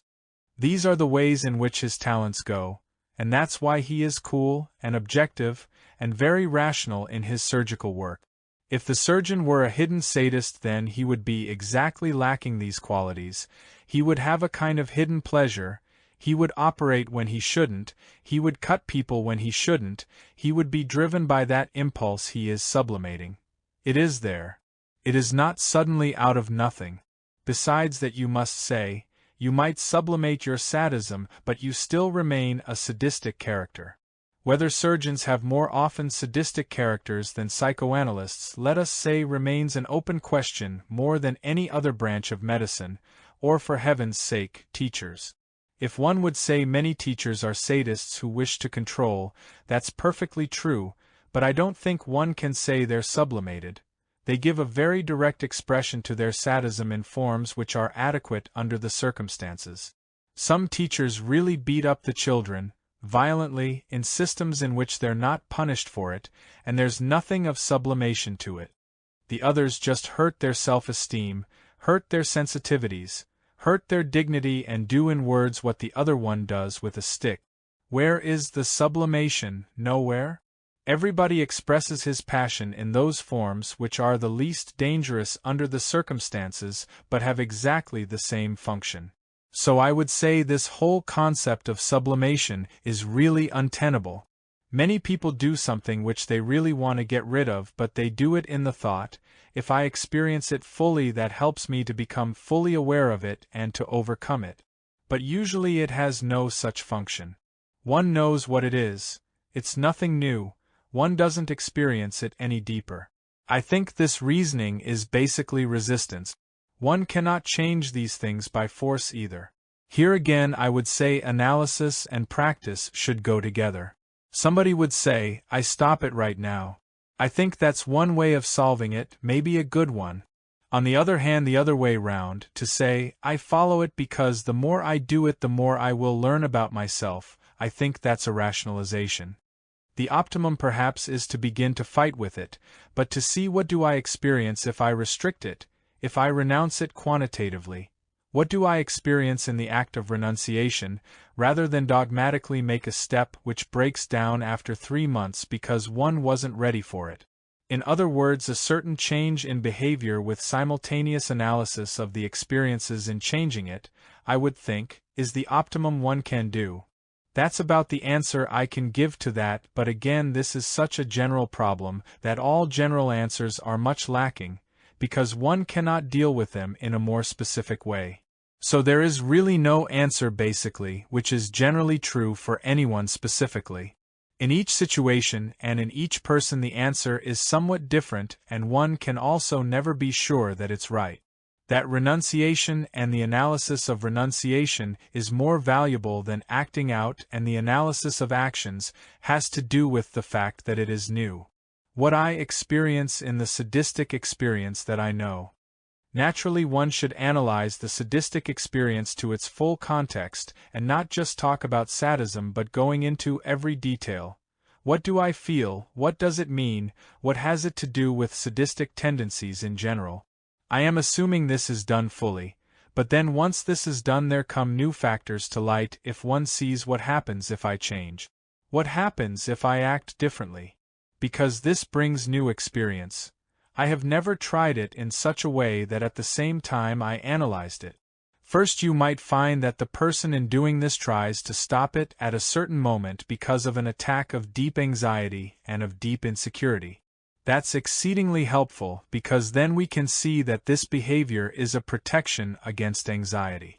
Then we can go and analyze the anxiety. But as long as one goes on doing it, this anxiety might not come out. In fact, that holds true for all frustration of things one does. They usually have the function to prevent manifest anxiety from coming out. This anxiety does not become manifest unless you stop it. I don't want to be misunderstood. It is not the question that one has to stop it and schluss. But the ability to renounce it is a condition of further treatment and for salvation. I also don't mean an act of force at all. I only mean this as an experiment, to stop it for a week, for 2 weeks and see what happens. That's a very different story from saying you must not ever do that again. That's a threat, that's blackmail, and that never works. In general, much anxiety, which is the basis for the development of a symptom, becomes visible, becomes open only when the symptom is frustrated. Freud says that, and I think he was basically right in this. Analytic treatment should be carried through, as far as is possible, under privation, in a state of abstinence. Perhaps he went a little far with this, but basically if you act out the very thing you want to analyze, that you want to get rid of, then indeed there are very great limitations to what you can do analytically, because you do not get at the underlying anxiety. You do not get on the question what defenses you have built with your symptom, what resistances are in this symptom, and so on. In my opinion, perversion should be treated only if the person suffers from it, that is to say, if the person feels that this is something which disturbs him very much, which splits up his life, which goes against his values, which if he can discover the relationship it has to his character, his relationship to other people. Otherwise, I do not consider it something which has to be treated. But I do consider it is a serious problem because one has to ask oneself what is the connection, and this is important, between the so-called perversion and the characterological elements in one. To what extent is it really a regression or a fixation or a stage where one stands in one's own way to a fuller relationship, not only to woman or to people? It's in a way a similar problem as that of homosexuality. I don't think homosexuality is a sickness, but nevertheless I think it is a restriction in the growth of a person, but less so than sadomasochistic perversion.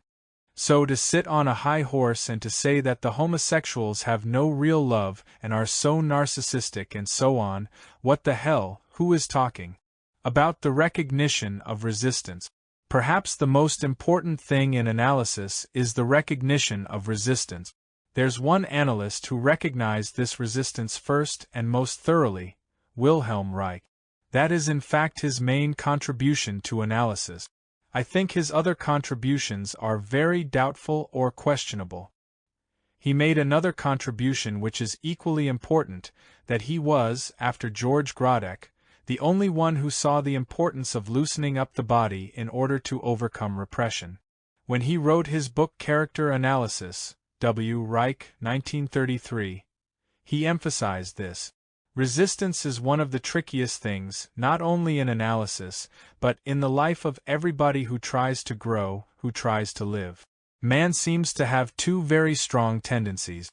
One is to move forward, starting you might say from the beginning of the birth of a child, the impulse to be impelled to get out of the womb, but at the same time a great fear of all that is new, all that is different, you might say a fear of freedom, a fear of the risk, and an almost equally strong tendency to recoil, to go back, not to move forward. This fear of the new, this fear of that to which one is not accustomed, This fear of that which is not certain because one has never experienced it, all this fear is expressed in resistances, in various maneuvers to prevent one from moving forward, from doing something daring. Resistance is by no means a problem of analysis only. Most problems, in fact, which are discussed in analysis, like resistance or transference, are much more important as general human problems. As analytic problems they are relatively restricted, so, how many people are analyzed? But in general human terms, resistance and transference are among the most powerful emotional forces which exist. We are never trickier than when we are rationalizing our resistances. Not the least of all resistance is to get better. Any improvement is to be looked at with great suspicion, rather than with satisfaction and joy. Because very often the improvement serves only to begin the compromise, to have satisfied oneself. You see, I'm not as sick as I was, but at the same time now it's enough, to prevent one from the decisive step which could radically solve the problem by going forward. So it is very important to be skeptical towards improvement. Defeats are better than successes, provided, as Nietzsche said, what doesn't kill us makes us stronger. Was uns nicht umbringt, mocked uns starker. There are certain defeats which are fatal, but on the whole success is the one most dangerous thing in which people fail. And it usually serves as a resistance to go further. Now resistance has of course many other forms. One person expresses resistance by flooding the analyst with dreams, so from then on one listens to dreams for years. They are the good dreamers and nothing is ever analyzed because the dream is very alienated. One analyzes the dream but one doesn't analyze the person. Another form of resistance is trivial talk. Freud's great idea was to put free association as a substitute for hypnosis. So he thought if he touched the forehead of a person and said, "Whenever I touch your forehead then you say whatever comes to mind," that was a more successful, shorter kind of hypnotic suggestion. There is much truth in that, but in the meantime that was given up and the formula said, "You say everything that comes to your mind." So the person talks about all the trivialities of life, repeats 100,000 times what his mother said, his father said, what the husband said, what a quarrel they had, and the analyst listens dutifully because the patient talks what goes through his mind. That of course is a form of resistance which an analyst should never permit, because it's utterly irrelevant, to listen to all the banal details of this or that quarrel and to repetitions of all these personal things which are useless, are just filling out the time. They are essentially resistance. I remember a seminar at the William Alanson White Institute where an analyst had presented a patient and I listened for an hour and then I said, "Look here, this is so trivial I can't see how you can stand listening to that for an hour. It's all about the calls which she had with her boyfriend, forth and back and then psychologizing, should she have called him up or should she not have called him up, as if that were any matter of significance." He said, "Well, but no, she was very serious, it was a real problem to her." And then he was very generous and said, "All right, I have a tape." He asked the patient for permission to play the tape, and once it had started after 5 minutes the whole class laughed, and he too, because it was perfectly obvious from her voice she was as unserious as anybody could be. It was nothing, it had no meaning, no sense. In other words, free association has been transformed into free chatter.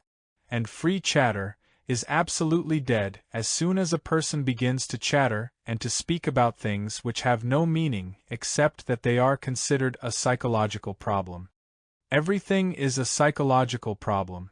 Then it is in my opinion the task of the analyst to cut him off and to say, "Now, all you're telling me is only to fill out the time and has no purpose. I'm too bored, I'm not going to listen to this. Why should I?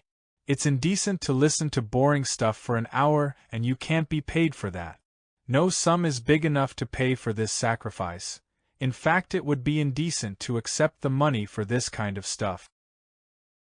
In many instances you have a kind of gentleman's agreement that both are very secret, that both the patient and the analyst agree they won't deprive each other of his or her sleep. The patient wants the satisfaction to talk and to be analyzed and to improve, and to find herself or himself, and the analyst must make a living anyway. He doesn't want to be too disturbed either, everything should go smoothly, and so after a while they find a status or a level in which really one talks about so-called significant problems and yet nobody is really disturbed. Now I'm not saying that is the case with all analyses. Freudian or not Freudian, it doesn't make the slightest difference, it's just a difference in idiom whether you talk 100 times about fixation to your father and you are interested in this boy because he is a father figure, or whether you talk about you didn't get enough love from your mother, and that's why you fall in love with this girl who gives you much love, and all that stuff. It remains meaningless, and it's one of the main reasons for resistance. Transference, countertransference, and the real relation. Another important problem relevant for the therapeutic process is transference. Transference is about the most significant problem in human life. If one asks why people have sacrificed their children for the Moloch, why people have worshipped idols like Mussolini or Hitler, why people have given their lives for some ideological idol, it's all the same phenomenon of transference. The whole Freudian analytic concept of transference is much too narrow. What Freud meant by this, and most analysts still do mean by it, what the word says. You transfer an effect which once referred to the significant people of your childhood, your father and mother, to the analyst. That is to a large extent too true. Harry Stack Sullivan used as an example for transference a person whom he analyzed for a week. After a week this person remarked while saying goodbye, "But doctor, you don't have a beard." Sullivan had a little mustache but clean-shaven.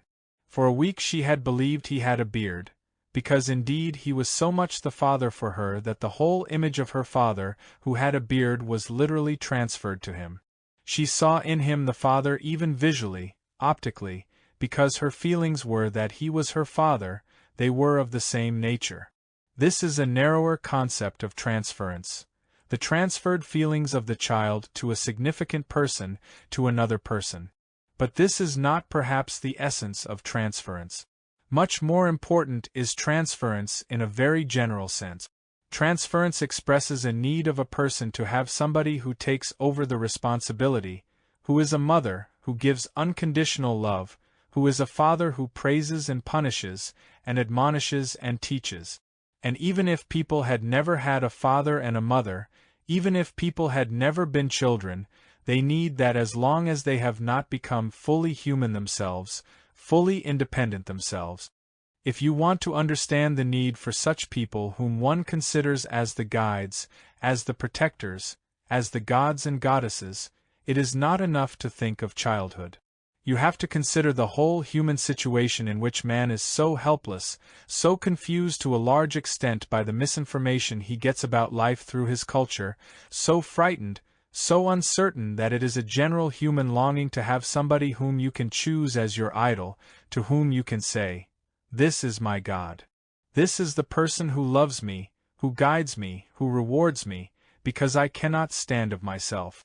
Transference is a result of the failure in one's own freedom, and thereby is the result of the need to find an idol to worship, to believe in order to overcome one's fear and uncertainty about the world.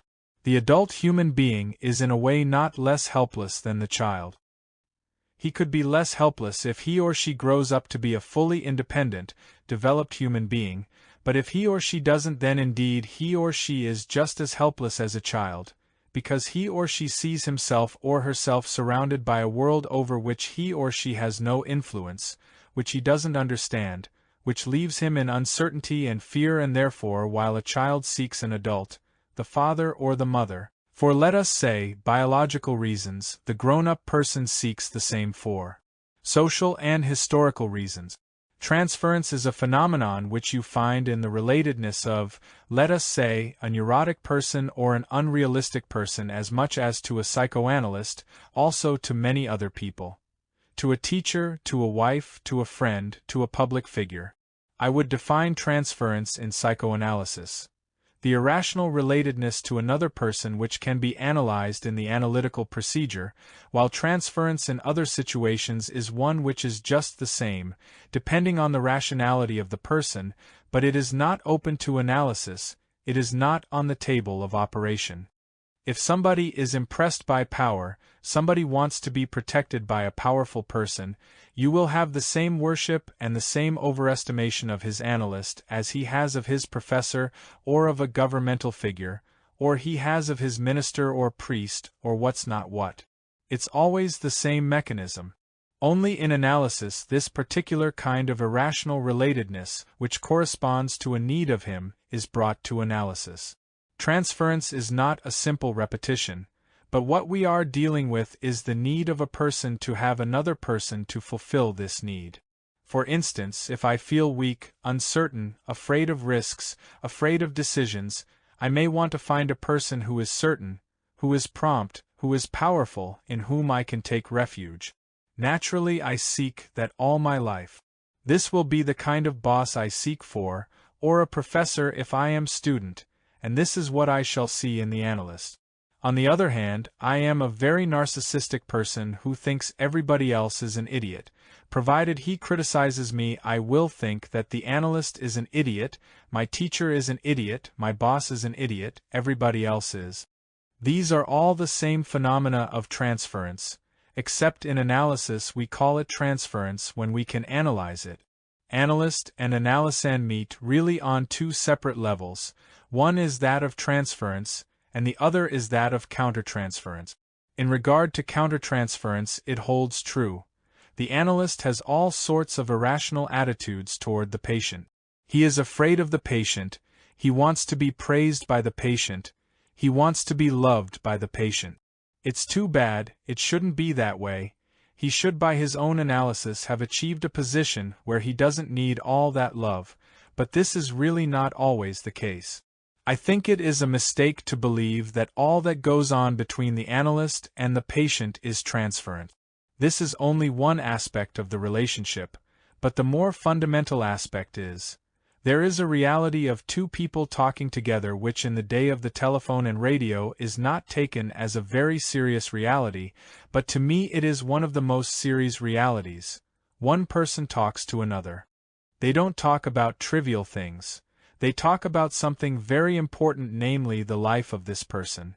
Quite aside from transference and countertransference, the therapeutic relationship is characterized by the fact that there are two real persons involved, and the patient who is not psychotic has a sense of what the other person is and the analyst has a sense of what the patient is, and that is not all transferent.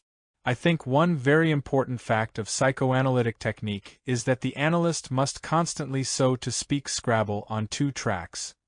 He must offer himself as an object of transference and analysis, but he must offer himself also as a real person and respond as a real person. Remarks on working with dreams. Dream interpretation is about the most important instrument we have in psychoanalytic therapy. There is nothing the patient can say, associations, slip of the tongue and whatever it may be which is as significantly revealing as dreams, and I believe as Freud says that dream and dream interpretation really is the royal road of understanding the unconscious. On the question of my view on the difference between Freud and Jung, I am indeed neither of the one nor the other opinion. Freud not only pointed out that the dream refers to the past, that is to say rarely desires, instinctual desires, which come up in the dream and which are rooted in the past, but Freud assumed also that really the dream text is necessarily distorted and that the real meaning of the dream, namely what Freud called the latent dream, has to be snatched from the manifest dream text. On the other hand, Jung said the dream is an open message and is not distorted. Now, I don't think that is true, and I think many of the dreams Jung interpreted he misinterpreted because they are not that open. I have in the book The Forgotten Language, 1951a, in the first place made one distinction between two kinds of symbols, namely the accidental symbol and the universal symbol. If I dream for instance about a city, about a house, about some particular time, then I deal with an accidental symbol, and only by the associations of the patient can I really know what it means. Otherwise I couldn't know it. Take for instance the following dream. Dream. A person dreams that he is first in a big close building, then with a girl, but he is afraid that people will recognize him. Then he finds himself with the girl on a beach, walking on the ocean, but it is night, and in the third part of the dream he is all by himself. Right of him are ruins and to the left of him are cliff. There you do not need associations necessarily, because this dream deals in universal symbols. And what we find in this dream is a regression in depth. Consciously his level is that he is with girl, the patient is married. He is in a big building, however that is a mother symbol, but still he is with the girl, but he is frightened. Then he still is with the girl, but it is night, and eventually he is all alone, and he is only with the mutilated mother, namely the cut-off cliffs and ruins. Here you see in this dream the center problem of this patient formulated. Without the necessity of understanding or even having association. I ask every patient for associations because sometimes in this case the associations help, and I find many dreams where something essential is repressed. Considering that a dream is not only an open message, but that there are many dreams where something of importance is repressed, Jung gave a very good example. In one dream he reports in his posthumously published autobiography, C. G. Jung, 1963, he dreamt that he felt he had to kill Siegfried.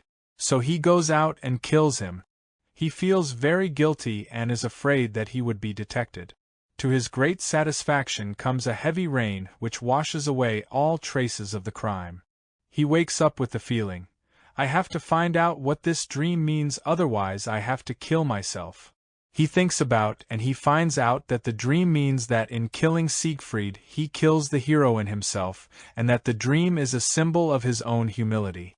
This dream was indeed distorted, because the name Sigmund Freud was changed into Siegfried. That was all the distortion there was.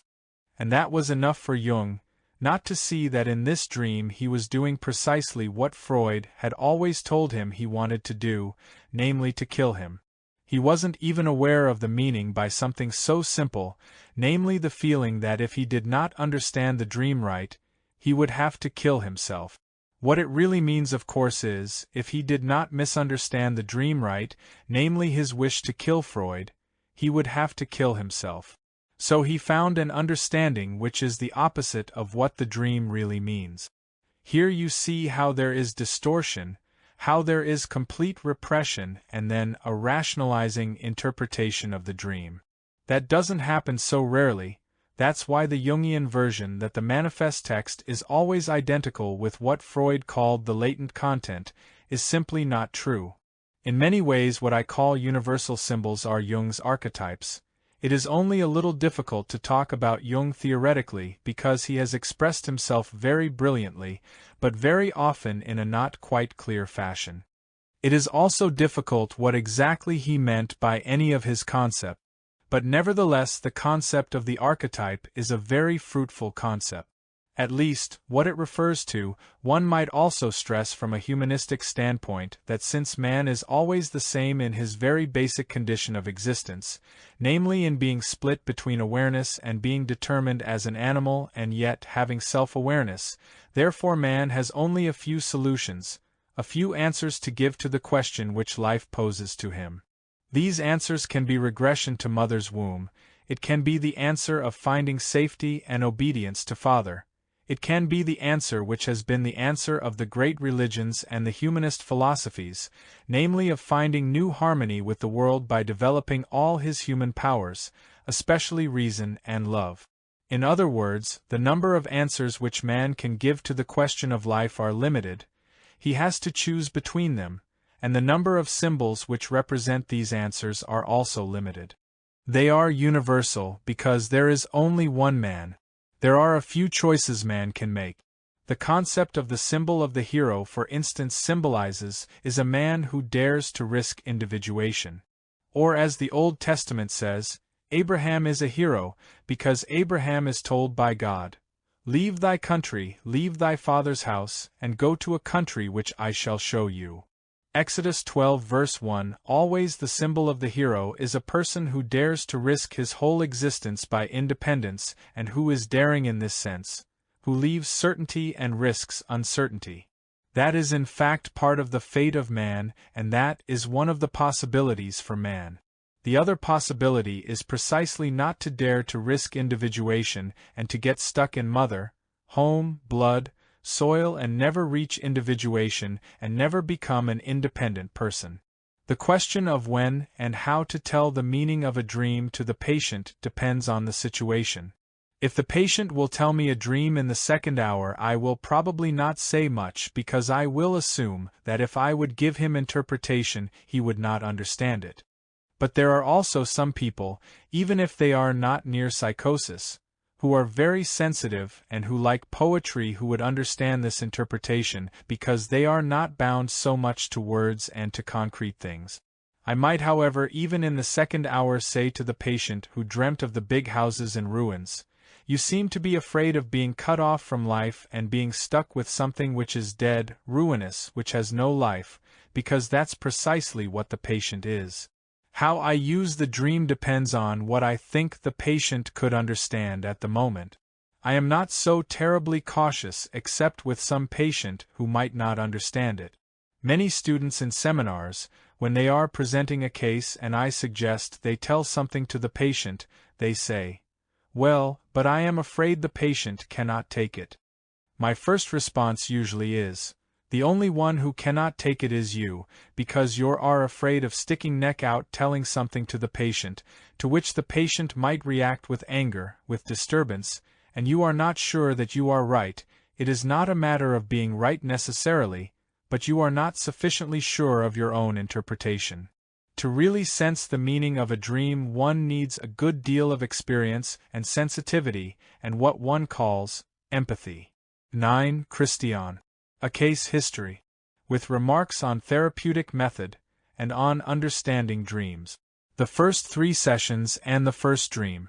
Reporter: This is a woman I started to see a year and a half ago. What I attempt to do is to take notes of the first 3 or 4 sessions. I usually don't make many notes after that because of dreams. I keep a record of dreams.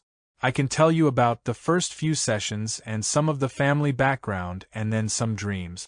Christiane is a 28-year-old woman, who is very attractive, well-dressed, very poised, sophisticated, sort of a formal-looking person, who has a very firm jaw but very dull eyes.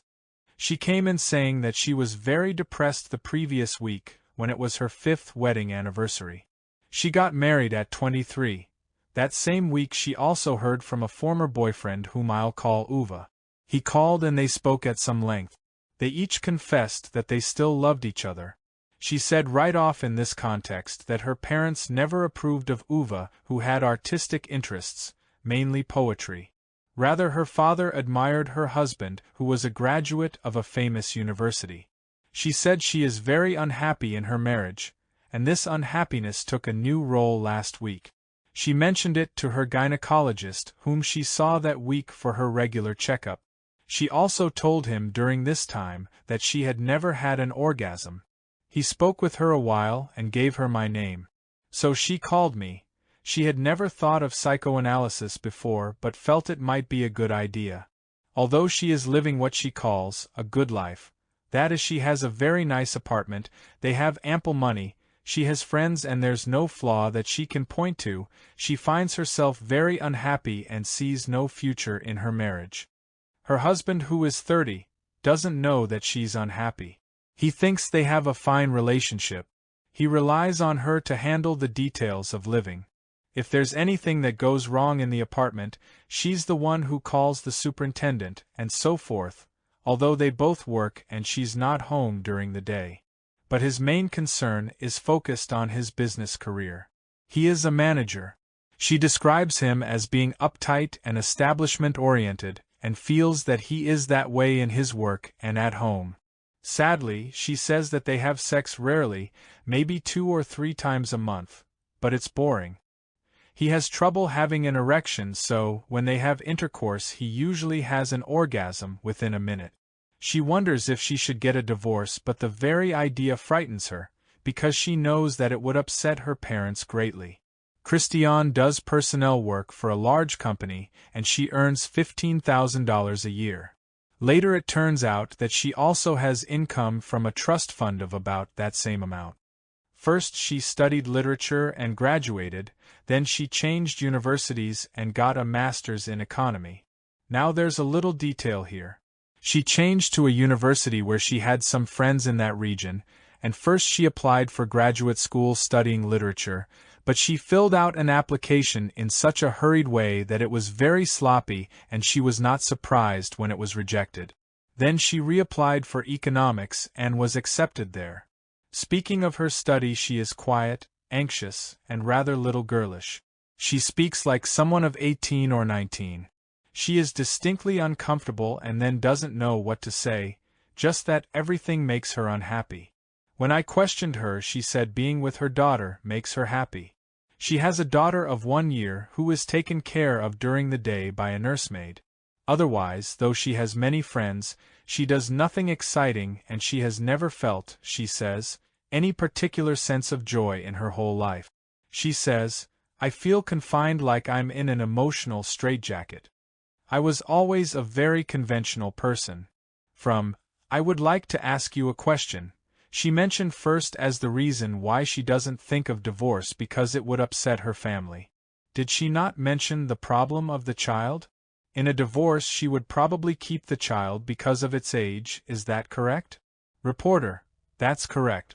She does not feel that would be a problem at all, because she has enough money between her job and trust fund. She said, I was always very conventional until I met Uwe when I was 17. In this context, she said, I once stayed out all night with him and my family was furious. It was the first time I ever rebelled. But I've always conformed ever since.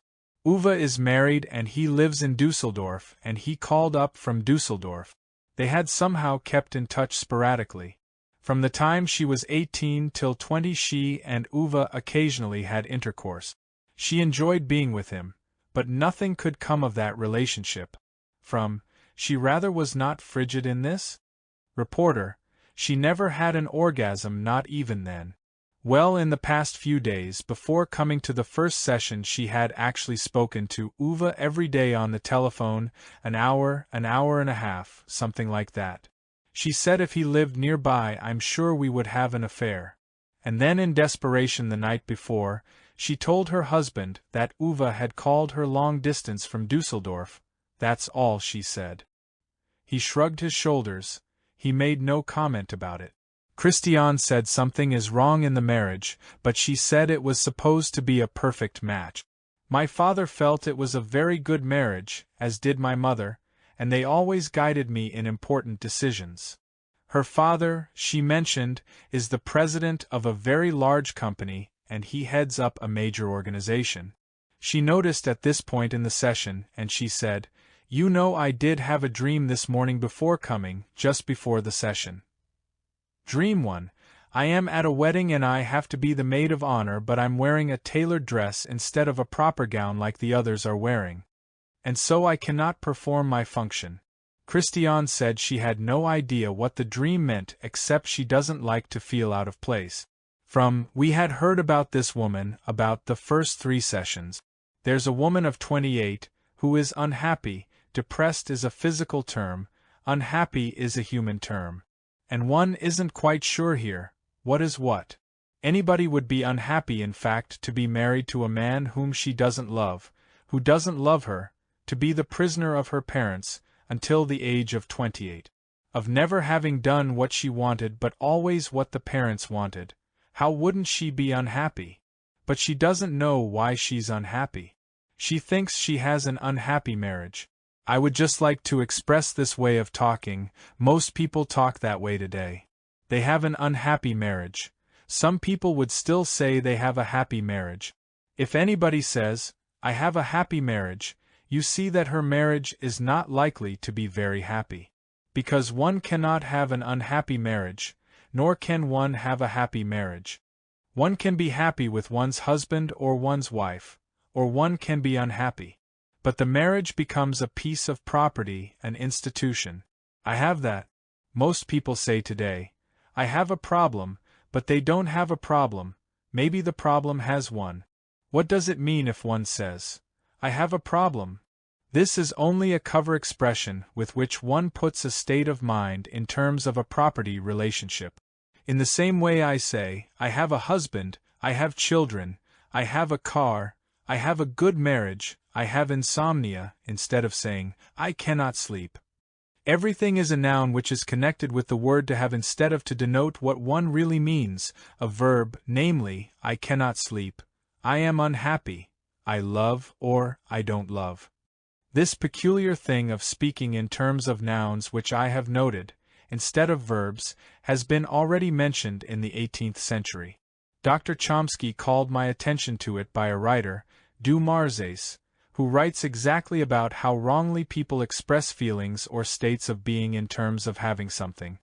Of course, if you say, I have an unhappy marriage, I have a happy marriage, what you do really is to protect yourself from experiencing something, because then it becomes many of the properties you have.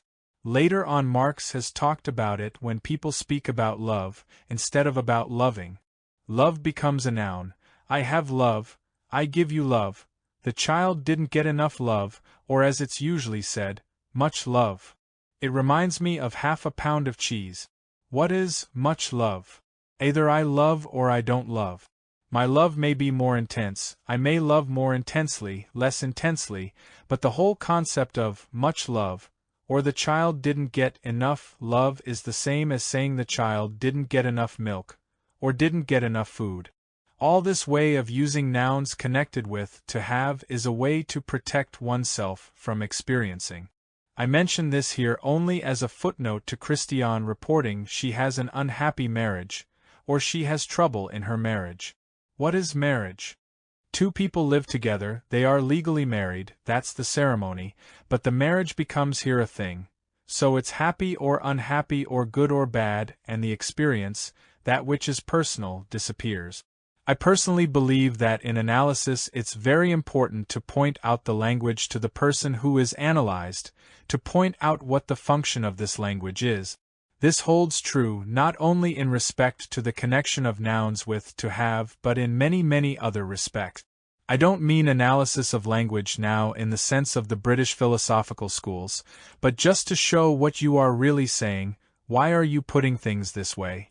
It's very often as important a clue to what goes on in the other person as a dream. And it is very often eye-opening, because one can easily demonstrate this is something of unconscious motivation which appears in the way a person expresses something. To give an example, you find very often somebody saying, it seems I cannot do this. What does it mean, it seems I cannot do it? To whom does it seem? Why does it seem? It really means, it seems that I cannot do it, that the person shrugs away his own responsibility. If he said, I believe I cannot do it, I feel I cannot do it, then he would say something closer to reality. But he or she doesn't want to say this, because that is already revealing too much. He or she puts it on this very impersonal level, it seems. He or she might as well say God believes I cannot do it, or it is in the cards, or in the stars, or it is somewhere written in the book, in the laws of history that cannot do it. The formulation, it seems, may not represent something so deeply unconscious. It is usually more a figure of speech because this has to do something with the social character. All people use that same figure of speech because in our whole culture today we are accustomed to shove away things from the experience of being. Christiane is not aware of this. She is only aware of the fact that she has an unhappy marriage, and she is not aware of the fact that she is necessarily unhappy. For instance, it might be a good thing to tell her after an hour or 2 hours, well, I'm not surprised that you are unhappy, anybody would be. I remember once a writer from Hollywood came to me. He was quite a gifted writer and complained to me that his sense of creativity was waning. He feels he cannot create any more. And he told me his story in Hollywood, and I said to him, well, with this life you lead nobody would have a sense of creativity. If you want to be creative, you must become an honest man. If you go on living in that atmosphere, you will never be able to do something with your talent which years ago, when you were not yet that poisoned, you could. It is important to see for oneself and to show to people that when someone is unhappy, has this or that problem, this is nothing so mysterious, that it is not such a strange illness, but that is very often the totally logical consequences of an inner situation combined with an outer situation which would create certain symptoms, just as in certain food. A certain unhealthy diet would create certain physical symptoms. And there is no mystery about it. Of course, it is also important to demystify all these processes as much as one can. That means also to take away the belief that these are strange things for which one necessarily needs a specialist. People have lived for hundreds of years and have coped with their problems just as well or better long before psychoanalysis was discovered as a science. That is true enough that psychoanalysis, if properly applied, can really do a great deal to help people in expediting, intensifying a process which otherwise might not be so easy. Especially since in previous centuries, when people were not yet so lost and without any instructions about behavior of life, people had much more sense of values, of goals or aims, and therefore certain remedies, certain ideas, certain directions were given to them in their culture. Today we have nothing of that kind, and therefore it seems as if by oneself one couldn't get anywhere. I spoke about how Christiane has always stopped herself by a little compromise. The clearest thing about that was the application for graduate school in literature, where she goes instead to the School of Economy because that's what the parents thought best. And then we saw her relationship to her father, in which there is a deep attachment. Of course we might ask here for a moment, how would a Freudian see Christiane? From a Freudian point of view, the answer would clearly be: this is the typical attachment of the daughter to the father. It has a sexual origin, and what one can do about it, one can analyze early experiences, early sexual wishes, fantasies, and so on. Then the repressed incestuous wishes will come to the fore, and if they do come to the fore, then this attachment will dissolve itself, because it has been brought to consciousness. The so-called patient will be free to turn her libido to men other than the father. The fixation will be solved. Well, that's one view. From my standpoint, I would say, it's quite normal that every little boy, being a boy, has already at an early age some erotic feeling, attachment for women, and vice versa as a girl. One isn't born as a neuter, and Freud has discovered that this turns out to be true not only at the same age, at puberty, but relatively early. We know also that in fact it's not just father and mother who are the objects of this incestuous striving, but Freud reports in his own cases, take the little Hans and other cases, the little boy is just as interested in a little girl of his own age as he is in his mother. Any female will do, and for the little girl vice versa. Of course the father is an impressive figure, but not primarily erotically or sexually. Besides that, one would have to say, generally speaking, sexual attraction, infatuation, are notoriously fickle. That is to say, we see that in adult life. If two people are attracted to each other on purely sexual grounds, that is to say where sex as such remains the bond, and assuming nothing else happens, well, the estimates vary how long that lasts, but I would say a conservative estimate is about 6 months.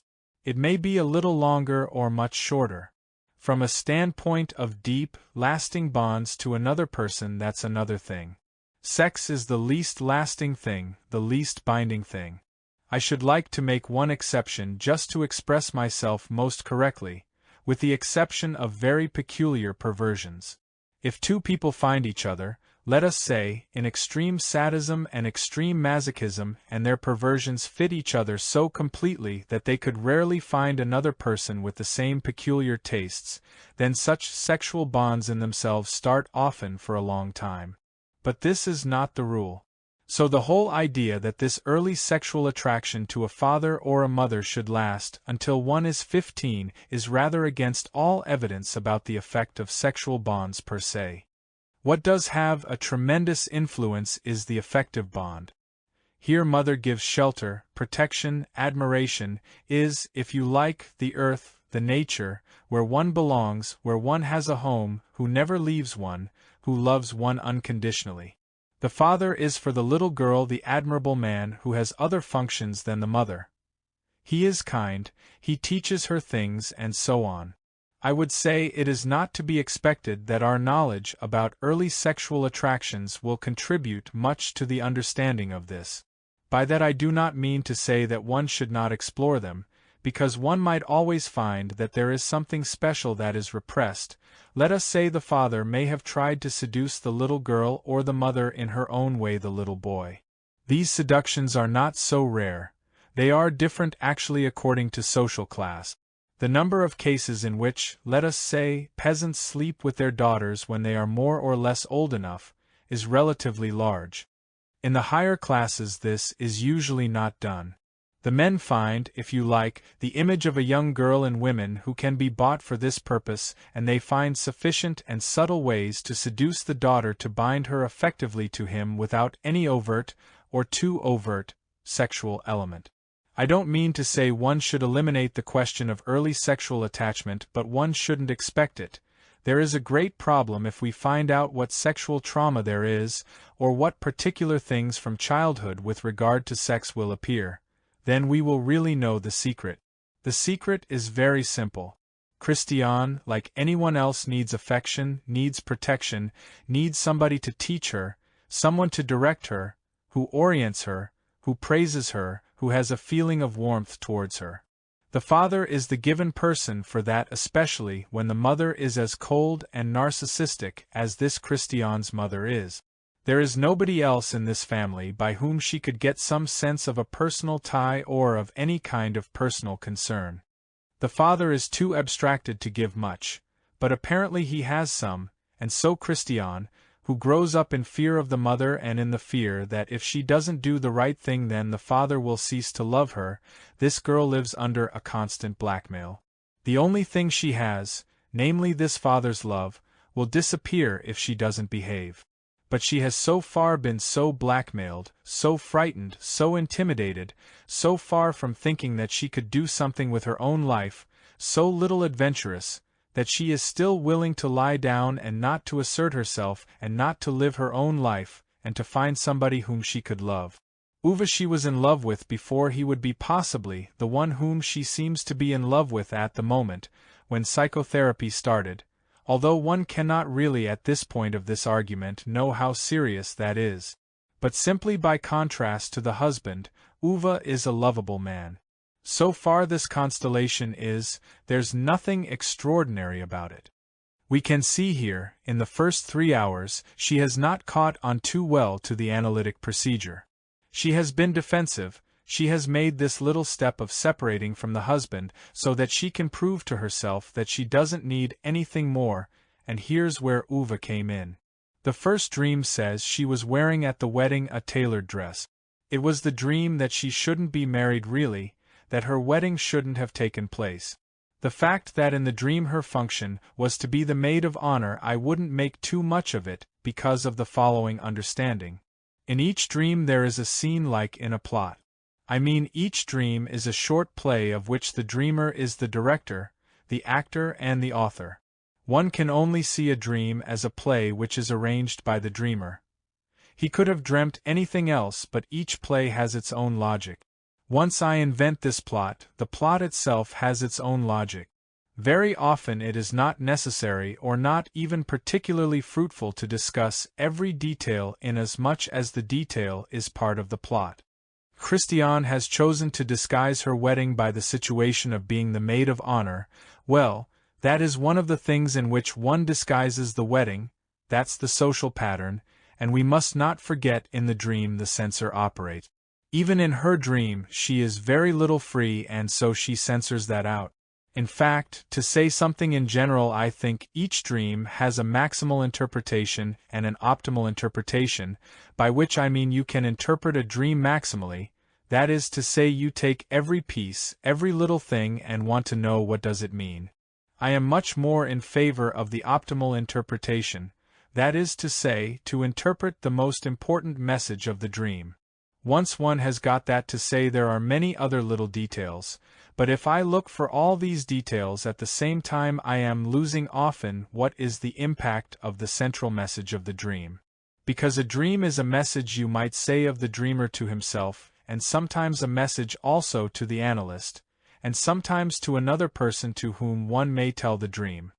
So I'm more prone to, as long as a part of the dream fits into the chosen plot, not to interpret too much, because one gets overcrowded. Usually I ask the person whom I analyze what he or she thinks about the dream. Then I would ask what associations he or she has about the dream, because sometimes associations are important, very often they are not necessary. I would say about 50% of all dreams you can understand without associations, because they are written in symbolic language. They are perfectly clear. Freud in his dream interpretation only relies on associations. The piece of a dream has significance only inasmuch as he has associations to it, and then the real piece, the manifest piece, is replaced by an association, another association, then the next, and you get a mountain of associations to one manifest piece, and very often the meaning of the dream is completely lost. Actually, there is great ingenuity in Freud's dream interpretation, but I would say if you have finished reading a dream in Freud's interpretation, you hardly know more about the patient than you did before. You have heard a brilliant firework about hundreds of associations, but if you then ask, what do I know about the patient, the unconscious feelings, what moves the patient, nothing more. But Freud has really opened the way to see beneath the dream. To see the dream is something meaningful. Yet his own method of interpreting, I think, was very misleading, and that is because of one quality of Freud. Freud had no real sense for symbolism, as he had no sense for art and poetry. He had a sense for that only which one could conceive intellectually. I think it was Glover in England who said, "If I don't see the associations as well as the patient, I don't know more about him than somebody who is not a psychoanalyst."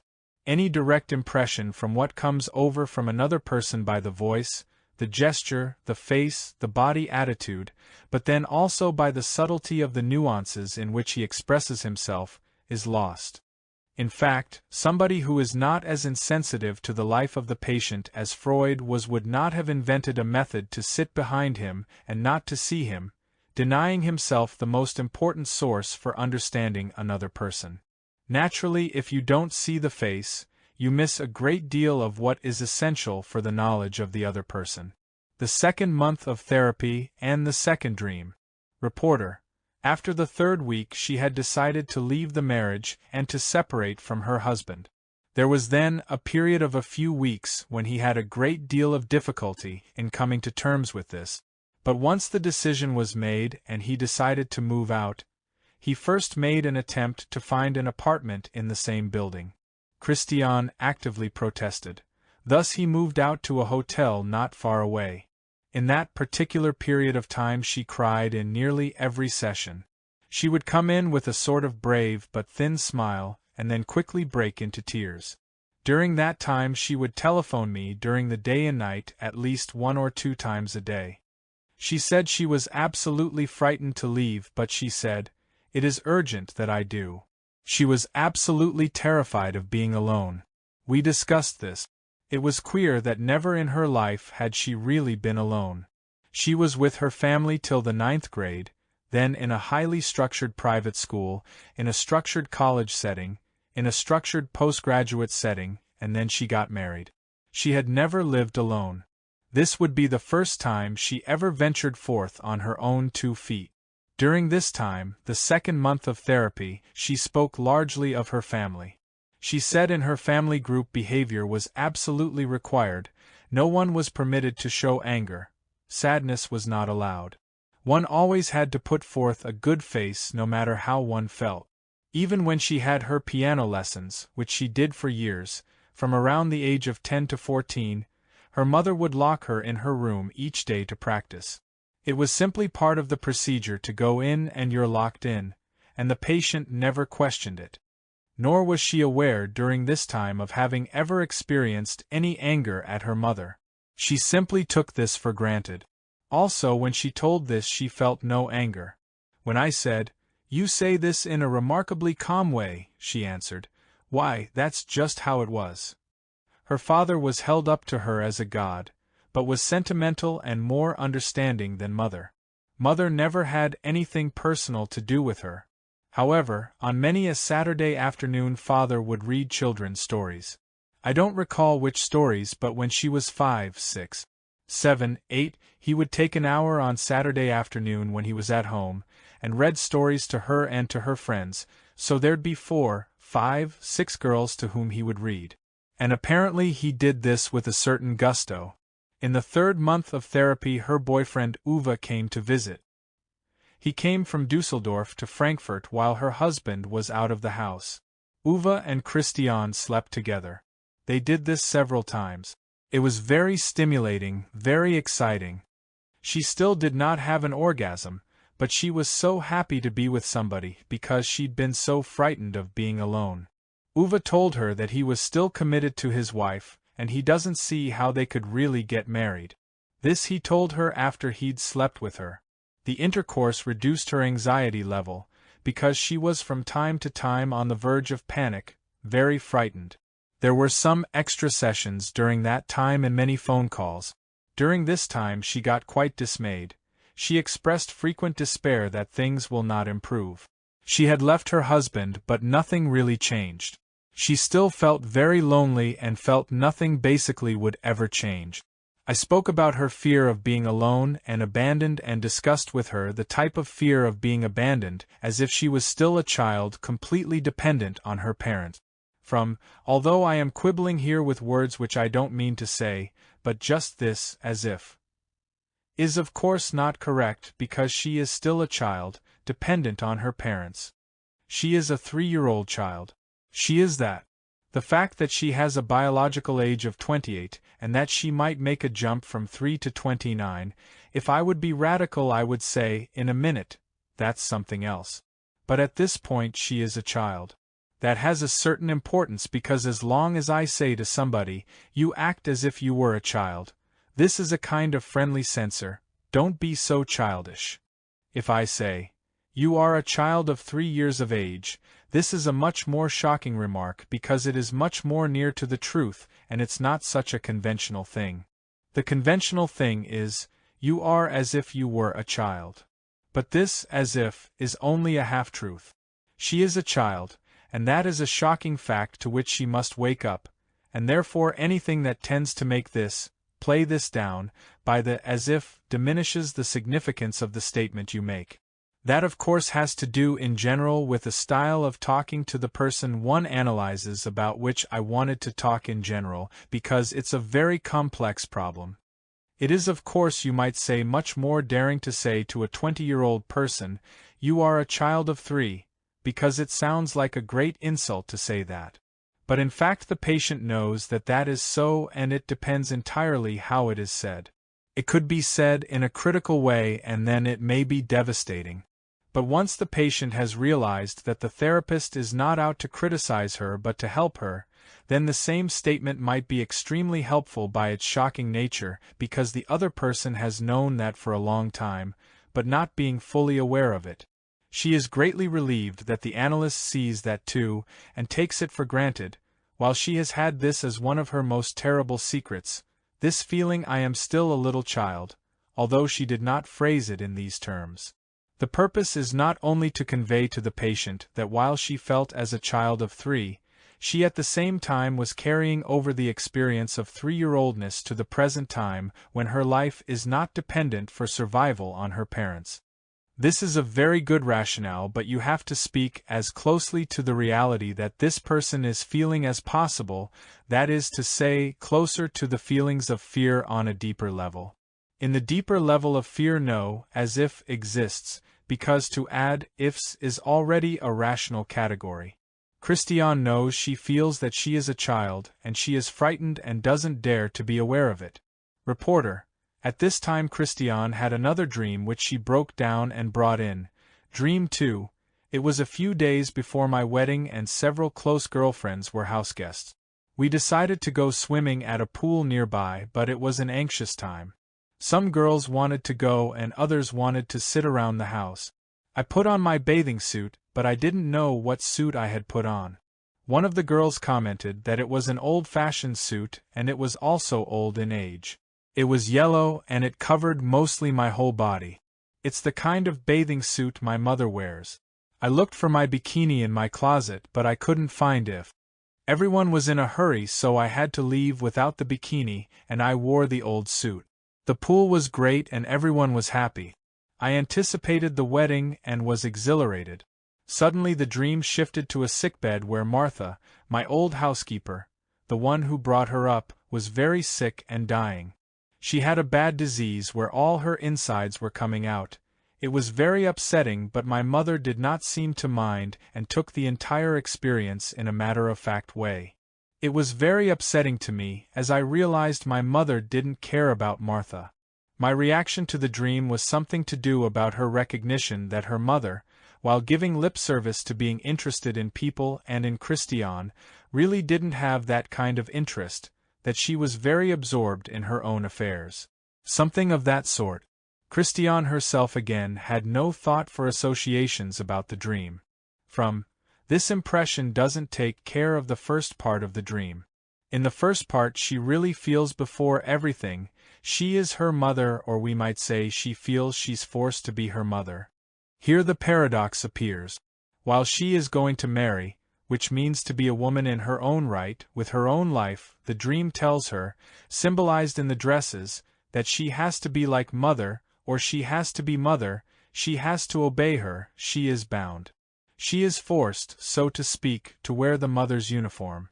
In this period she marries, and this is a perfectly good description. She marries a man mother forces her to wear. So what she is really telling herself, or what she is really expressing is, I married not as I, but as my mother. I married this man because my mother made me marry him. I did not marry as a free woman or of her free choice or of any feeling of herself. And then she contrasts this with a critical thought about her mother, that her mother is utterly indifferent to any human. In these two parts, in two different levels of symbolism, she says, I had to marry this man against my wishes, because my mother doesn't care the slightest bit about any other human being including myself, and so I married him. This thought is expressed in these two dream parts. I want to mention here one important problem of analytic procedure. There comes a point where one can speak in two different ways. The analyst can say, that's what you feel. You feel your mother is this or this. Or the analyst can say, that's what you feel and you're damned right. This is so. That makes a great deal of difference because this woman doesn't dare to think that what she feels is right, that she has any right to do it. This is lèse majesty, this is something terrible, to feel that about her mother. Only in her dreams does she dare to express that, not in reality. Now, if the analyst says, you are wrong, this is so, your mother is almost a monster, that indeed is a completely new experience because for the first time she dares to think that her own impression, her own thoughts are right thoughts which in her life she had never dared to tell anybody including herself. Another question is, there are two different parts in the dream. Do these two parts necessarily belong together in analyzation? Out of methodological reasons I would say there is nothing which is necessarily so. All these interpretations depend on the experience of the interpreter of the dream, and it depends on the clarity of the dream. From my experience, I would say, mostly two dream parts in one night form a unit and have the great advantage that very often they interpret each other. The one adds to the other, and it is indeed amazing how a person who otherwise when asked couldn't write 3 sentences of a novel, of a poem, in his or her sleep is capable of formulating an idea in symbolic language, so precisely, so beautifully, so artistically. Most of us do that in our dreams. Christiane chooses here a two-play which matches beautifully. She just uses 2 acts, and that also helps the process of disguise. This is the main advantage of this from the standpoint of the dreamer. By dreaming these two different things in different symbolism, she disguises better to herself what should not be, what should not come to her consciousness. This dream is also a classic expression of a fantastic phenomenon which I cannot help wonder at, although I have been concerned with dreams God knows how many years. How a person knows everything without being aware of it consciously. How in our sleep we know things although we disguise them. Christiane's dream shows clearly she knows all this, and yet in waking life she does deny this, and nothing of this knowledge is available. And that is indeed why our dreams are so much more real than our waking thoughts. Our waking thoughts are mostly lies and fictions. To express myself somewhat more strongly for clarity's sake, I prefer to say most of our conscious thoughts are lies and fictions than to say most of our conscious thoughts are respectable and true. In the second part of the second dream, Christiane contrasts the role of her mother with the role of Martha, who brought her up. I don't think that these both are contrasting elements of Christiane. She dramatizes her mother. She says this woman has not a bit of feeling, and she puts in evidence a woman whom she really loves apparently and who cares for her, and that this mother is absolutely callous in respect to the one woman in her life. You might say the dream implies, if I were that sick as Martha is, my mother wouldn't care much. To think that the description of the illness where the insides were oozing out is a symbol for exposing one's feelings, I would say, is an overinterpretation of the second part of the dream. In this case, the dream would be saying that the mother believed that exposing one's feelings is deathly. This, in my opinion, would be a kind of overinterpretation. It's theoretically possible, but here comes an empirical factor, which is a matter really of experience. Many interpretations are possible, but one develops most in practice, a certain sense of what nevertheless is likely to be the meaning here. I feel this is a construction because, and this is very hard to prove, here the emphasis is on the suffering, on the severity of the disease. That is really expressed in this. That the oozing of the insides should at the same time have a reference to showing her feelings, speaking about this old woman, doesn't feel quite real.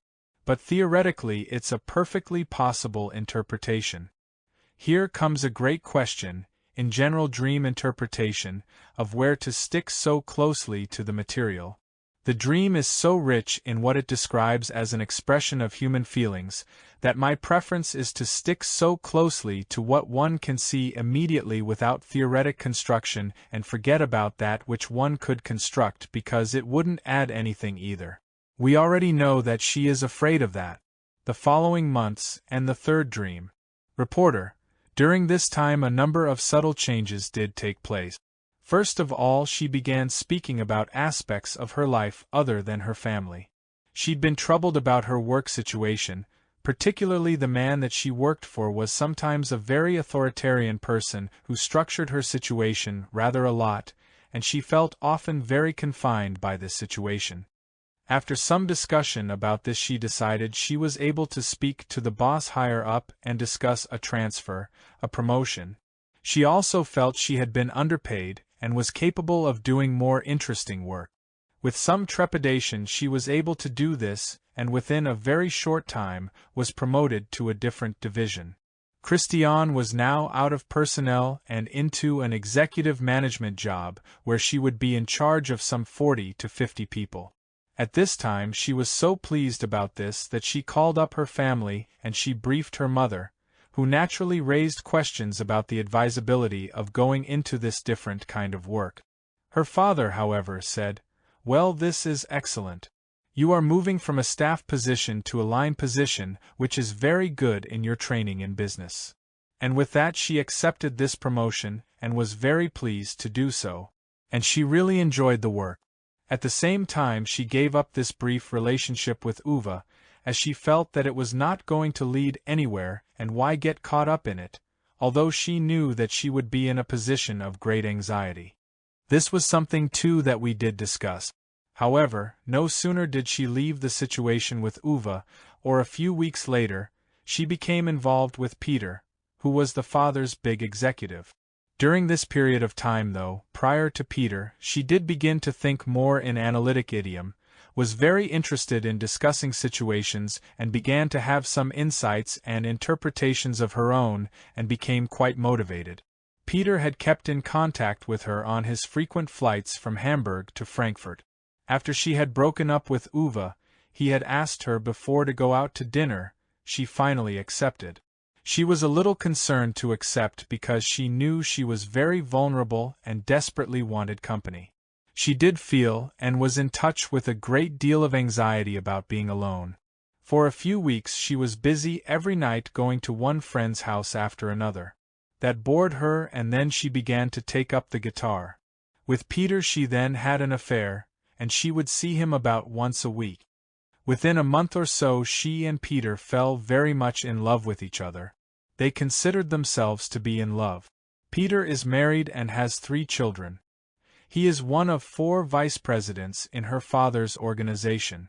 Peter knew that one of the vice presidents is going to succeed the father when he gives up the chairmanship of this vast corporation. After about 2 months they became extremely close. Peter made several trips a week into Frankfurt, and finally it got so hot and heavy and passionate that she felt that the family ought to know. Because one way or another they were going to find out. Christian asked Peter whether the family should know. Peter was then deeply involved with her and said, "I don't think we should tell them everything, but tell them about our seeing each other." She spoke to her family about that they were seeing each other casually and rather liked each other. The parents got quite upset. They said, "Look, if something should happen here you're making a terrible error.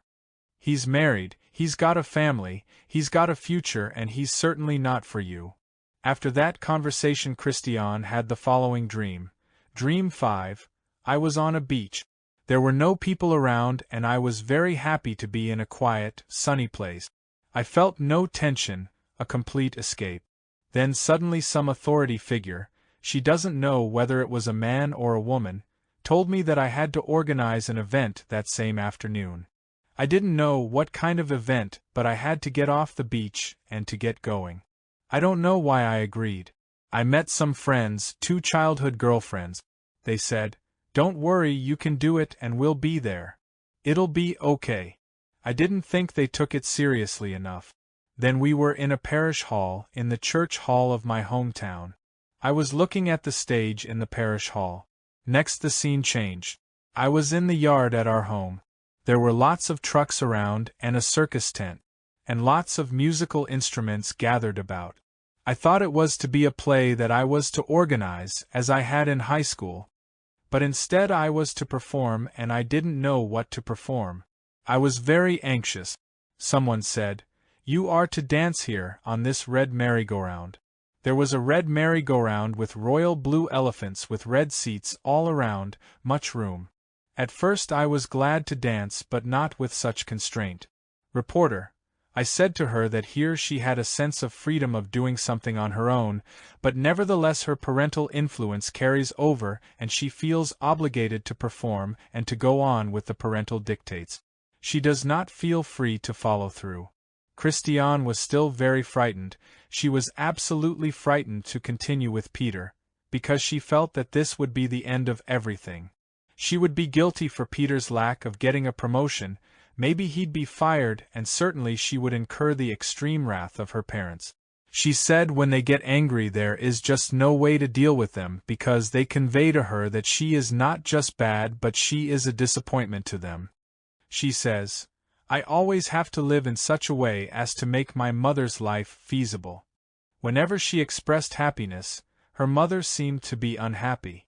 Or whenever she would do something that would get her more into the world, or threaten to, the mother was very dismayed and would convey a look of wretchedness.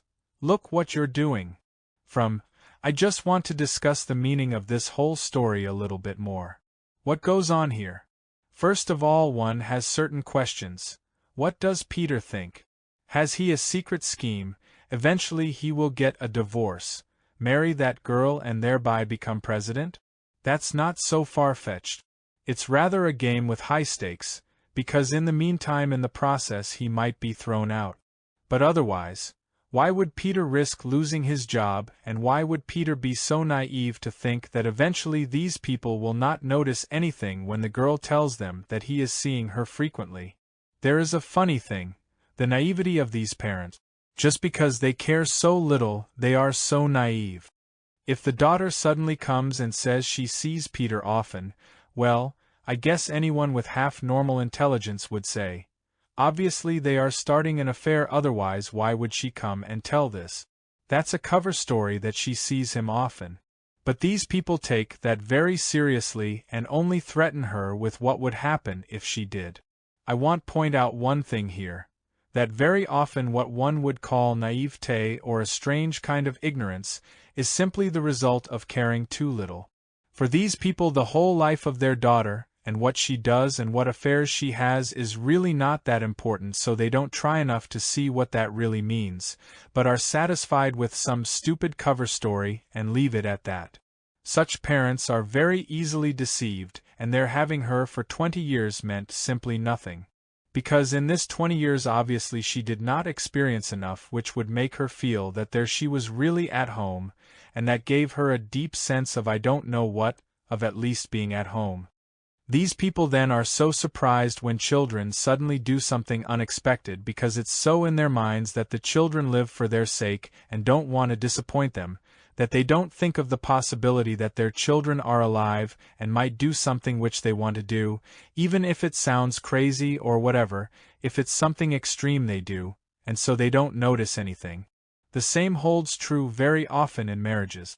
I remember a woman who was married for 30 years and didn't notice at all that the man was just driven to distraction.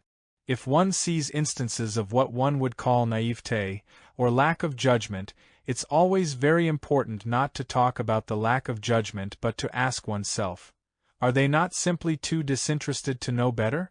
I am sure you can show that the same people who are so naive with regard to their daughter's life are by no means so naive with their own affairs. This father would not be naive at the slightest bit that's going on in his company. When an employee comes to him with a story in reference to something in the company, he would notice immediately that this is a cover story. But when his daughter comes, he doesn't want to be bothered, he doesn't want to be drawn into conflict, so he believes her.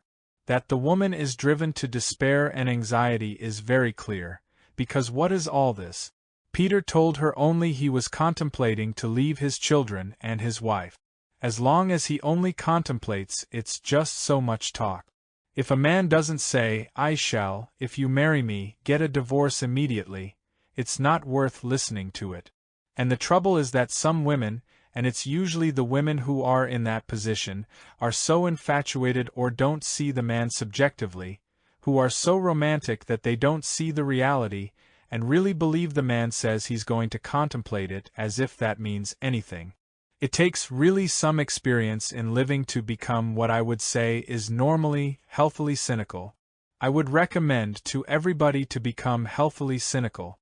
It makes life much clearer, protects one from many errors, and means that one doesn't fall for all the sentimental well-meant swindles, for which people deceive each other and deceive themselves. If you hear the story that these two people are so madly in love with each other, I'm not impressed. So what? He's lonely, she's lonely, so they are in love with each other. What does it all mean? What substance is there to that? What reality is there to that? He has in mind probably mainly his job, and he is in a conflict, and he's rather foolish, I should say. Why is he foolish? What is his calculation in this? I would be very interested to know, because the man has something at stake here, and what his calculation is I don't know. But obviously he's not too serious, otherwise he would talk differently. Maybe he just plays with a high risk. Christian's own feeling in this is one of being completely bewildered.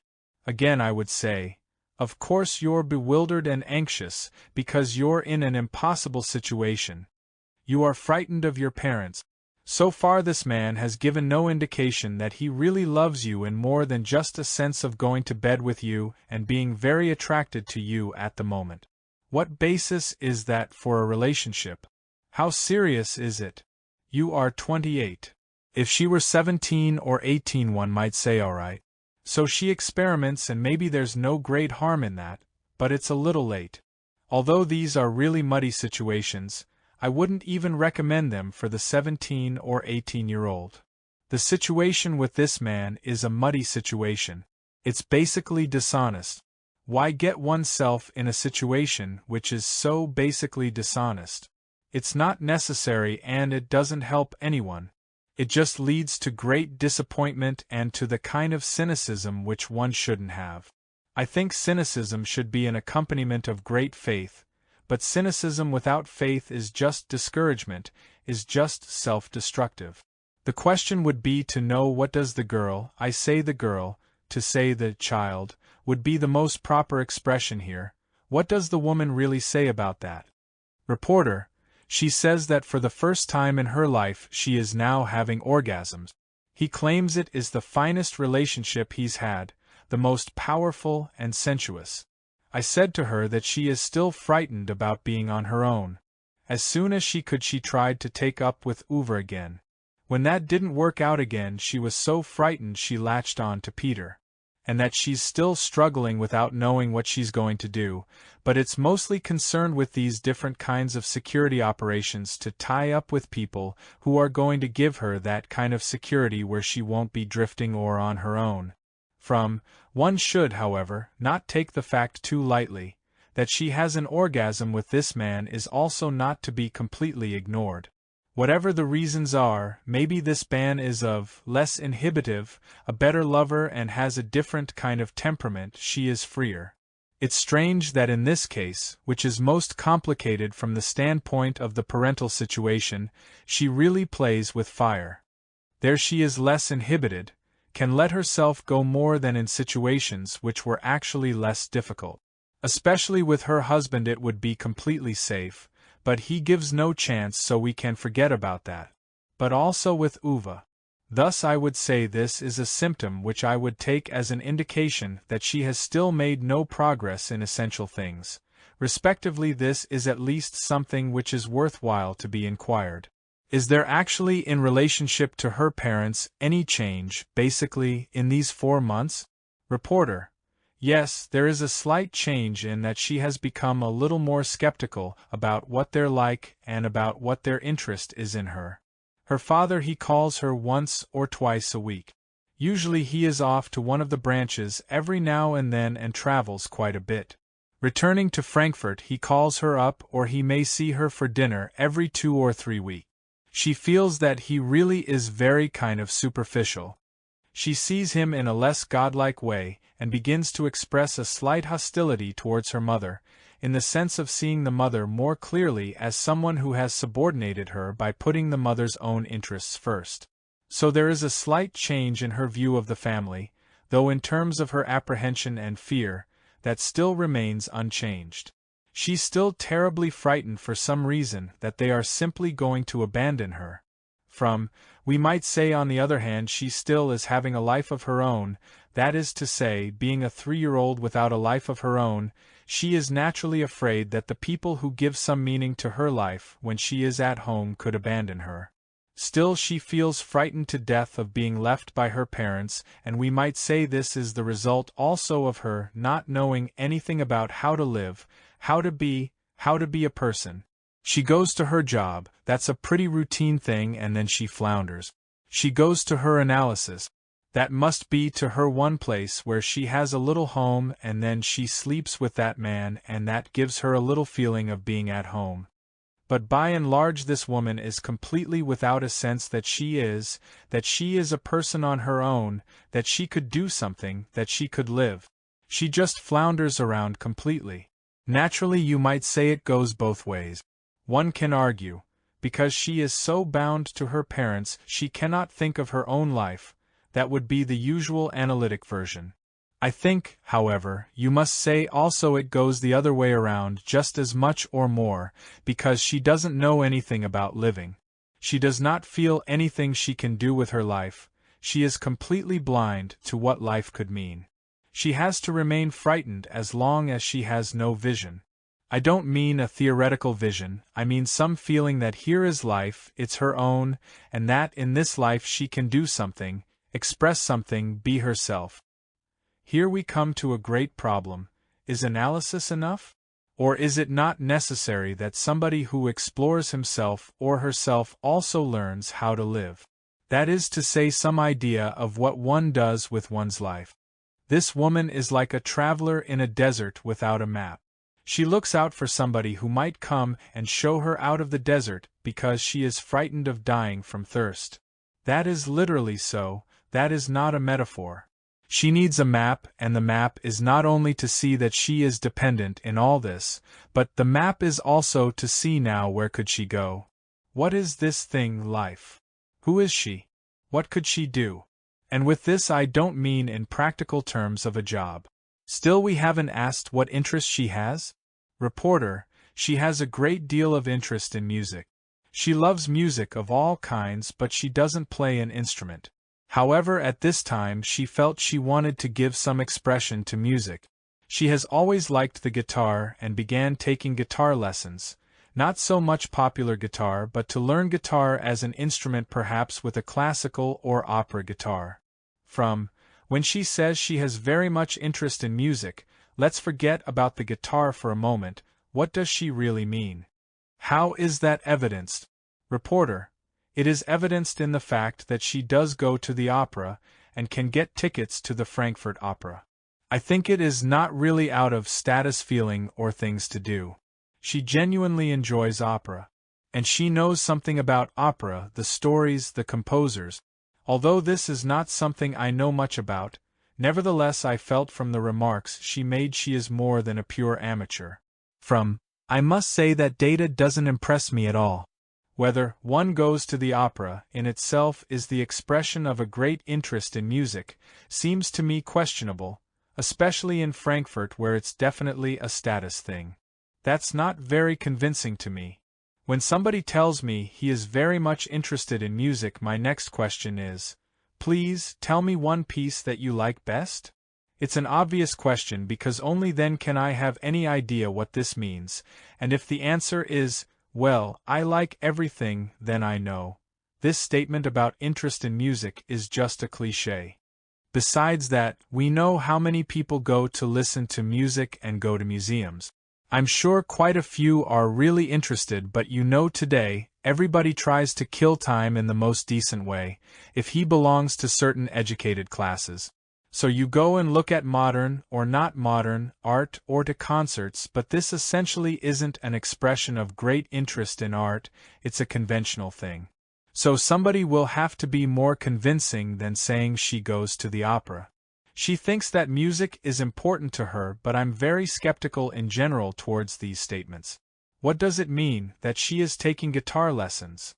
In many cases that would be just one way of killing time. I don't think that's necessarily an expression of great musical interest. Like the older generation used to learn the piano. I don't know how conventional it is now to learn the guitar.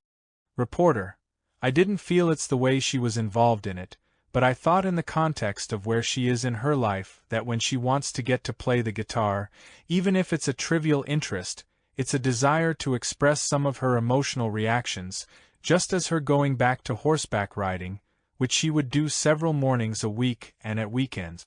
Again, it may be to keep her busy, but it is something that gives her much pleasure, and actually horseback riding is an experience with nature, and it has been her first love in effect. From, she always loved horseback riding. That's a very sound and very pleasant experience, and it shows she is not dead, but it doesn't show too much that she takes something in this field seriously. As she doesn't report of her reading, I guess it is not a subject matter about which she gets very excited and a little enamored at each session, that she comes and talks for an hour about the books she has read. It's very interesting in general that so many people talk about what I would call very often banalities. So what did the boyfriend say, what did she do, and this and that which repeats itself, but they usually are not excited by anything which is outside of the strictly banal sphere of relatively meaningless personal event. With regard to Christiane, we have to ask. This woman was once very interested in studying literature.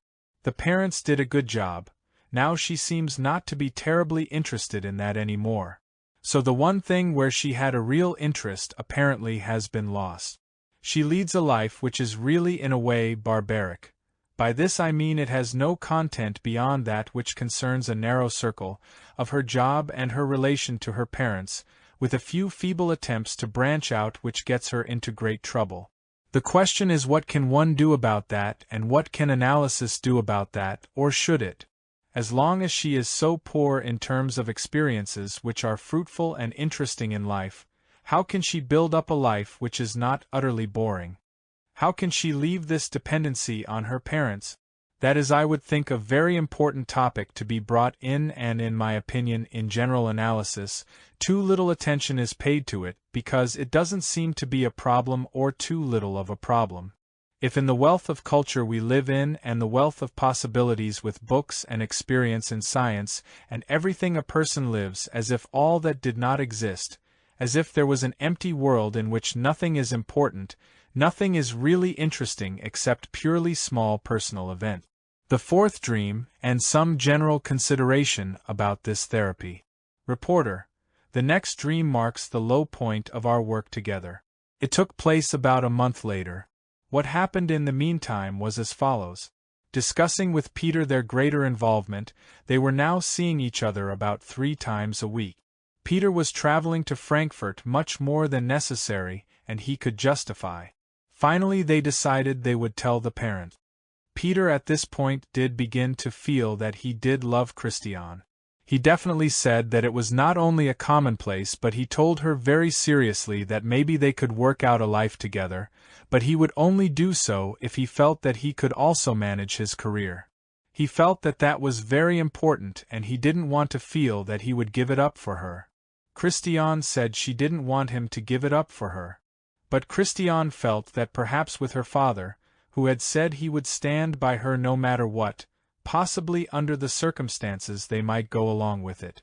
She then made arrangements to fly to Hamburg, and she spoke to her family, to both parents together.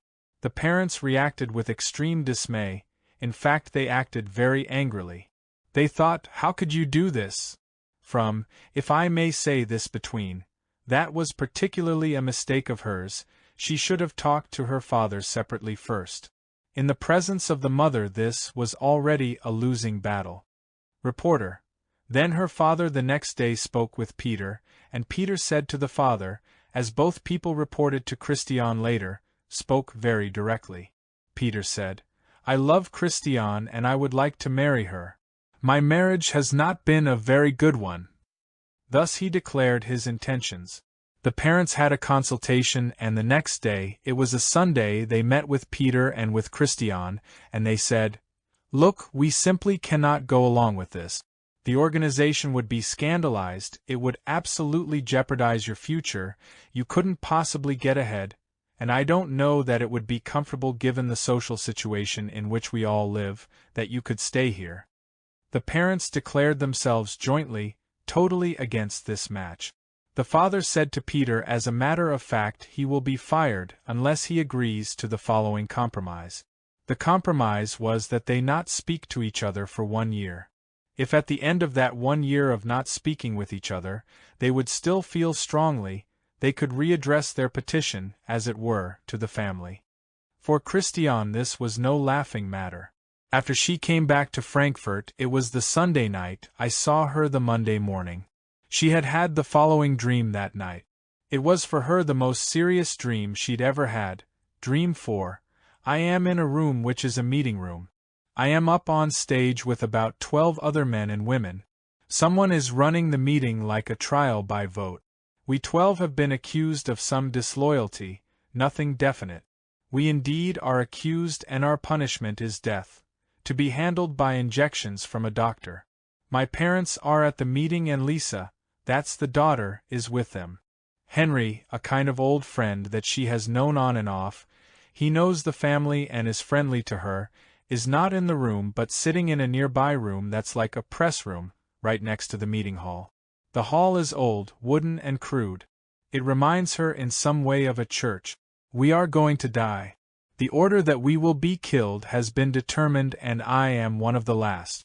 First the people who have displayed leadership, mainly the men, are followed by the women, in the order in which they will be killed. I am not last because I displayed some leadership. The picture of order in which the 12 would be put to death was put up on a chart. Next to each name there were Ankh symbols. This is the Egyptian symbol of life. It goes like this: On this chart the ink were upside down but then turned 45 degrees, thus the little circles look up. People had 5, 4, 3 or 2 ink. I had only 2 or 3. That's like she was close to the bottom. The first to die had it easier than the rest of us who had to wait, because they would have to see the others die. There was a room next to the stage where the doctor was, with a large couch, the kind you give blood on, only more stuff. It was like the green benches they sometimes have in the hospital where you lie down and give blood, but it was more of upholstered, stuffed. It was dark green. The entire dream was in colors of greens, browns and grays. The process of the death was first to have 2 large shots. First you get one and then you get a second one and finally after a while you got a third injection which would kill. Everyone in the room was politely nice and superficially sympathetic. My parents were kind but detached. They told me they would take care of Lisa.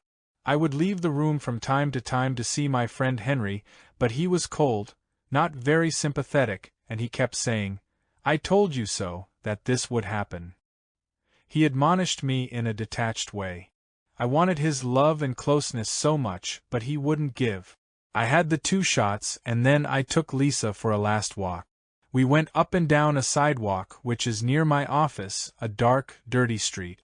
Lisa was dressed all in white lace, and in a beautiful white and navy blue baby carriage.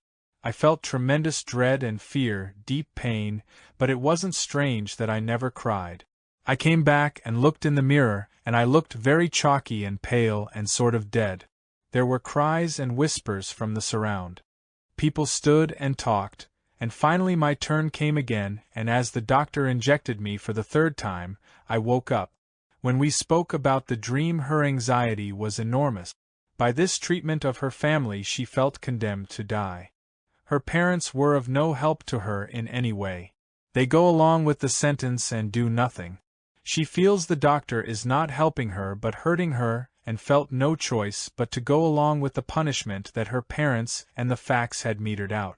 We discussed the question, how is it that she's still so locked into, obedient to, and frightened of the parents? From this dream could be a Kafkian story, exceedingly artful and deeply felt. Now here she sees her situation as a depth which only really a great poet, a great writer like Kafka could put down on paper. She cannot put it down on paper, but she is able to express this with a great accuracy, intensity of feeling, with great beauty, the whole lot. The dream hardly needs any comment. This is a situation where she feels she is completely beaten, she is at the end. It is as a reaction to her parents' reaction, it is the feeling now she has lost. Finally there is nowhere to go. Here comes something where she puts the analyst together with the parent. She doesn't just say, "He hasn't helped me," but he is playing the role with the parents together. That is to say, she has not put the analyst as a figure against her parents, but she puts the analyst as another figure together with her parent. The question is whether that could have been avoided, by a more active and a more direct partnership, as it were, against the parents. In such a situation I would make very clear how I experience these parents. The mother inhuman and the father as a weak, ineffective man as far as human relationships are concerned. I would make clear that I find it shocking that they have pressured to a point that she doesn't dare to feel this anymore. Let me put it this way. Every real growing up is an act of revolution, of a personal revolution. It means freeing oneself from the people who want to run one's life. Whether they want to run it openly or whether they want to run it smoothly, it's in every case, every person's development to the point that being oneself is a problem of liberation which takes courage and takes pains and may mean suffering. The nucleus of all problems is whether a person dares or whether this person has capitulated, and to find out how he or she dares to hide this capitulation. That's what most people do. They hide the fact that he or she has capitulated and that they have given up this puzzle that they had. They permit themselves to be managed, but they find ways and means to hide from it. Here the problem is of taking side. There is no neutrality in this question, which leads to a very interesting question, that of value judgment. Freud and perhaps many people would say that is a value judgment about these parents. Well, is it a value judgment if somebody is diagnosed as having cancer? Is it a value judgment to say he will probably die from this illness, or somebody will die from some crazy diet he is using or get sick from it? It is not a value judgment. This is a statement of facts of cause and effects, which is as valid in psychic terms as it is in physical terms, except in physical terms you can prove it. In psychic terms you can prove it too at the end of one's life. But people naturally don't want to know that. The question is, what can the analyst do to help this process of the revolution, of the liberation of a person? What active help can he do? How can he help and affect this process? I think that is in itself a very significant function of all education and of all therapy. I include education, although education is a different story. Usually education is a social institution, and it is certainly not meant to lead people to freeing themselves and to become independent. That is not the aim of any socially supported institution. But that's why education contributes so little to the development of a person, in general. In analysis it's a little bit different, because the analyst has the freedom to be on his own and to be relatively independent. This is just a general problem which I only mention here because this girl, Christiane, is still at a point where she doesn't see another world, where she doesn't see anything else but that she has been defeated. What these parents mean by this crazy condition, I would be interested only out of sheer curiosity about how their minds work. How would the parents prevent that they see each other and sleep together? Would they send a detective? And how are the young people going to respect that? What was Peter's reaction when he heard this condition? Reporter: Peter's reaction was one of a great deal of unhappiness. He continued to see her for about a month, surreptitiously meeting her in Frankfurt, and then he gave up. He said, "It's all we can do." From when it became so explicitly and unavoidably clear how destructive the parents were, how did Christiane react to Peter's decision to drop her in order not to lose his career? Because then he could find another job somewhere else. He is just not willing to give up this top prize. Reporter: When Peter decided to go along with the father's decision, Christiane became at first very hurt. I asked her what hurt means and she said, upset, and I asked her what upset means and it finally came out that she could be angry with him. If he were a man of greater courage, given his proven abilities, he could have done something else. But I guess though she was angry, she was disappointed, but it wasn't a kind of rage at being played with or misused. She also feels that she herself was culpable. Of course she botched it up herself again, because if she had talked, the proper strategy would be to first win over the father, who is sensible and receptive to her, and then after winning over the father to say to him, "Now, I need your help with mother." The father might still not have done it, but by confronting the two together in the cold, it is obvious how they would react. So Christiane hasn't done her best. It's the same thing again as the application for the Graduate School of Literature. She does not really dare to do what she wants, but she does it in an ineffective way when she is intelligent enough to know better. She knows her father quite well. Of course this does not contribute to her sense of self-esteem. Peter is a man who has pretended to be so much in love with her, and then, as it is to be expected, when it is a matter of becoming president eventually, that it is even more important than even a great love. I think that most people do act this way today, statistically speaking. But it's just too bad for Christiane that she has to experience that when that was the first relationship where she was probably as strongly interested and in love with a man as she ever was before. And naturally that experience drives her to this mood. Question: maybe it could have been a choice from her side, knowing from the beginning that it didn't lead anywhere. In other words, something where she knew she would be defeated. Maybe she couldn't really deal with a situation where there was a future. No, she can't. That is all part of the same picture of disorientation, of running around like a chicken and not knowing what to do and no orientation, and doing things just as she went to the parents and told them that she got this new and better job. She calls up her mother. Well, how stupid, but it's not stupid she doesn't know any better. That is the only place in which she is somebody, otherwise it's a desert. You might say, to stay with the desert, her parents are the only oasis. And she knows if she goes out of this oasis she will die from thirst. She has no one to help her, she has no map, she has no compass, she has nothing. And that is literally so, that is how she feels. So how could she act differently feeling this is the situation? Question. How would you have helped her if possible to have gotten her energies, to have started rebelling? From, I would have incited her to rebellion, very strongly. In any case I would have tried it. Of course, one never knows what happens when one incites people to rebellion. But that would be my first attempt because I know unless she does that she will never get well or have a happy life. She is like in a post-hypnotic state where she has to fulfill what was suggested to her. Question. Is it possible that the relationship with Peter was probably motivated by some unconscious desire to rebel against her parents? From. Yes, but these are all the same ineffective rebellions which only lead to new defeat. This is different again, you can observe them in life again and again. People want to rebel but they rebel in such a way that they are sure to be defeated. They prove to themselves in a tricky way that you see, rebellion is useless.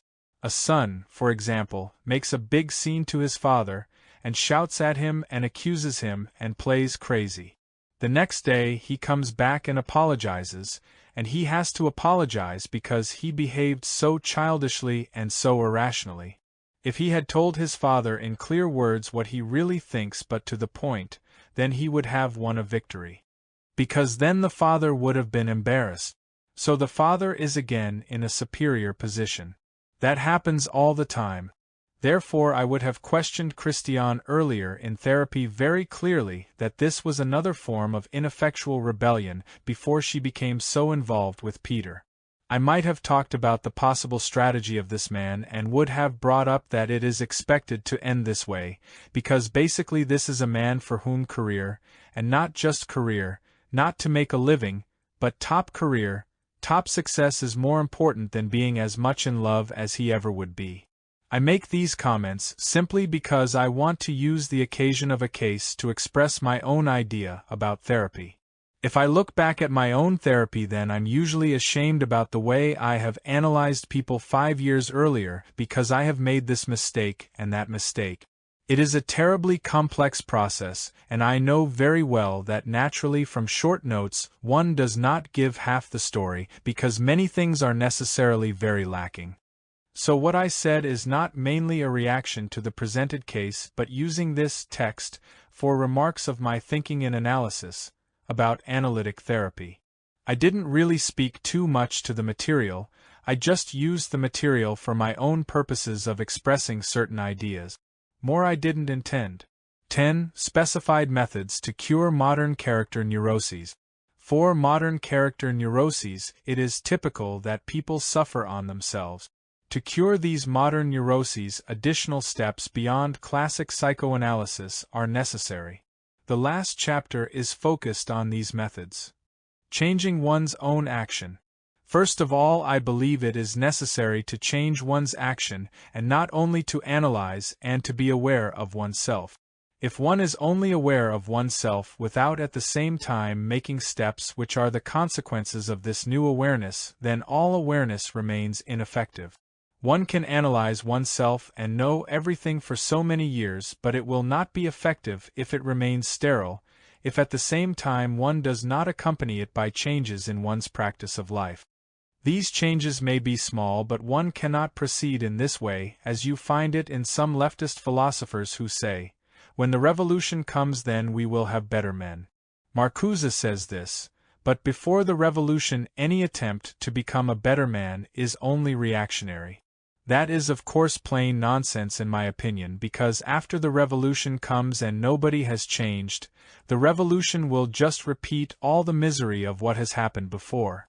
Revolution will be made by people who have no idea of what a better human life could be. What changes one makes in oneself is a very subtle thing. One cannot make so much, but one must also not be over careful. It is a very important task, I think, in analysis to keep constantly in mind how a person stimulates himself and stimulates new discoveries by experiencing the feelings. One has to look for the experiences and particularly resistances which a person has in making the next step, in acting differently. Otherwise one remains somewhat in an unreal situation, in spite of all the subjective experiences one has. What these changes are depends entirely on the situation. Psychoanalysis has the great danger that everything is put under analysis and that people believe only when the analysis is over, is finished, then will they make the changes. I am convinced that one has to begin making changes before, and the question is only what changes and the problem of graduality, and the quality of changes one can make, changes which are not unrealistic, which don't go beyond one's capacity to make them at the moment. This, of course, is a very serious and difficult problem. Developing interest in the world. The second point is to stop one's over-interest in oneself. Also here psychoanalysis has a great danger. People who really are only interested in themselves find a tremendously rich field to practice narcissism. Nothing is important in the world but their problems. Look at the woman of the case history, Christiane. What it is that interests her? Nothing really, except her suffering, her husband and her parents and her child. But there is a woman who has studied, who is educated, who lives in a time where a wealth of human culture is open to her, books, music, art, everything. For heaven's sake, you can read all the most beautiful books which have ever been written in the world, you can listen to all the music, there is a tremendous choice, you can walk, you can even travel. And here sits a person who is not interested in anything but her problem, or his problem. To be only interested in one's own problems is not the way of getting well or of becoming a full human being. One cannot live in a strong and joyous and independent way if one's only interest is oneself. One must stand with 2 feet on the ground, but the ground must not be the pin or the needle, because on that only the angels can dance, according to medieval speculations. But one cannot stand. One can live with one's feet on the ground only if this ground is broad and rich, and if one is related to the world around one in a productive, interested way. Interested is a poor word. There is actually in English today no word to express this kind of relationship. Interested would be a good word, it comes from interesse, to be in them, to be in there, but interest today is almost the opposite of that. If somebody says, I am interested in this, he really means I am bored by it. That's very interesting, that's what anyone says about a book or about an idea, by, it's very interesting. He really means to say, I don't give a damn. That is a polite way of saying that. The danger must be averted with analysis or without analysis, that a person remains concentrated about his own problems and remains separated from the world, that is to say from relating himself or herself in a detached way to all that is around him or her, to people, to ideas, to nature. How does anyone enrich his life?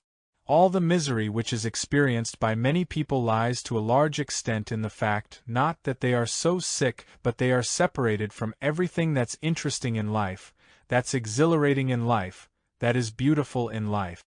They sit and fret about their problems, about their sins, about their mistakes, their symptoms, God knows what, while they could sit and enjoy life in many, many ways. Usually they say, but I'm too depressed to do it. Well, that is in a way true, but it is not the whole answer. They don't even make an attempt, or enough of an attempt to enrich their lives because they think the best way to cure oneself is the complete concentration on one's own problems. But that is not the best way, it's the worst way. Concentration on one's own problems should and must go together with an increasing enlargement and intensification of one's interest in life. This interest can be art, many things, but I think it must also be ideas. I won't think that this is just an intellectual pastime. This is the one point in which I always disagreed with Alexander Sutherland Neal of Summerhill, that he put too little emphasis on the formation of the mind. I don't think much of a purely intellectual formation of the mind, but of the enrichment of the mind. The question becomes very concrete. What does anyone read? I would say one should begin reading and reading significant books and reading them seriously. I have the impression that the modern method of reading is one which is directed by the idea that one should not make too much of an effort, it should be easy, it should be brief, it should be immediately pleasurable. These are of course all illusions. Nothing that is worthwhile can be done or learnt without any effort, and even without some sacrifice, without discipline. The whole idea of learning to play music or anything else in 8 easy lessons is just to get people's money out of their pocket. It is complete nonsense, but this is the spirit which not in its crude form pervades I think the whole population, and in spite of the fact that we publish so many books, the number of books which are seriously read, which really make a dent on a person, which really make a change in his life, I think that's very rare today. So here it's a great question of the way in which one reads, what one read. In connection with reading, the first point of course is that a person begins to form his or her own convictions, to have values, to have directions in which he or she wants his or her life to go. If he or she doesn't do that, he or she must flounder. It seems to me that one doesn't really read anything of the traditions, because one has to discover it by oneself. I think it's a very silly and ignorant idea, because to combine the greatest minds of the world in one person and to all discover it oneself, really shows that one is not serious. That one is not after discovery of great things, of new things and exciting things. And yet most people don't have the experience of the intense excitement which discovery, seeing something new or seeking something new has. But if one doesn't come eventually to a concept of life, of direction, of values, of convictions, which are not put in oneself by others but which are the result of one's own experience, but also gleaning from active, productive and critical reading of all that is to be had in the great guides of the human mind, then I don't believe one can ever come to the point of feeling secure, of feeling safe, of having one's center. That is all today not a very fashionable idea, because people will think that's dogmatic and people make excuses they want to find it themselves, and it's authoritarian. It's basically barbarous to renounce to learn from the great things that the human race has created. That's what in my opinion it is, and it is stupid. But one deprives oneself in the name of independence, in the name of rejecting authority, one deprives oneself of being fed, of being influenced, of being watered, of having the sunshine, of all that the human mind needs in order to develop. One may be a vegetarian as far as food is concerned, but if one is a vegetarian as far as mental and spiritual food is concerned and refuses most of what is there, then indeed one's mind dries up very considerably. Learning to think critically. Another essential point, in my opinion, is to learn to think critically. Critical thinking is the only weapon and defense which man has against the dangers in life. If I do not think critically, then indeed I am subject to all influences, to all suggestions, to all errors, to all lies which are spread out, with which I am indoctrinated from the first day on. One cannot be free, one cannot be one's own, one cannot have one's center in oneself unless one is able to think critically and, if you like, cynically. Critical thinking means to become aware, as children can show. Children are much more critical still than adults are. When a child sees that a mother has said to Mrs. X, "Oh, how wonderful to see you," and put on all this talk, and then after Mrs. X has left said to her husband, "Oh, thank God that she has gone," well, the child sees this discrepancy and maybe it still dares to ask, but then its critical thinking is beaten down step by step by step. Either mother tells a lie or mother is angry, or mother is sad or mother says, "You don't understand that," and so the child's critical thinking becomes slowly stifled until no more critical thoughts come. This critical thinking is the specific human ability. To think manipulatively, that is to say to think how do I get, what do I do to get this and that, the chimpanzees do very well. Chimpanzees, in fact animals, have a manipulative intelligence which is excellent. Chimpanzees in experiments have solved puzzles which I couldn't solve and many other people couldn't either, they're so complicated. Again, I would say from a purely biological standpoint, the closer I am to reality, the more am I capable to live my life adequately. The less close am I to reality, the more illusions I have, the less am I capable to deal with life in an adequate way. Marx once said a word which could also be the motto of psychoanalysis. The demand to give up the illusions about its condition is the demand to give up a condition which needs illusions. That is to say, by not doing away with illusions, one keeps alive circumstances which are unhealthy and which can only exist and continue because one makes oneself all these illusions. Critical thinking is not a hobby, critical thinking is a faculty. Critical thinking is not something which you apply as a philosopher and then when you are a philosopher you think critically, but when you are at home you have given up, taken off your critical thinking. Critical thinking is a quality, is a faculty, it's an approach to the world, to everything. It's by no means critical in the sense of hostile, of negativistic, of nihilistic, but on the contrary critical thought stands in the service of life, in the service of removing obstacles to life individually and socially which paralyze us. It takes courage if one lives in a world in which critical thinking is discouraged. But one should also not overestimate the courage it takes. I am not talking even now here of critical speaking or of critically acting. Critically thinking is possible even for the man in a dictatorship. If he doesn't want to risk his life, he may not talk critically, but he may think critically. Yet he will feel much happier and freer than the man who is caught in his thoughts and who is a prisoner of a thought system which he doesn't believe himself. One could write volumes on the connection of critical thinking and mental health, and neurosis, and happiness. If philosophers in general talked more ad personam, that is to say more in reference to what the philosophy means in my life and in your life, then indeed critical thinking would, philosophy would, be much more obviously a field of great personal significance. Whether you deal with Socrates or Kant or Spinoza, the essential point is that they teach critical thinking. To know oneself and to get aware of one's unconscious. I want to mention three other points which are very important additions to the classic psychoanalytic methods for curing modern character neuroses. A first method is to know oneself and to get aware of one's unconscious. These words themselves mean absolutely nothing when they are used in a purely intellectual sense. It's so easy today. Being aware of yourself, conscious, unconscious, those are now the slogans. Even the dirtiest little business proposition uses the Delphic, know thyself. So these words themselves become pure theoretical cerebral concept. If one really thinks about what these words mean or talks about it, all this becomes vivid. It's the same thing actually as when you see a painting.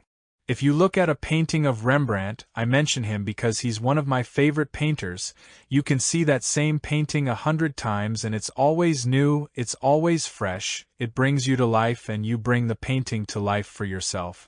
But you can pass by and remark, "Ah, Rembrandt, the man with the helmet," and then walk to the next painting. You have seen it, all right, but you never saw it. The same holds true with personal relationships. Who sees another person really? Hardly anybody. We are all satisfied and happy to see and to show only our surfaces. That's why our contacts are poor, just poor, or hardly exist against this poverty of contact. It is covered up by a kind of camaraderie and friendliness and smiling. The next question is, what does it mean to know oneself? To know oneself is not only to be aware of what we do, but to become aware what is unconscious to us, of what we don't know. This is in a way the great discovery of Freud to have demonstrated this and to have made it very explicit, more explicit perhaps than it has ever been made, and to enlarge thereby the field of knowing oneself considerably. Knowing oneself, 100 years ago meant essentially to know everything we know about ourselves. Today it means to know ourselves inasmuch as we are aware of ourselves and inasmuch as we are unaware of ourselves, that is to say to bring to the light the largest sector of our own psychic life, namely that sector which operates separated from our normal conscious thinking, that sector that comes on to the stage at night when we dream or in psychosis when we hallucinate. You might also describe it in a different way. To know oneself in this new dimension, in this third dimension of one's unconscious life, means to be free, means to wake up. The fact is that most of us are half asleep while we believe ourselves to be awake. We are actually only awake enough to perform the tasks which are necessary to make a living. For that we are awake enough, and some people are damned awake about that.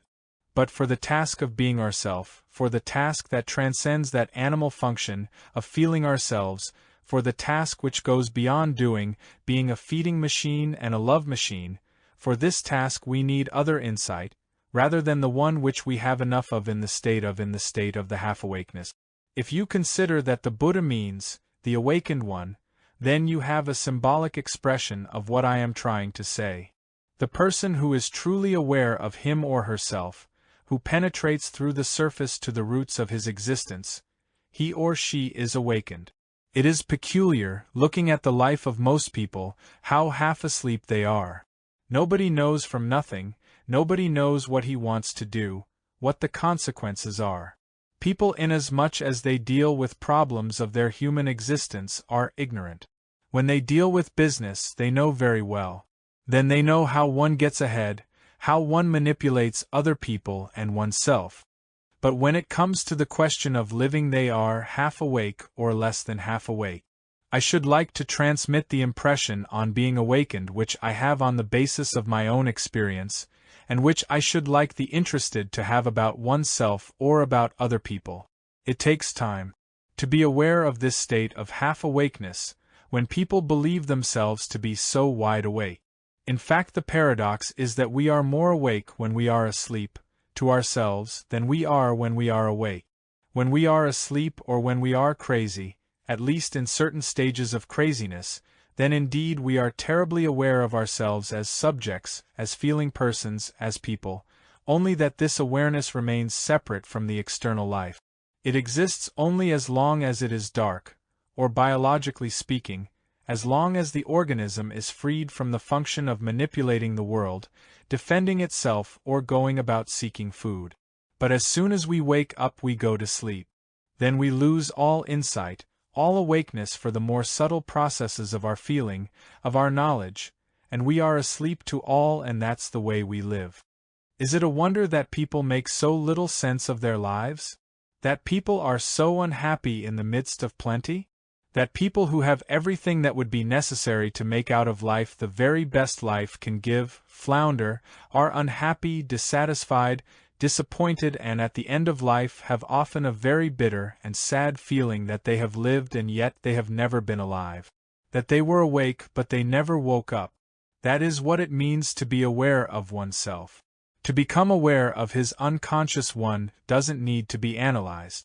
It needs only a certain interest and a certain courage to really experience. One, for instance, must have the courage to experience. For so many years I believed I liked this man and believed that this is a decent man, and suddenly I see it is not true at all. I never liked him. I always knew that he is not a decent man. Strangely enough, we also know what we repress. There is really no word for this knowledge which we have, for this awareness which we have of things which we have repressed. It's not preconscious in Freud's sense, of course, because preconscious is something which is close to consciousness. But it is not repressed in the sense, either, that it is completely separated from our system. It is of course protected very often through what one calls resistance, but strangely enough you also very often find if a person is analyzed and the analyst may tell him something, or also without analysis that a person may see something, have an insight and suddenly know. But I knew that all the time, I knew that all my life. It is not really new. I knew it and at the same time I didn't know it. There is this phenomenon of awareness which is neither conscious nor is it entirely unconscious in the sense of the classical repressed state. This phenomenon has even certain consequences for psychoanalytic technique. One speaks so much of the resistance of a patient. That is perfectly justified, and the resistance as a protection against something which we are afraid of being aware of, is very strong. But very often, if the analyst for instance tells the patient something he sees, straight, "This is what I see, I cannot prove it to you but this is what I hear," then it will not so rarely happen that the patient says, "Oh, you are right, I never knew that, but I did know it too." When this sensing is expressed by somebody else strongly, clearly, and truthfully enough and in no fantastic and hyper-theoretical terms, the person may say, "Oh Lord, yes, that's me, that's right, that's true." How often that happens depends on the depth of the resistance. If the resistance is massive, that will not help. In those cases, however, where the resistance is not massive but where the fortress is only lightly defended, something which is unconscious, the awareness of it, the sensing of it, may come up immediately, while it might take a much longer time to go over that resistance if the analyst cannot state first directly, "Now, look here, this is what I see." It is a matter of the skill of the analyst to know when he can do that, or when he can't. In some cases it doesn't make any difference because if the resistance is that great the patient will answer, "Well, that's clear enough what you are saying, and that's that."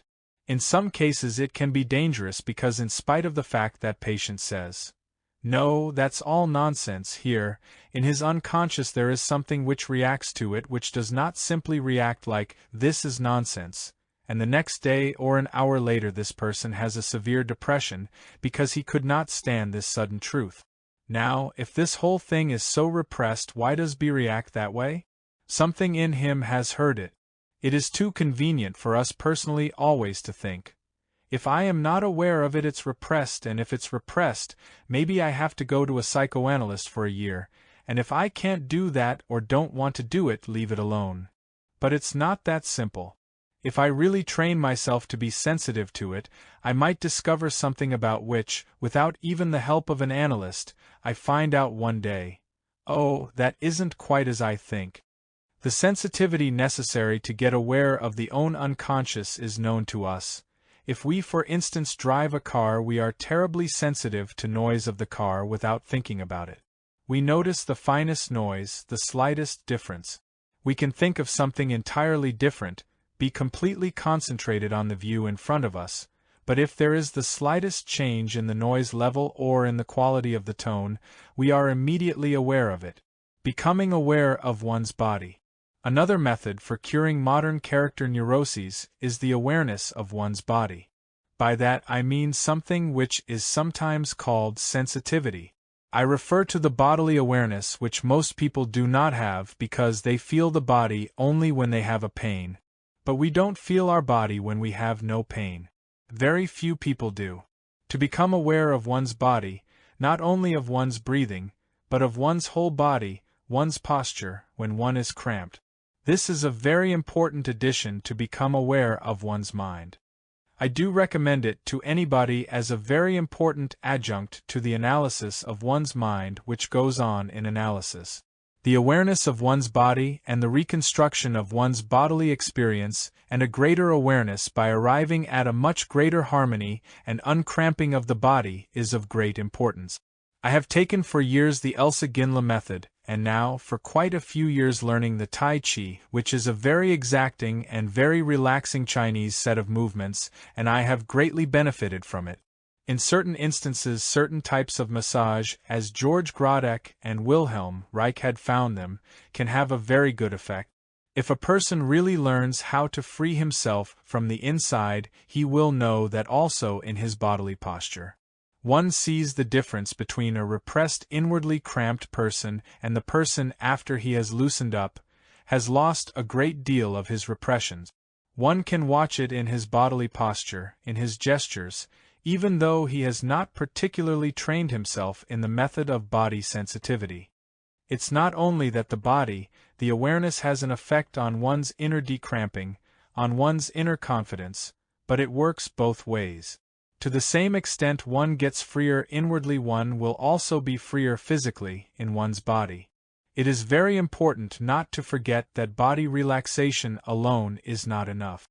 I have known quite a few people who really had achieved very much in terms of a complete harmony of their bodily posture, or what looks like a complete harmony, but who have solved less of their deep reaching of problems, of their identity, of their sense of self, of their closeness, of the depth and reality of their relationships to people.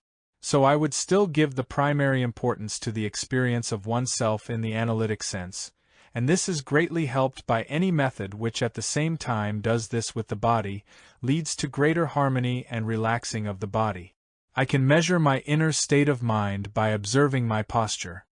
It changes according. If I feel less well, my posture will be one of tiredness, of slouching, and if I feel well, inwardly well, then my posture will be different, and I am in no way a good example to others of what the posture should be. The body is of course an expression of everything that goes in. That refers to gesture, it refers to the way one sits, and it refers to the way one walks. One can recognize a person looking to his back. Many people can more easily identify it by the way he walks than one might by his face, because a walk is the least intended and the least conscious move, and therefore the most honest one. The same holds true for gestures. Of course there are people who learnt gestures like a ham actor, but anyone who has some sense knows the difference between what's false, what's learnt. The same holds true for handwriting incidentally. You have indeed sometimes handwritings which are just beautiful. The handwriting is so beautiful, so artistic, so impressive, you say, "What a beautiful handwriting." But very often a good graphologist will tell you that this handwriting is completely planned, that is to say the person has learned to write in such a way that gives him the air, which makes the impression of being a very artistic, highly developed, and wonderful person. One can do that.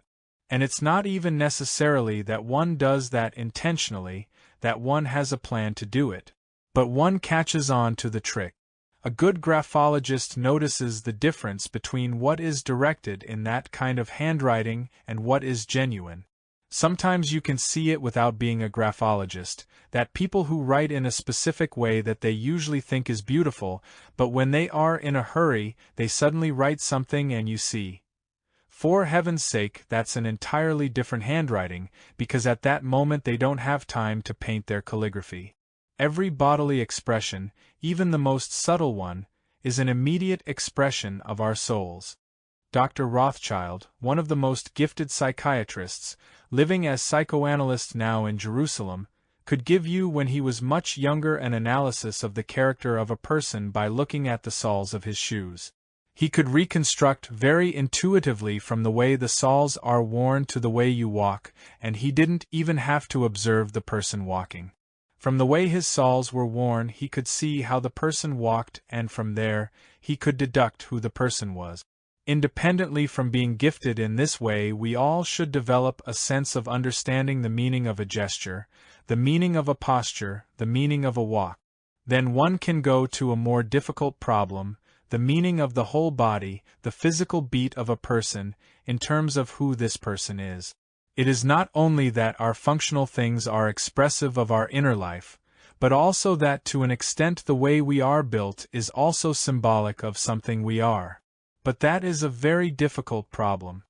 It's a problem that is still very little explored, although for instance in the typology of Kretschmer and of Sheldon there is shown very clearly the connection between physical build and, for instance, manic depressive or schizoid trait. To concentrate and meditate. Other methods are concentration and meditation exercises as something which is done regularly and with great discipline. One has to interrupt a life in which one is constantly affected by thousands and thousands of impressions and stimuli, and one has to experience being with oneself quietly and in stillness. Concentration exists very little in modern times. People are distracted. So you listen to the radio and at the same time you talk, and you do three things at the same time. Even if you listen to a conversation, it often lacks this one quality, of concentration. To learn concentration, to be concentrated on everything one does, is of course a condition for any kind of achievement in any field. Without any question it can be said that any achievement, whether that is to be a good carpenter or to be a good cook, or to be a good philosopher or to be a good physician, or to be just very alive, depends entirely on the capacity to be really concentrated. Really concentrated means that at that moment there is nothing else in your mind but that which you are doing and that you almost forget everything else. That's also the essence of a conversation of anything worthwhile to talk about to another person. At that moment, the two people who talk are concentrated on what they are talking and on each other.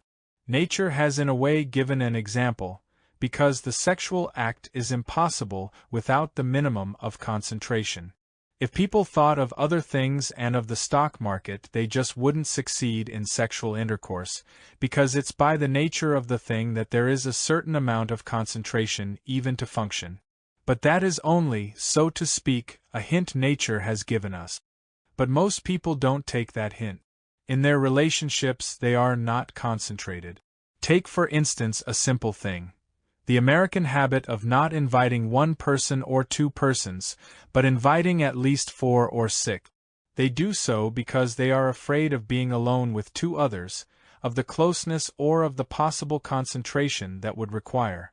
But if there are 6 people, there is no concentration really. One talks about this, and it's like a big 3-ring circus. If you are 10, then of course it's completely without any concentration. While if 2 people talk together, even if they talk very little or even if they talk about something very simple, if this is a real communication at this very moment, there is nothing more important than that one talks to the other.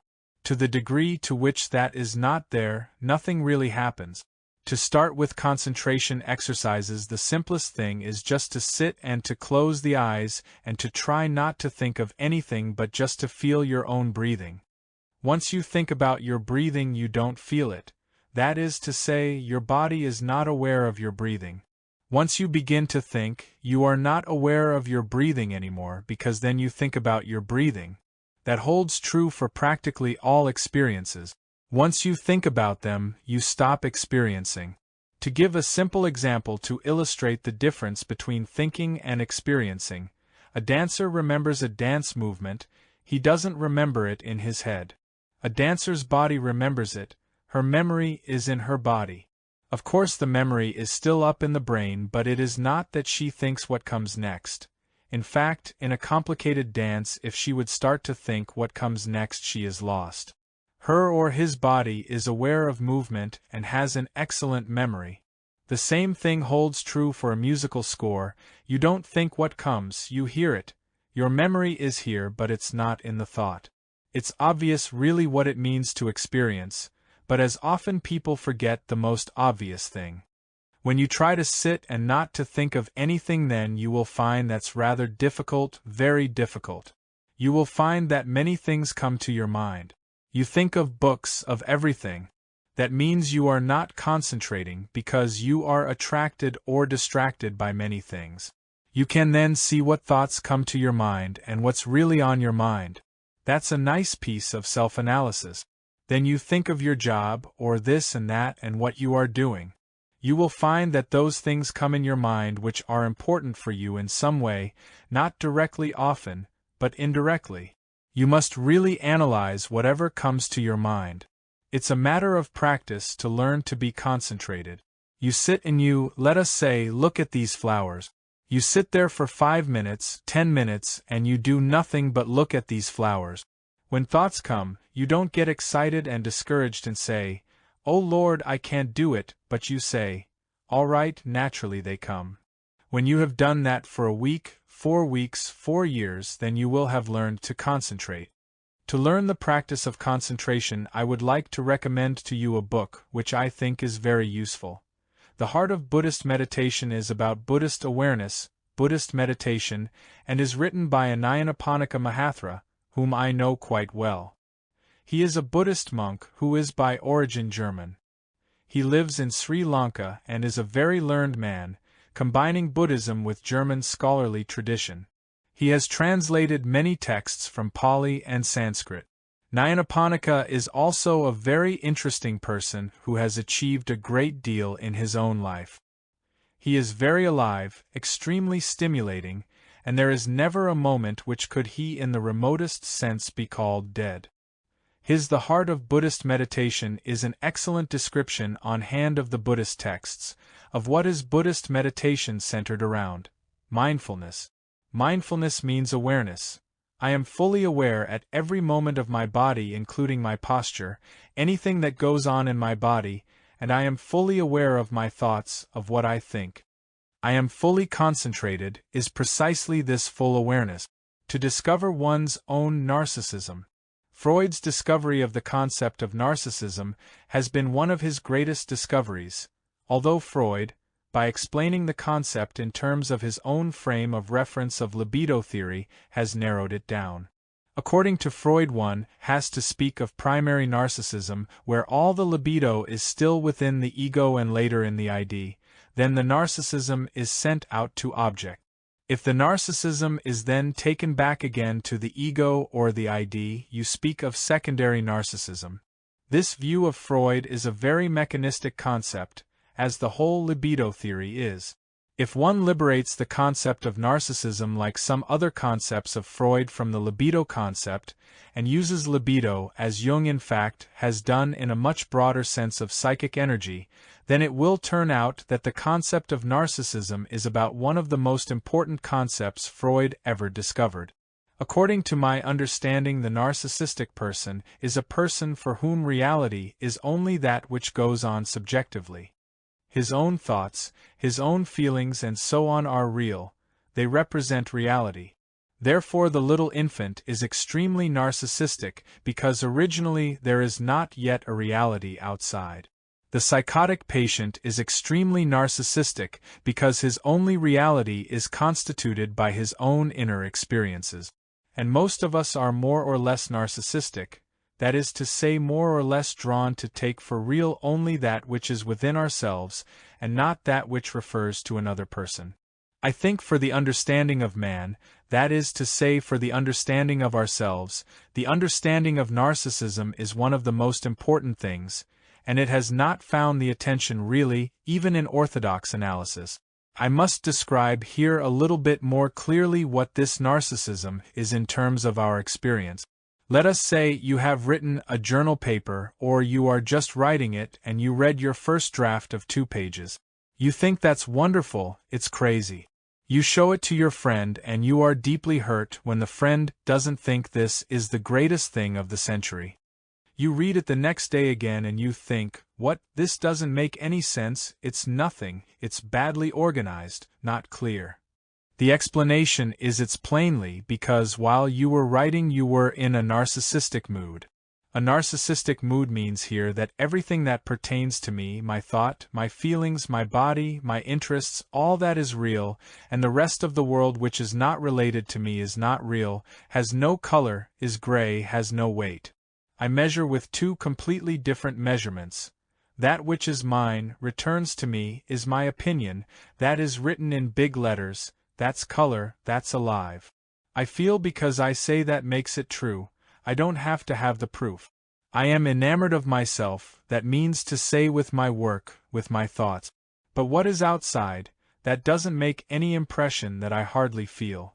The following example is quite frequent and is at the same time a good illustration of other aspects of narcissism. Take for instance a man who is married and needs to have many love affairs. He expects his wife to be delighted when he comes and tells her all the wonderful conquests he makes. He comes to the analyst and says, "You see, she doesn't love me, because instead of being happy about my conquests and being interested in what I am doing and how many girls fall for me, she shows no interest in it." The absurd arguments of this man show that he is only capable of experiencing what pertains to him, that is to say he is very happy because he needs that kind of thing, but he is perfectly incapable of seeing the reality of his wife, namely that she quite naturally is not very happy about it. If she were sitting there and would listen to his stories and be very delighted about them, then she would be neurotic because she would act like a mother and look upon the man like a little boy who tells his adventures, how many games he won in football. A narcissistic person lives on the feeding of his narcissism. The narcissistic person is a terribly insecure person because all his feelings are not based, none of these things are based on reality. He makes a statement, but this statement is not achieved after having thought, by thoughtfulness, by work, by being in touch with the material, but simply because he makes it. It is his statement, and because it is his statement, it is true. But he is in great need to have his narcissism confirmed, because when it is not confirmed, then he begins to doubt everything. Then who is he? If the statement of a narcissistic person is true because it is his or her statement, he or she cannot fall back and say, "Well, I'll do better next time." To give an example, a person said something at a party, he may be very intelligent, he has always been admired. Then he said something which was a little stupid, or he made a mistake and people find out. Maybe it's not that bad, but he will fall into a deep depression. His armor was pierced, because he loses faith in the wonderfulness of everything he is doing. Since his whole existence, his whole security, is only rooted in the conviction of this subjective conviction, if he meets with somebody who criticizes him or views him with disappointment, he feels he is attacked. Then his whole system of self-belief, of self-inflation is pierced, and he will get very depressed or very furious. There is no greater fury than to hurt the narcissism of a narcissistic person. He will forgive everything else but never to hurt his narcissism, and that is indeed something which one should always remember. You can do almost anything to a narcissistic person, but if you pierce his narcissism or hurt his narcissism, there will be a rage whether he shows it or not, and there will be a sense of revenge because it's almost like killing him. People who are very narcissistic are often very attractive because he or she is so sure of himself or herself. They ooze self-confidence. He is attractive and, let us say, the girl falls in love with him and she admires him because he is so sure of himself. Nobody is as sure of himself as he is. If a person is not so narcissistic, he cannot be sure of himself, of anything. After a few months she thinks he is wrong in something and she criticizes him. At this point, this is the whole reason why he loved her, that she admired him more than the other girls. That's usually the choice, there is the competition of admiration, so she admired him most and now she undermines the whole situation by criticizing him. To him that means, she doesn't believe in me, she is a danger, she is a threat. He will do any kind of reaction.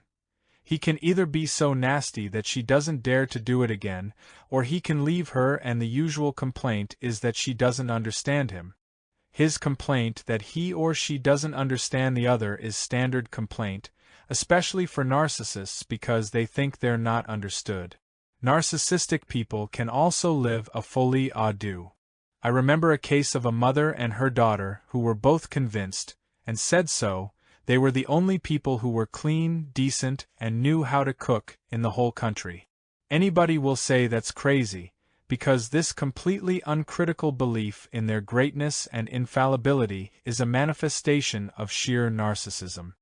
When a man says, "My country is the most wonderful country, we are better than anyone else," then you can say he is patriotic, loyal, a good citizen, and nobody says he is crazy because it is shared by everybody else.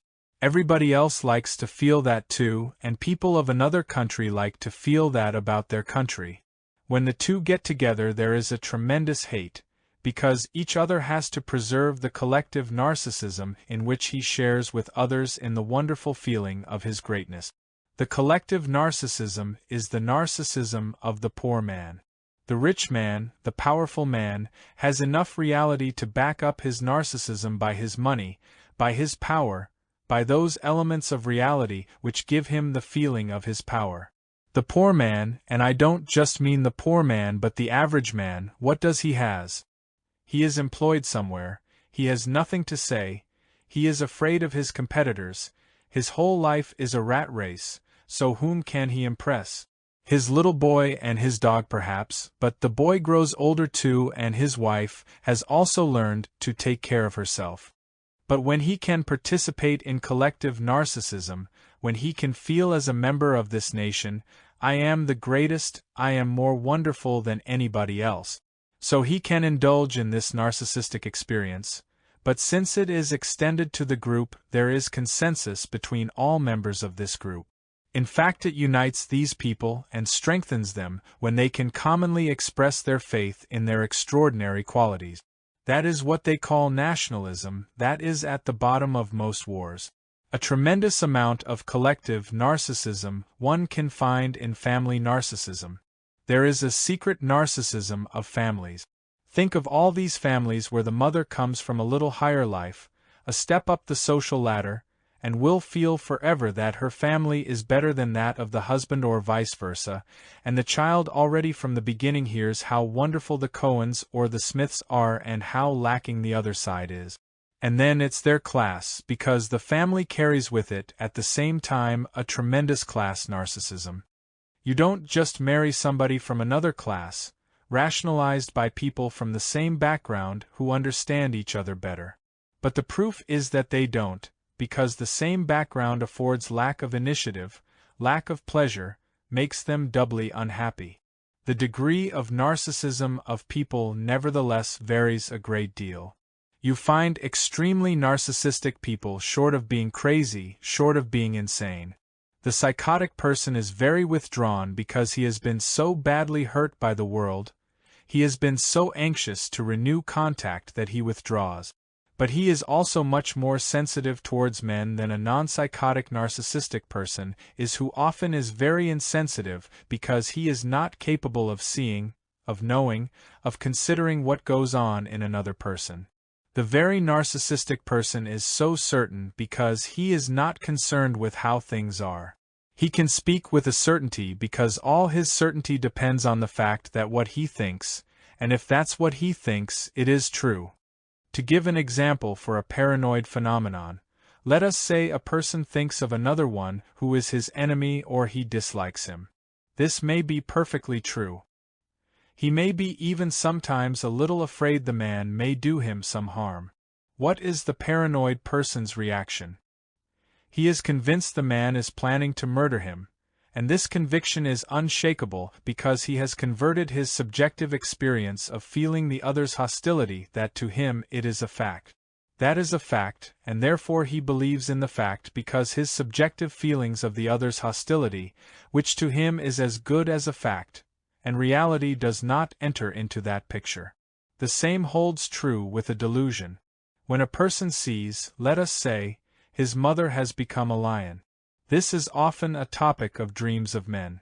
Now, in a dream that's normal, although a dream, as Freud has said, is a transitory psychosis in which we do not see reality as it is, our own subjective experience makes reality.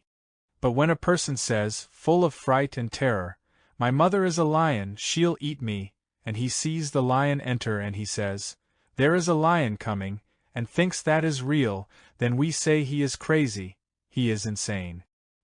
He has a delusion, namely that his mother is a lion, when actually all he has in reality is a great fright of her.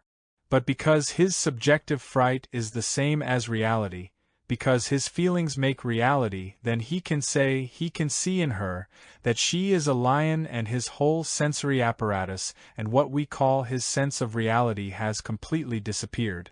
To understand narcissism is one of the keys to the understanding of irrational actions of people, and to understand oneself. One's irrational reactions are to a large extent based on narcissistic phenomena. To analyze a very narcissistic person is extremely difficult because he is relatively unapproachable, and he will usually react by saying the analyst is dumb, hostile, envious, stupid, anything in order to escape from the feeling that his grandeur is not preserved, because it's a vital matter for him to keep up his image. So it's a matter which can be done only very carefully, very slowly. The degree of narcissism of people varies a great deal. You find extremely narcissistic people short of being crazy, short of being insane.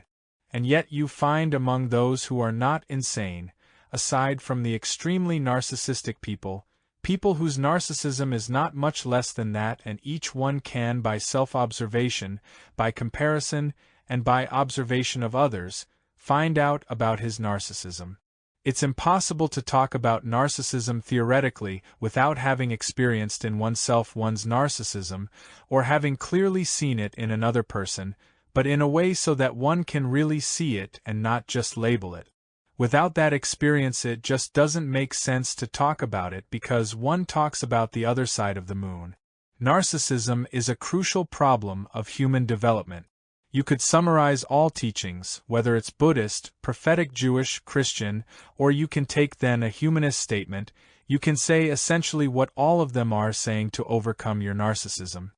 That is the beginning of all love, of all brotherliness, because in this narcissism people are estranged from each other. Narcissism is confused with self-love. In the philosophic tradition, you find it very clear that narcissism or egocentricity is something entirely different from self-love. Because self-love is love, and in love it doesn't make any difference who the object of my love is. I am a human being myself. Man must have an affirmative, loving attitude towards oneself. The egocentric person in reality is a person who does not love himself, and so he is greedy. In general, a greedy person is a person who is not satisfied. Greediness is always the result of deep frustration. The satisfied person is not greedy. Whether that is power or food or anything else, greed is always the result of an emptiness inside. That is why you find people, for instance, who are very anxious or depressed start to eat compulsively, obsessionally, because they have a feeling of emptiness. Each individual, if he wants really to develop and to grow, one of his main attempts should be to recognize his narcissism. One has to try it. You recognize it slowly, and slowly you make already a good step. You make a step forward, and if your recognition increases, it's best. But it's terribly difficult to recognize it because you are your own judge, that is to say, you believe in what you think, but who is to correct you? Who is to show you that you are wrong? From your standpoint you don't feel it, you have no point of orientation. It is the same thing with a dancer who makes exercises. An important point for dancers is that very often they do not know subjectively how good their exercise was. That's why they have to look in the mirror, because from pure subjective feeling the dancer does not know whether he made a beautiful movement, whether the timing was right, or whether it was quick. Subjectively he doesn't know how to measure. It is like with our sense of speed. If we don't have any other point of orientation we just don't know how fast we are going.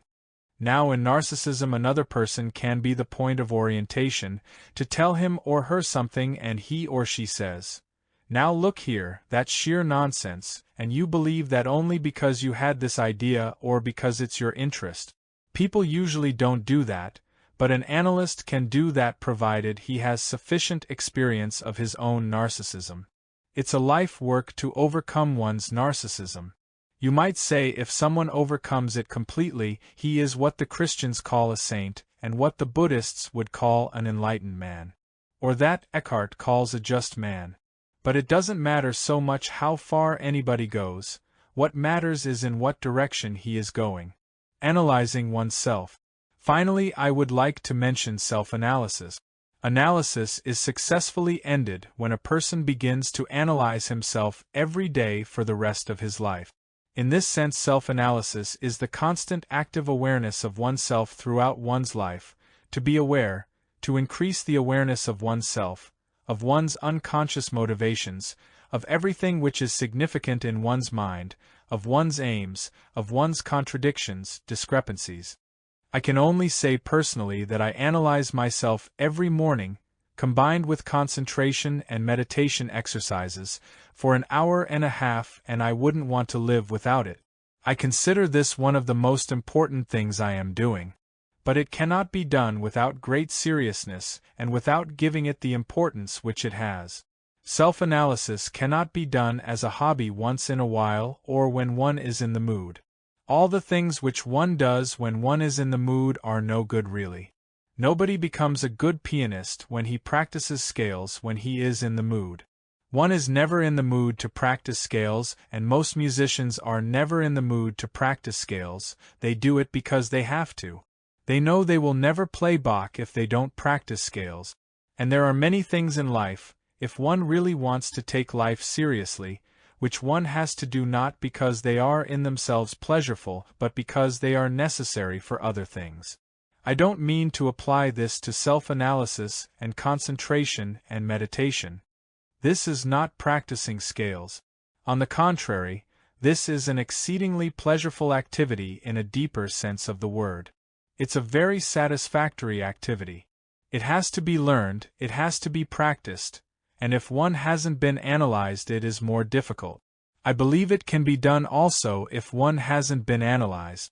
But if one suffers from more severe difficulties, then it's very difficult, almost impossible, because one is too much caught in one's own problems, the resistances are too great. The point is, if one wants to analyze oneself, the basic resistances must have been worn down. That is to say, if there are things in my life against the awareness of which there is a massive resistance, then of course I cannot analyze myself, because I will persuade myself with rationalizations and so on that this is not so. So it's essentially a question of the depth or intensity of resistance. And it's a question of many other factors, which make this possible. For instance, the situation in which one lives, the strength of desire to really have a happier life. To practice self-analysis is easier if one has been analyzed. However, if the analysis has not centered around only one's childhood problems, but it has taken one's whole life in terms of one's whole existence, where one is in life, what are really the consequences of what one is doing, what basic aims one has, which is usually unconscious, the real goals one has, or the lack of real goals one has. If you have this kind of analysis, it is much easier. Karen Horney's book about self-analysis is interesting, but I don't think it's too helpful, or helpful enough, because she does self-analysis on the basis of her own analytic knowledge. Self-analysis must really be simple, and it can be simple. You devote every day half an hour. You can walk, brood in walking and think, for instance, I was tired yesterday. I had enough sleep, so why was I tired?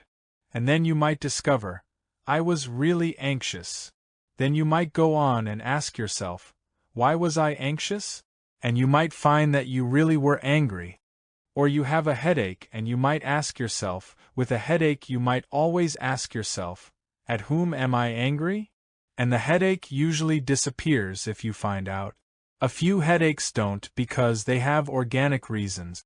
Migraine, for instance, is notoriously a matter of repressed anger, constant repressed anger and reproach, and at the same time causing tension to oneself.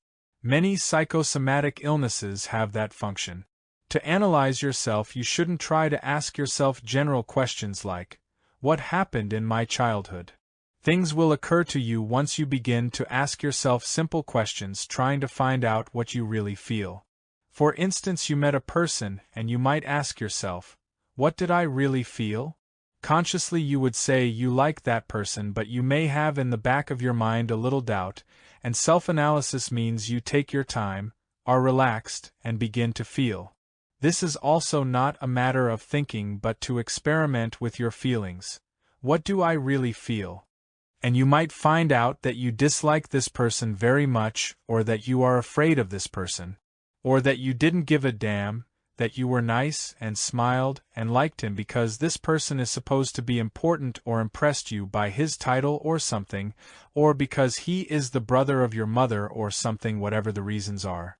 I would say, whoever tries to begin very simply, not with great projects, not with great theories, but very directly and simply to devote every day half an hour to just trying to feel, to sense what goes on in him or her yesterday, then you will slowly learn to discover lots of things. Most people say they have no time for that. There the thing already ends because provided this is very important, then naturally one can make time for it. When one says, I have no time for something, that is already a decision. It's an excuse for a decision, meaning it's not that important. If you have to earn money, you don't say, I have no time to go to the job, because you know you will be fired and you will have nothing to eat unless your parents rescue you. But if there are no parents, nobody will rescue you. If you try self-analysis, practice it and have patience, you will see some things will happen, and you will also become more independent and more free because you don't spill out everything to somebody else. One has a certain capacity to contain things in oneself, instead of constantly leaking. To write a diary in connection with self-analysis makes self-analysis a little unalive. Of course, if one goes over it every day, then it might be helpful.